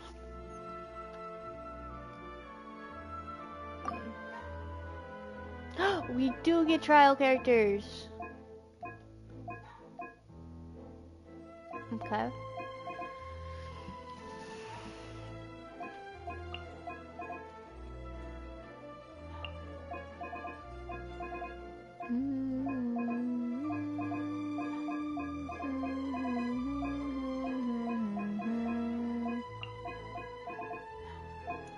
We need Bennett for this. mean, we have Barbara. I'll just take out Bennett. Where's Bennett? Where's my Bennett? Oh, there he is. Actually, I know I'm gonna put Bennett on the right thing, so let me, real quick. Where's Ayaka? This will... There we go. Scar says, I almost eaten all my Christmas candy. I think I like candy a little too much. Never trust me for any type of candy. Oh no! Did you get a stomach ache? Are you okay?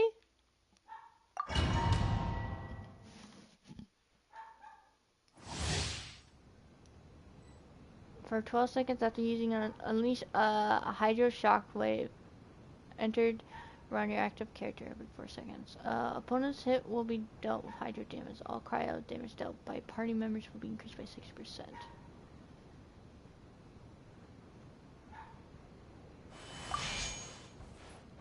Oh wow. Wouldn't gliding be faster? This looks interesting. Can I go up the stairs? Oh, I can't. Oh, there's a... Can I sit? This is the greatest thing I've ever done. I'm just like looking around. There's balloons.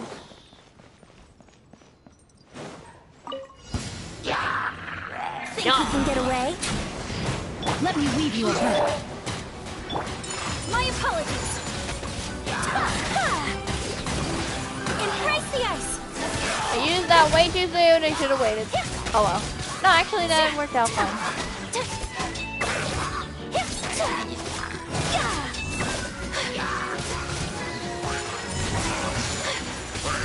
Ah, I'm not used. Sorry, I'm not used to the running character.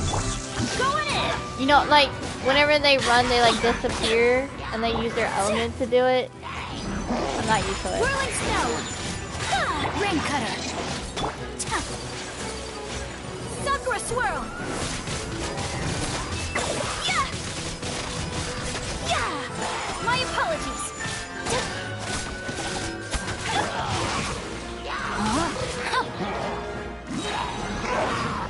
Teamwork is dreamwork. Time for takeoff. Huh? Let me weave you a bird. Whirling snow.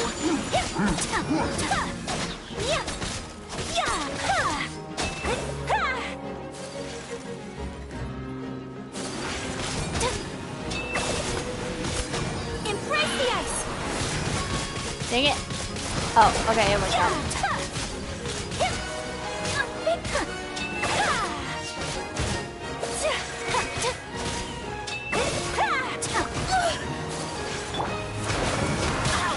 No, my sword. Rain outlines your fate. Rain, I'm going in.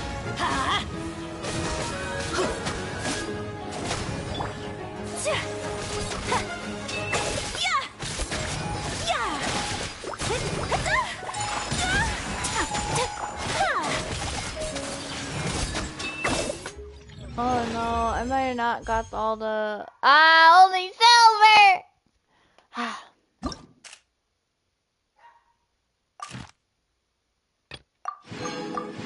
I at least got the primos, but I couldn't get... I need 4,000 points.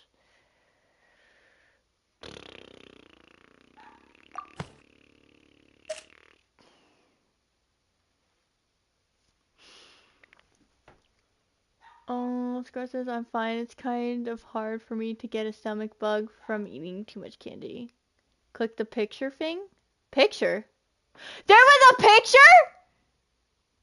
Wait! Hold up! There was a picture. I didn't know. Wait. They never said anything about a picture. Now that I think about it, I remember a clipboard near it. But I wasn't really thinking too hard on it. Oh man, I am a genius, aren't I? Nah. Here, let's do that again.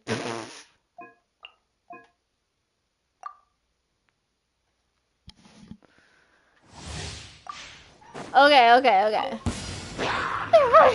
Oh my god. I am a genius. Think you can get away? I am absolutely a genius. Sakura swirl! My apologies! Wait, let me fight this guy first, and then... Yeah, now. What? What? Was I not? Whirling snow! Whoa. Embrace the ice! Teamwork is dreamwork! How rude for takeoff! Let's light it up! Let me weave you a verse.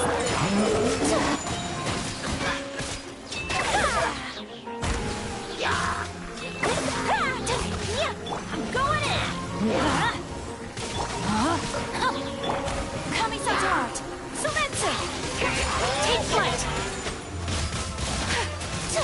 Oh my gosh.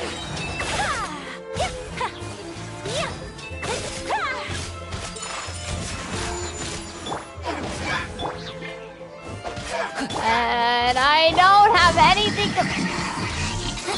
Let's light it up! That wasted so much time. Think you can get away?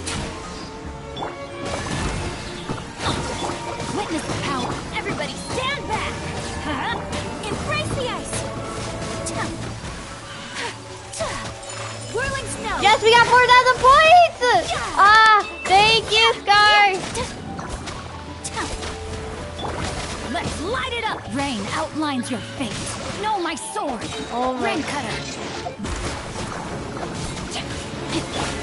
Take flight!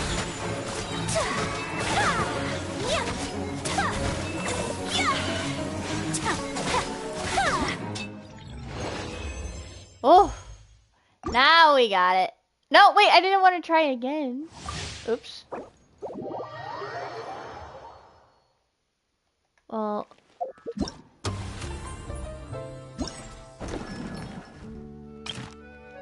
Hey, goodness, we got that. Where's the... Oh.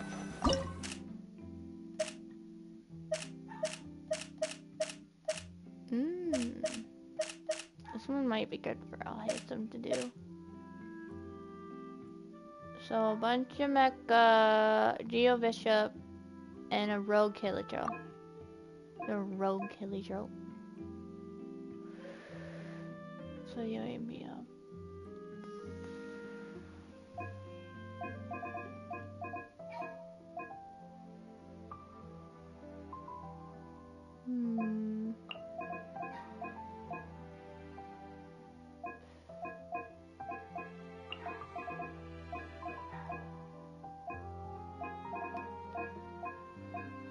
I want to use Farina, but she's not completely built yet. I'm still trying to look for artifacts for her. I'm not getting lucky.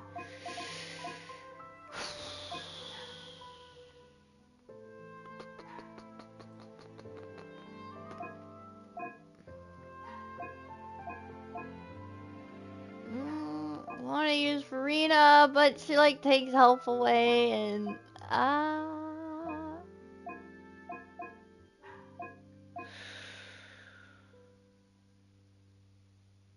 what are the... No, that's not what I wanted.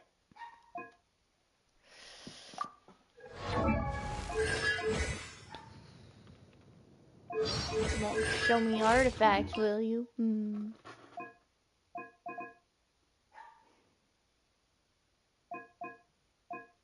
know what, screw it. Put Farina in there.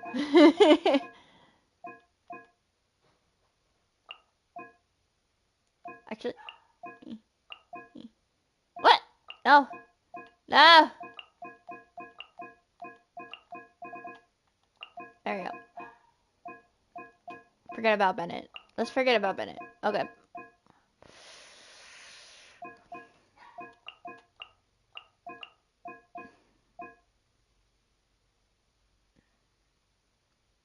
This is probably not a great team to put, but you know what? It's fine. fine. Oh, okay. Time for a light show! Shower me with praise! Let my name echo in some... Clouds high. The birds call! Strike is one! Good bishop down!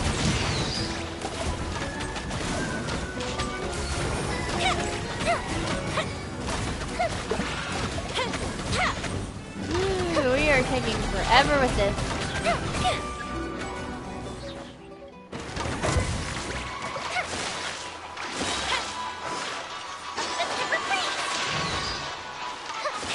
We're barely taking any damage. Oh my gosh.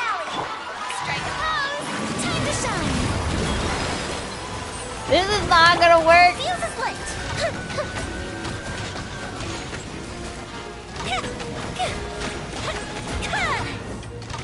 Yeah, this won't work. Okay, stop the challenge, That will not work.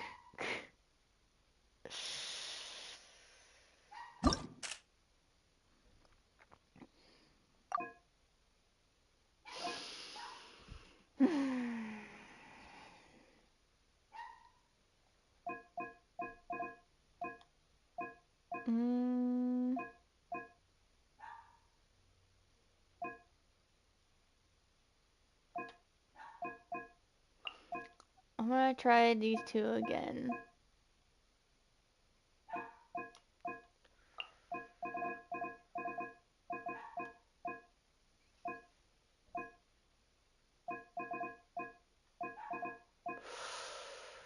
Where's Intro?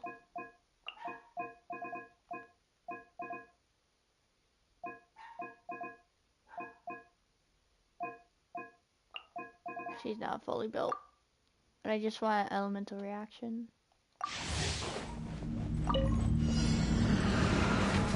Oz, reveal thyself! Strike is one! Witness the power of Gugwa! Time for a light show!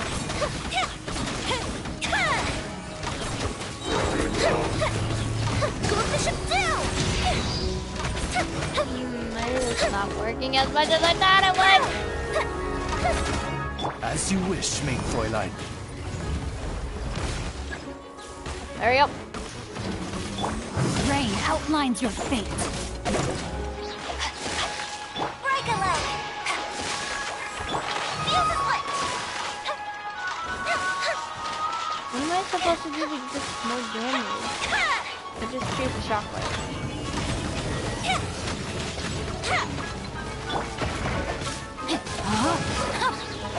Know my sword! By royal decree! Ring cutter! Fire hazard! It's not working either. Here come the fireworks!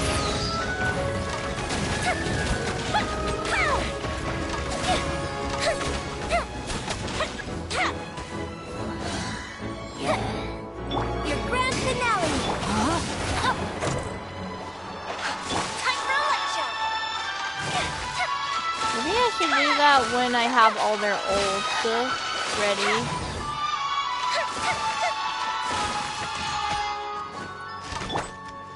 Ah! Oz revealed! Know my sword! Witness the power of good fire hazard!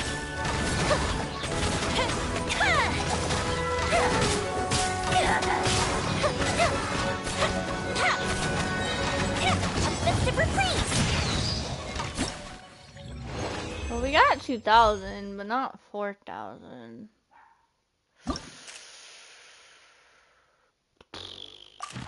Well.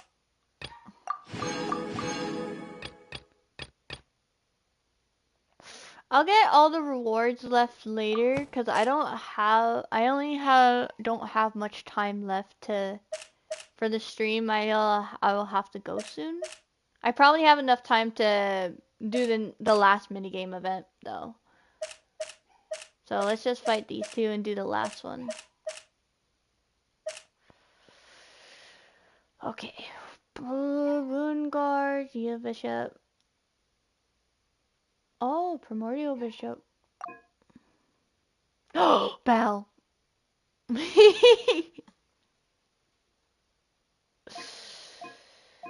Let's see.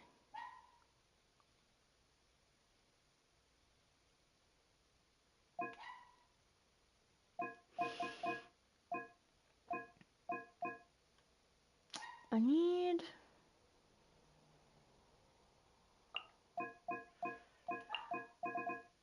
Wait.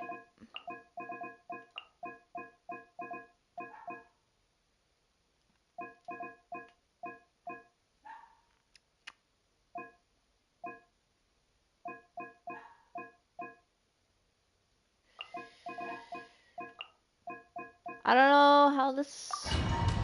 Don't really have... The only type of healer we have is Xingqiu, but that's his skill, and it doesn't really actually... You know. Torn to oblivion! Eat this! Let me weave you a verse. Here you are. The process of elimination. Ah! You gotta be careful not to get hit!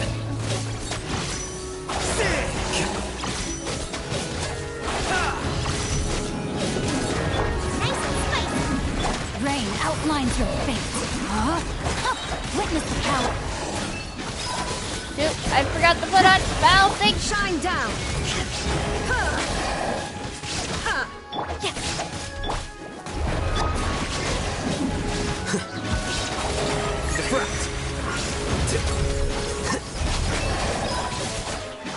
I have not killed a single thing! Now I did!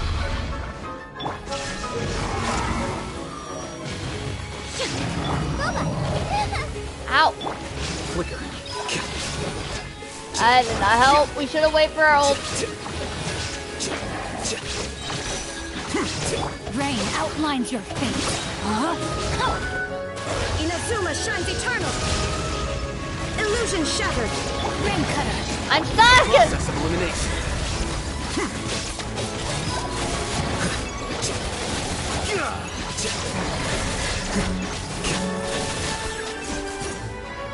Okay. Okay. You're toast. Rain outlines your fate. Huh? Witness the power. Torn to oblivion. Here you are. Scatter. Come on, come on, come on, come on, come on.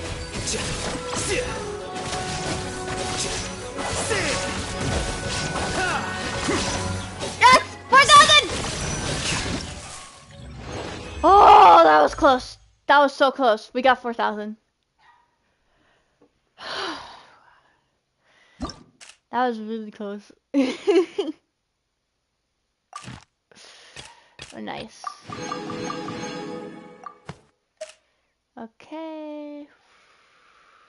I hope we can get 4,000 on this, because if we can, the only reward I have to do later is just this one reward.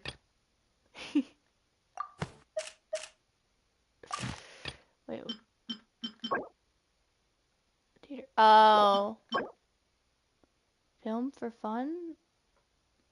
Wait, is this for the... Oh, wait a minute! Is this like for the thing for the... Wait. No, no. This is probably for the shop. Okay. Does mean if I don't get that, then I won't have enough for the whole shop. Okay. Hydro, Electro, Pyro. Navia.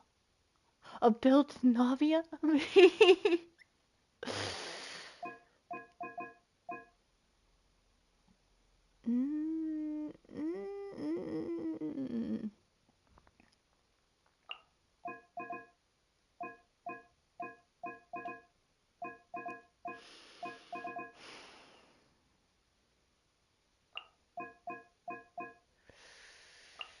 Hold on.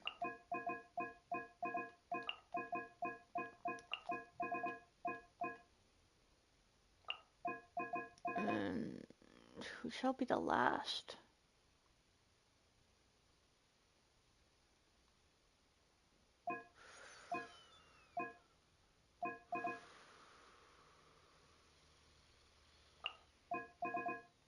I have no idea if this will work, but we could have put facial maybe. Advance! I don't remember how this works. Ring cutter. Teamwork is dreamwork!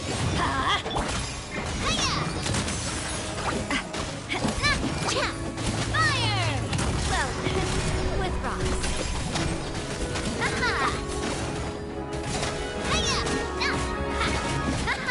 This one's got your name on it.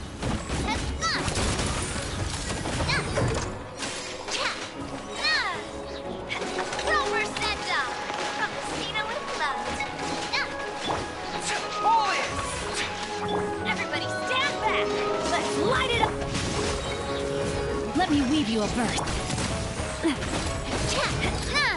Oh, we already have. We're almost at 3,000. Attack! That's the way. Press the advantage! I'm going in. Time to act. Dang it! Watch out!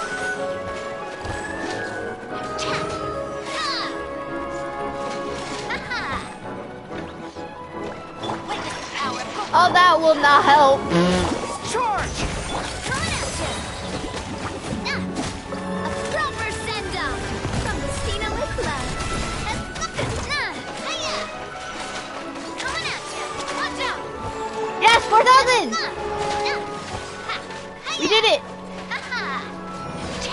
Honestly, I didn't think I would get them all. Teamwork is dreamwork! Ow, what are you doing? I'm gonna have to read those things later again. I forgot what he does. Fire! Well, with rocks. Watch out!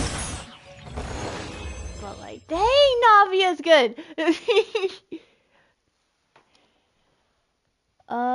Geodaddy Scarces? Wait. I thought Zhongli was I thought Zhongli was called Geodaddy. Wait, it was Goro? Okay, select stage. Maybe we do have enough time if I change my character. Sorry, Yoimiya, but I guess I'm not good at using you. So, who should I use for this? After trusting them, after unleashing a shockwave at the location of opponent hit by your normal attack, dealing true damage to nearby opponents, one shockwave. Okay, so normal attacks. Should I just go with my regular characters? See, Venti. Could use child. But my hell hates I'm stronger than my child right now. I kind of want to use Zino. But he's not done yet. I'm still working on him. Let's see. Venti.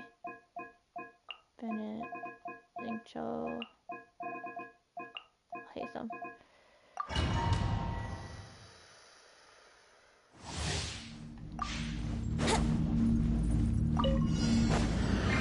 Time for takeoff. Why do you always stand back? Well, no, no,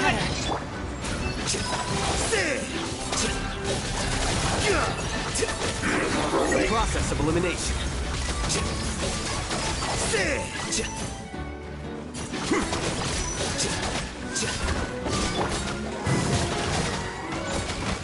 Hold on. Before we use that.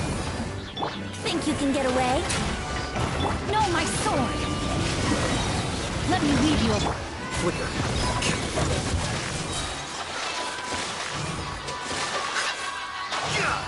Scatter.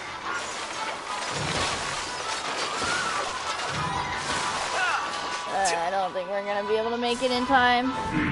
Maybe. Teamwork is dreamwork! Rain outlines your fate. Ring cutter. Time for takeoff.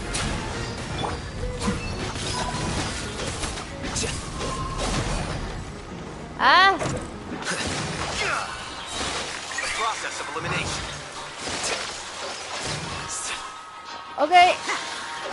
Yeah, we're not gonna be able to get this. No, my sword! Rain outlines your fate. Witness the power. Think you can get away? Everybody stand back! Let's... Here you are.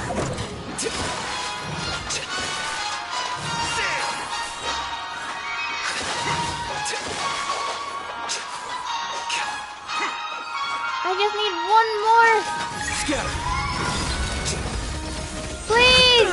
Oh my god.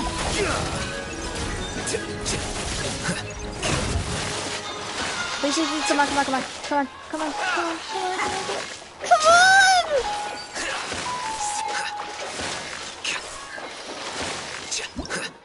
No! Are you serious? I was like so close, but my fingers were cramping and I get...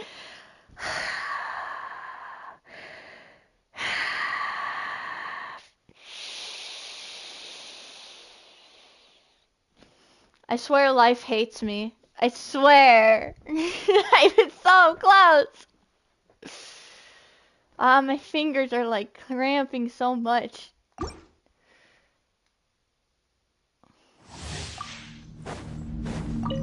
Okay, quick, quick, Time quick, for quick. takeoff. Don't go out of the teamwork. You know what? Maybe we should bring out Kazuha instead. You a burst. Huh? Oh my gosh, this is wasting time. The process of elimination. Okay. Vent. Here we go. Think you can get away? Go back in there, go back in there. No, my sword! I'm going in! Rain cutter!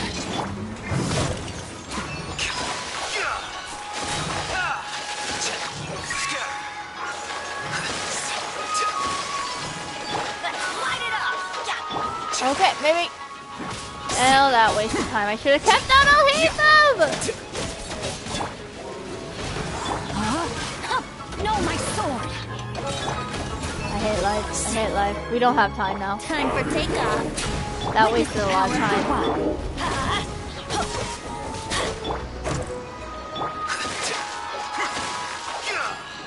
Yeah, no. Stop it. Stop it. That wasted time. Okay, we're gonna change our characters. Just a bit. Venti. Maybe I should use Kazuha. Oh, let's see. Oh, no, wait. I can't. He doesn't have a lot of energy recharge. Hold on. We're about to do something. Maybe I will make myself have time for all this. Okay.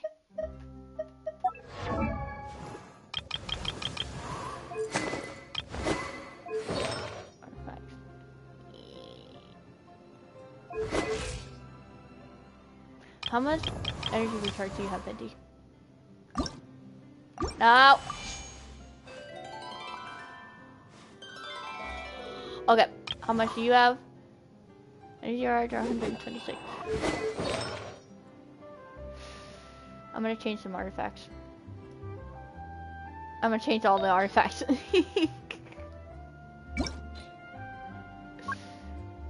Oh, wow.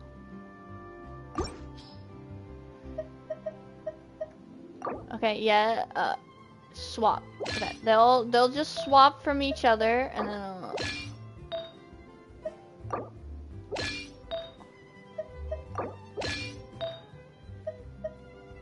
Does Venti not have a fourth one? Oh, wait a minute.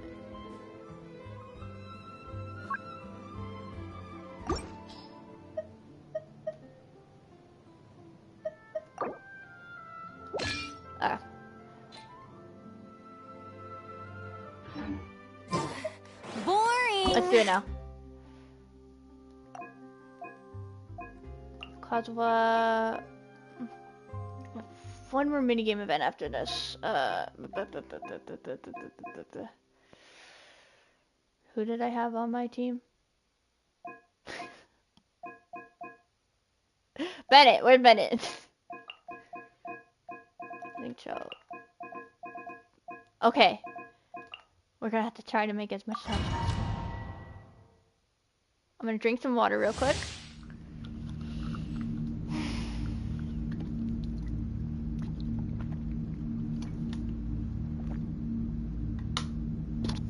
We're gonna get it this time. Ready, set, go! Snap! One with wind and cloud. Everybody stand! Let me weave you a bow. Flicker. Deflect. Okay, next.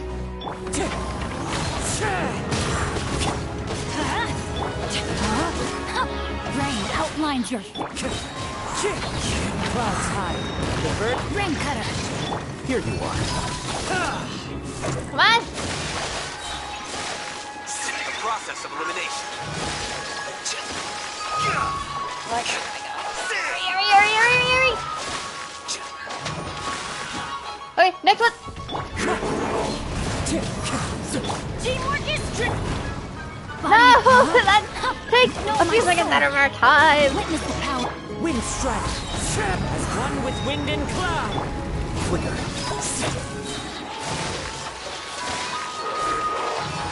I don't think we need to use this all yet. Okay, next!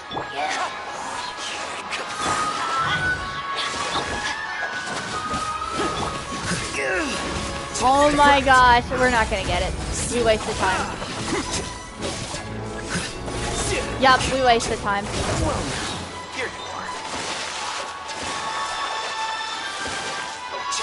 Okay, stop. We wasted time. We messed up. Because... Nope. You can do it. You can do it. I can't. We can do it. It's just there. It's the seconds. If I waste too much on one enemy, we won't be able to do it. I'm going in. Let me weave you a bow. No! Yep. Okay. It's fine. It's fine. Wind strike.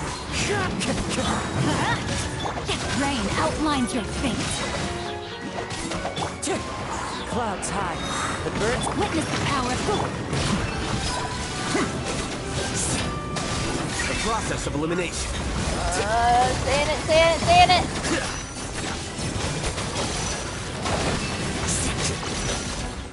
Okay, next. Time to get. I don't think we have time. teamwork is true.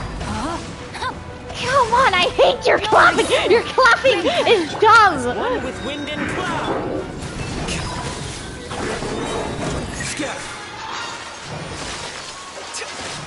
Okay, next. Let's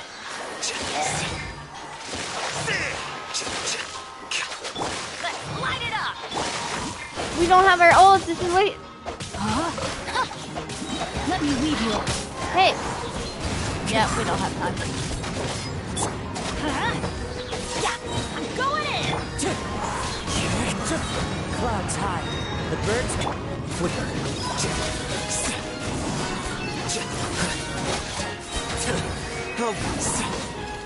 Only Wind strike. do it.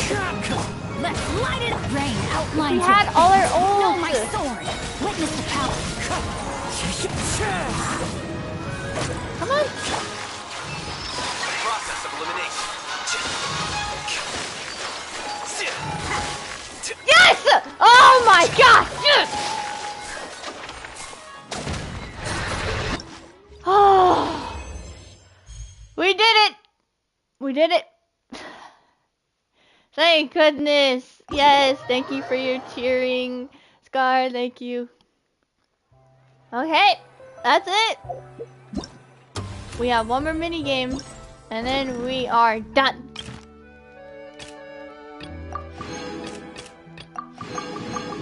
Oh many primos. Last one.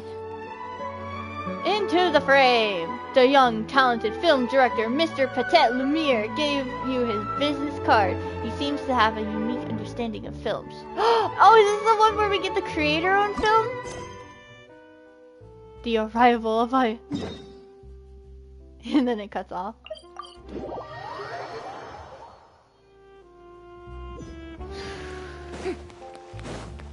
Oh, it's the child! Hey, kid.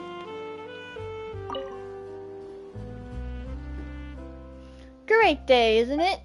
Someone as famous as you, I bet people are always handing you their business cards. You know us? Errol, this kid's pretty sophisticated. Holding another in contempt merely on account of their lack of years is a mistake only the most ignorant would make. I suspect that the two of you are not quite so shallow as that. I didn't intend to flatter myself, but my elder brother and I are famous local film directors. Everyone calls me Mr. Petit Lumiere. Hello, do you plan on giving us your business card as well? Correct. I am quite keen on learning more about your venturing experiences. In my industry, extraordinary stories are always in demand. As you appear not to be well acquainted with me, allow me to introduce myself.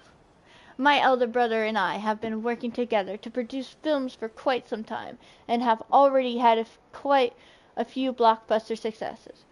Perhaps you've seen employees leaving the factory? Nope. Oh, that's okay. How about the arrival of an aquabus? Haven't seen it either. Ah, I see. That is nothing too remarkable. The road to fame and stardom upon which we two brothers tread is yet long, and we will certainly make even more popular films in the future. Film production, constructing and planning narratives, the performances of actors, the cooperation between cameraman and director, a post-production and processing. All of it is a truly fascinating process. And among all these, I believe that the process of filming itself is the most technically demanding. What you choose to focus on while filming decides the information that will be conveyed to the audience, the atmosphere they will feel. Scar says, what happens when GeoDaddy gets together and make a Geo? I don't know. A Geo kid? Of course, the narration is very important, but you cannot expect a story to rely on narration alone. For 4 shots, I've always believed that you only need 4 shots to construct the smallest divisible unit of a story. Within just these 4 shots, a genius can work miracles. Would the two of you like to try? Seize the opportunity to reveal in a glamour and charm of filmmaking.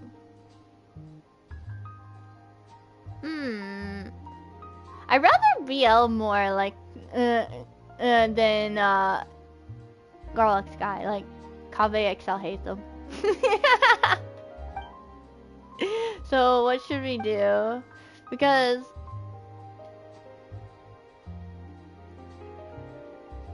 I don't know, I'm getting off topic. It is simple. I will provide you with a few simple themes that have already been formulated in the short scene.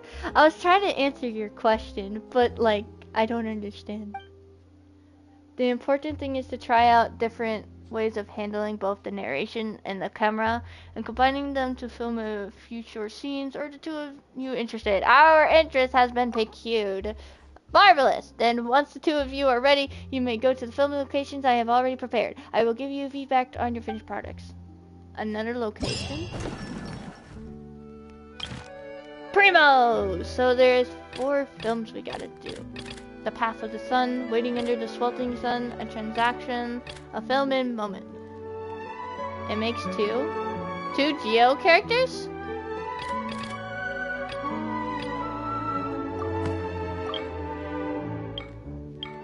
Oh, 4 locations. There's 4 locations, okay.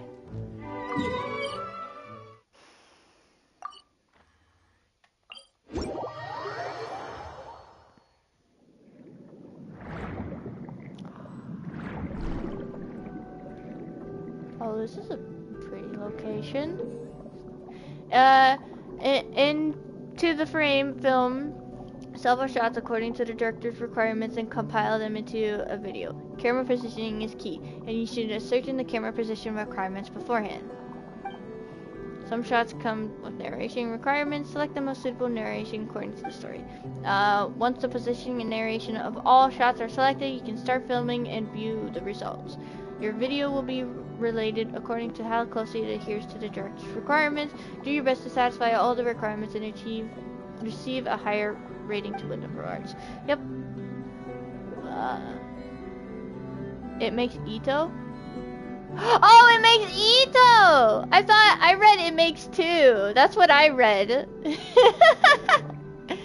Oh man, I love Ito. I really do. An actress played by Lynette is lost amidst the underwater seagrass and cannot find her way. When she looks up, the sunlight illuminates her face through the water surface, showing her the way forward. Show the environment that the actress played by Lynette is lost in.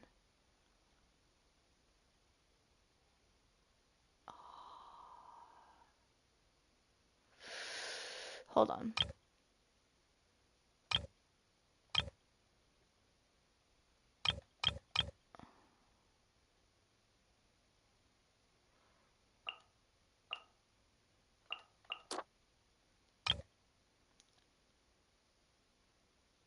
Let's keep going. Where should I swim? It all seems the same underwater. Oh.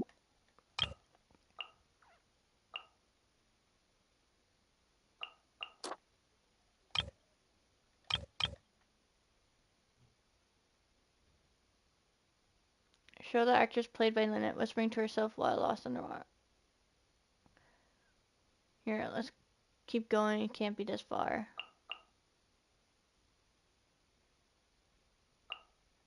Or should I swim? It all seems the same. I don't know. I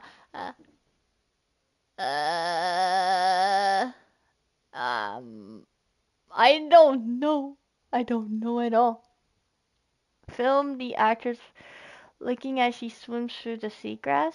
Oh, I see her now. I didn't see Lynette. I was so confused. Like, where's Lynette? I was very confused. There we go. Wait, are we not gonna pick a narration? Okay, I guess not. Because it acts like a child, Scar says. Oh, I get it. Camera position requirement. Highlight the bewildered expression of the actress played by Lynette.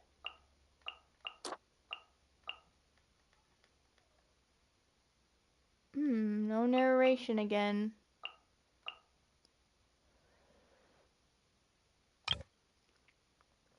The actress played Lynette sees the sunlight shining through the water. I know, follow the sun's rays. After enjoying the refreshments, it should. Forget it, let's just go home. Follow the sun's rays. The path of the sun. I remember the path I took coming here. Let's keep going, it can't be far.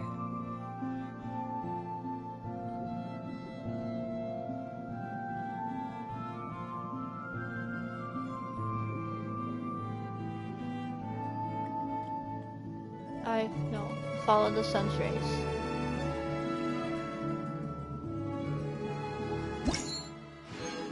Beyond expectations. Dang it! I didn't get 3 stars! Ah! Fine. Okay. What do you want me to do? Okay, this one's 20 points, 20 points, 20 points. 20 points? 10 points. I see. 0 points! Oh no! Okay. Alright. Let's try shooting now.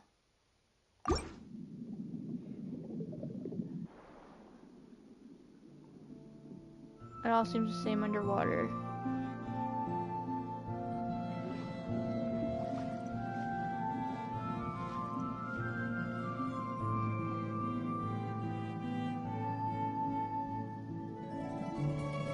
Follow the sun's rays.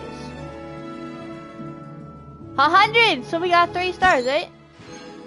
A divine handiwork. Nice. Okay, next place.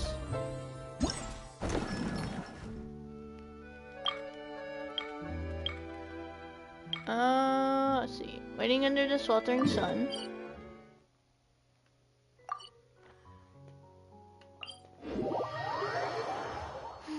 We don't have much left to do. Oh, this way.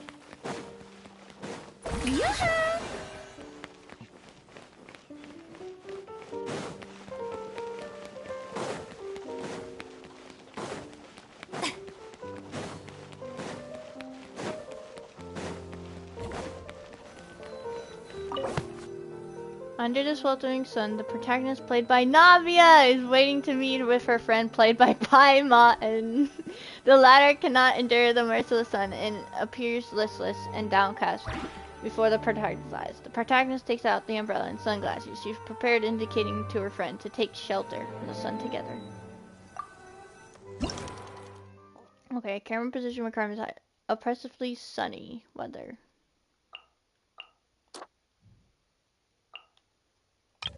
Next, film the actress played by Navia, waiting in the show the actress played by Navia's expression.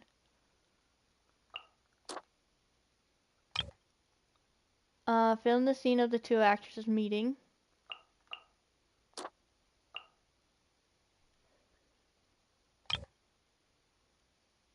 Show the expression of the actress played by Paimon as she withers in the sun. Where should we go? It's way too sunny here. I want to eat Hotel de Bord Macron so badly. It's way too sunny here. And then film the actress played by Navi as she holds the umbrella and sunglasses.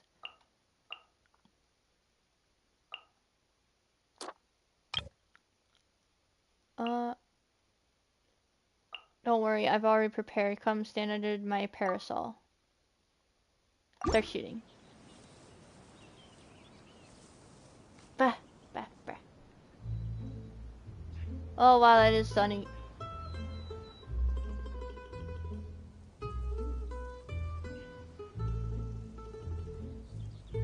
It's way too sunny here. Don't worry, I've already prepared.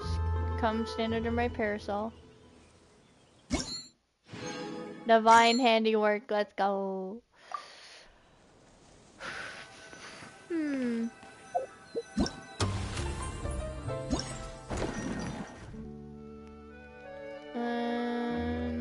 now 2 more. Transaction.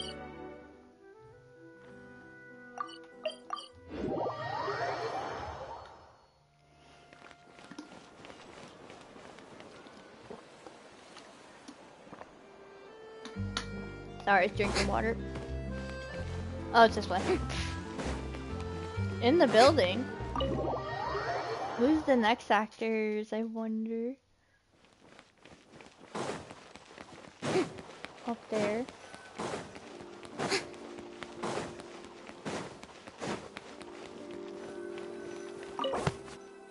A fireworks merchant arrives in Fontaine, played by Yayyyyyyyyyy, and her client, played by Riquetti, have arranged to meet at a Hotel de Bord to discuss a sale. After carefully checking the samples, the client acknowledges the quality of the fireworks and a deal is struck. Ah, him! I wanted another playable character to play, not...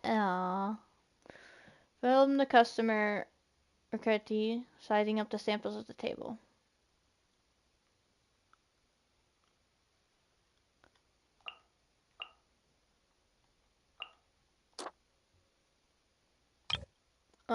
Film the customer, played by bartering with the mysterious merchant.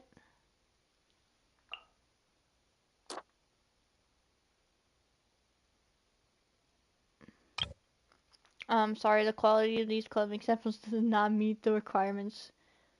Student waiter, hey, can you guarantee the effectiveness of these products?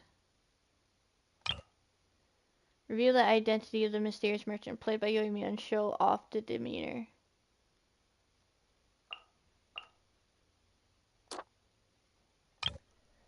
The seller played by Yayyyyyyyy displays the brand products to the customer.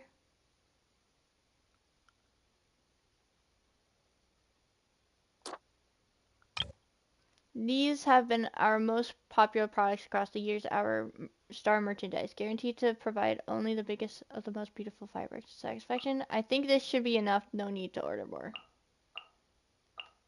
This one. That would be amazing. Wait, isn't it supposed to strike a deal? Show the sale was successful by filming the customers.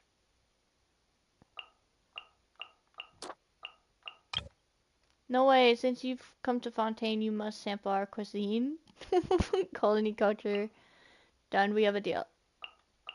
There we go.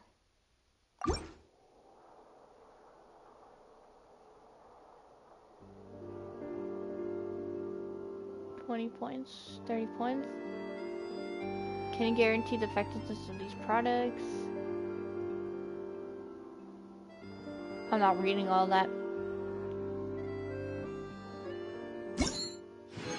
Beyond expectations. Dang it! What was so bad about it? 20 points. 10 points. 20 points. 0 points. Oh. This might be it.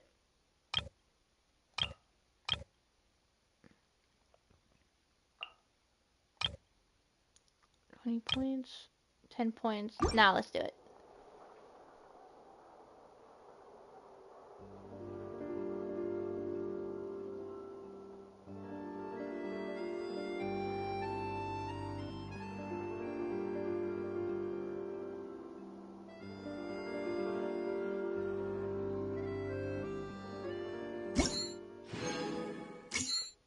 Nice. We got one more and then we're done.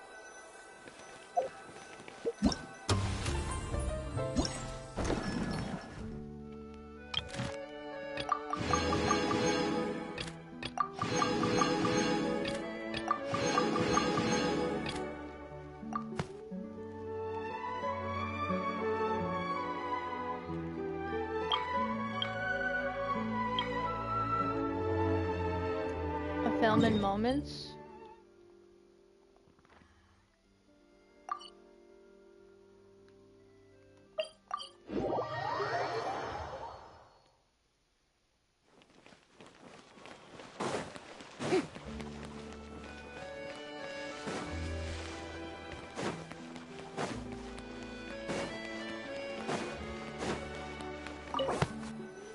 At the corner of a lane in the court of Fontaine, an actress played by Charlotte has set up a camera and is adjusting it to find the perfect angle to capture photos that show off the gorgeous scenery of the city at a glance. After mentally comparing a few different angles, she makes her decision.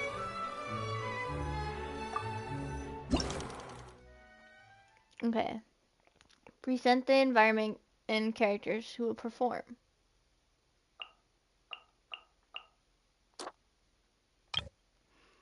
Highlight the actress played by Charlotte's demeanor as she ponders.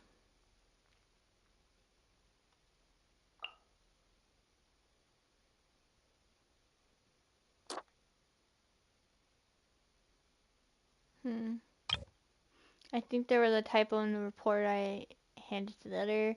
If a shot is taken from this angle, film the actress played by Charlotte as she ponders something while looking at the camera.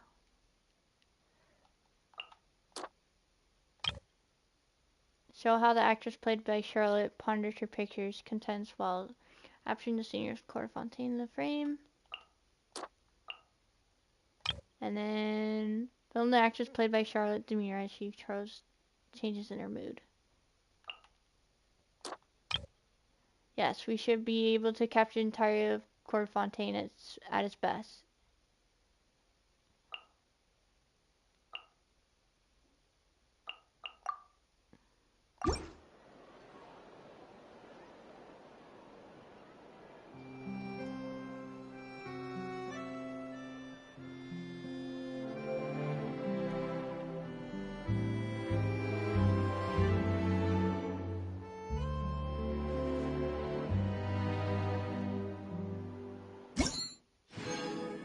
Nice.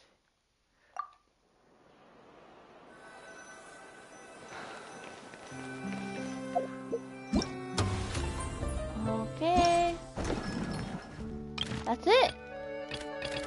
That's everything. Finished it all.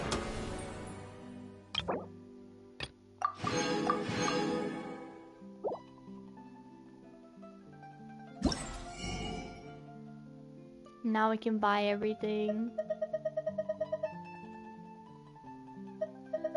What's this? Oh, it's weapon essential materials, so this is probably essential we need. Or not? No, it's not. Just forget everything I said. Ooh, more Mora.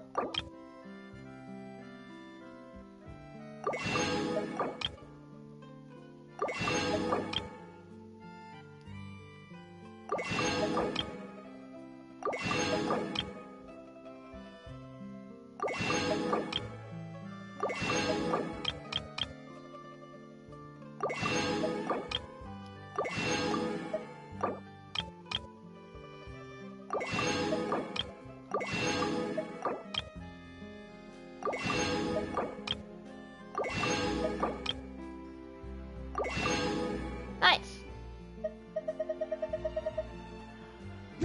Oh, we are done. This was a cool event. I really liked this event a lot. It was amazing. I'm happy I got to do it. We got tons of primos. How many primos we got?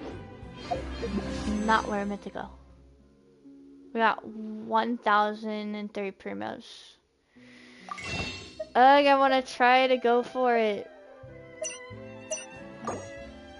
Ah, only 6. I want to so badly.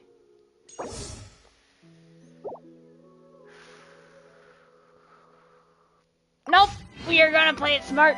We're gonna play it smart. We're gonna play it smart. We're gonna play it smart. Pull, no pulls, Scar. No pulls. We're playing it smart. We already have Nahida. I'm just gonna get her a free weapon that's good on her. We're going for Nahida. That's what we want. 5 hours, 37 minutes. Dang. Well, this was a long stream, so this is the end of the event. I hope thank you all for watching. Thank you, Scar, for watching too. And bye-bye. Hope you enjoy your days. I'm going to go be busy now.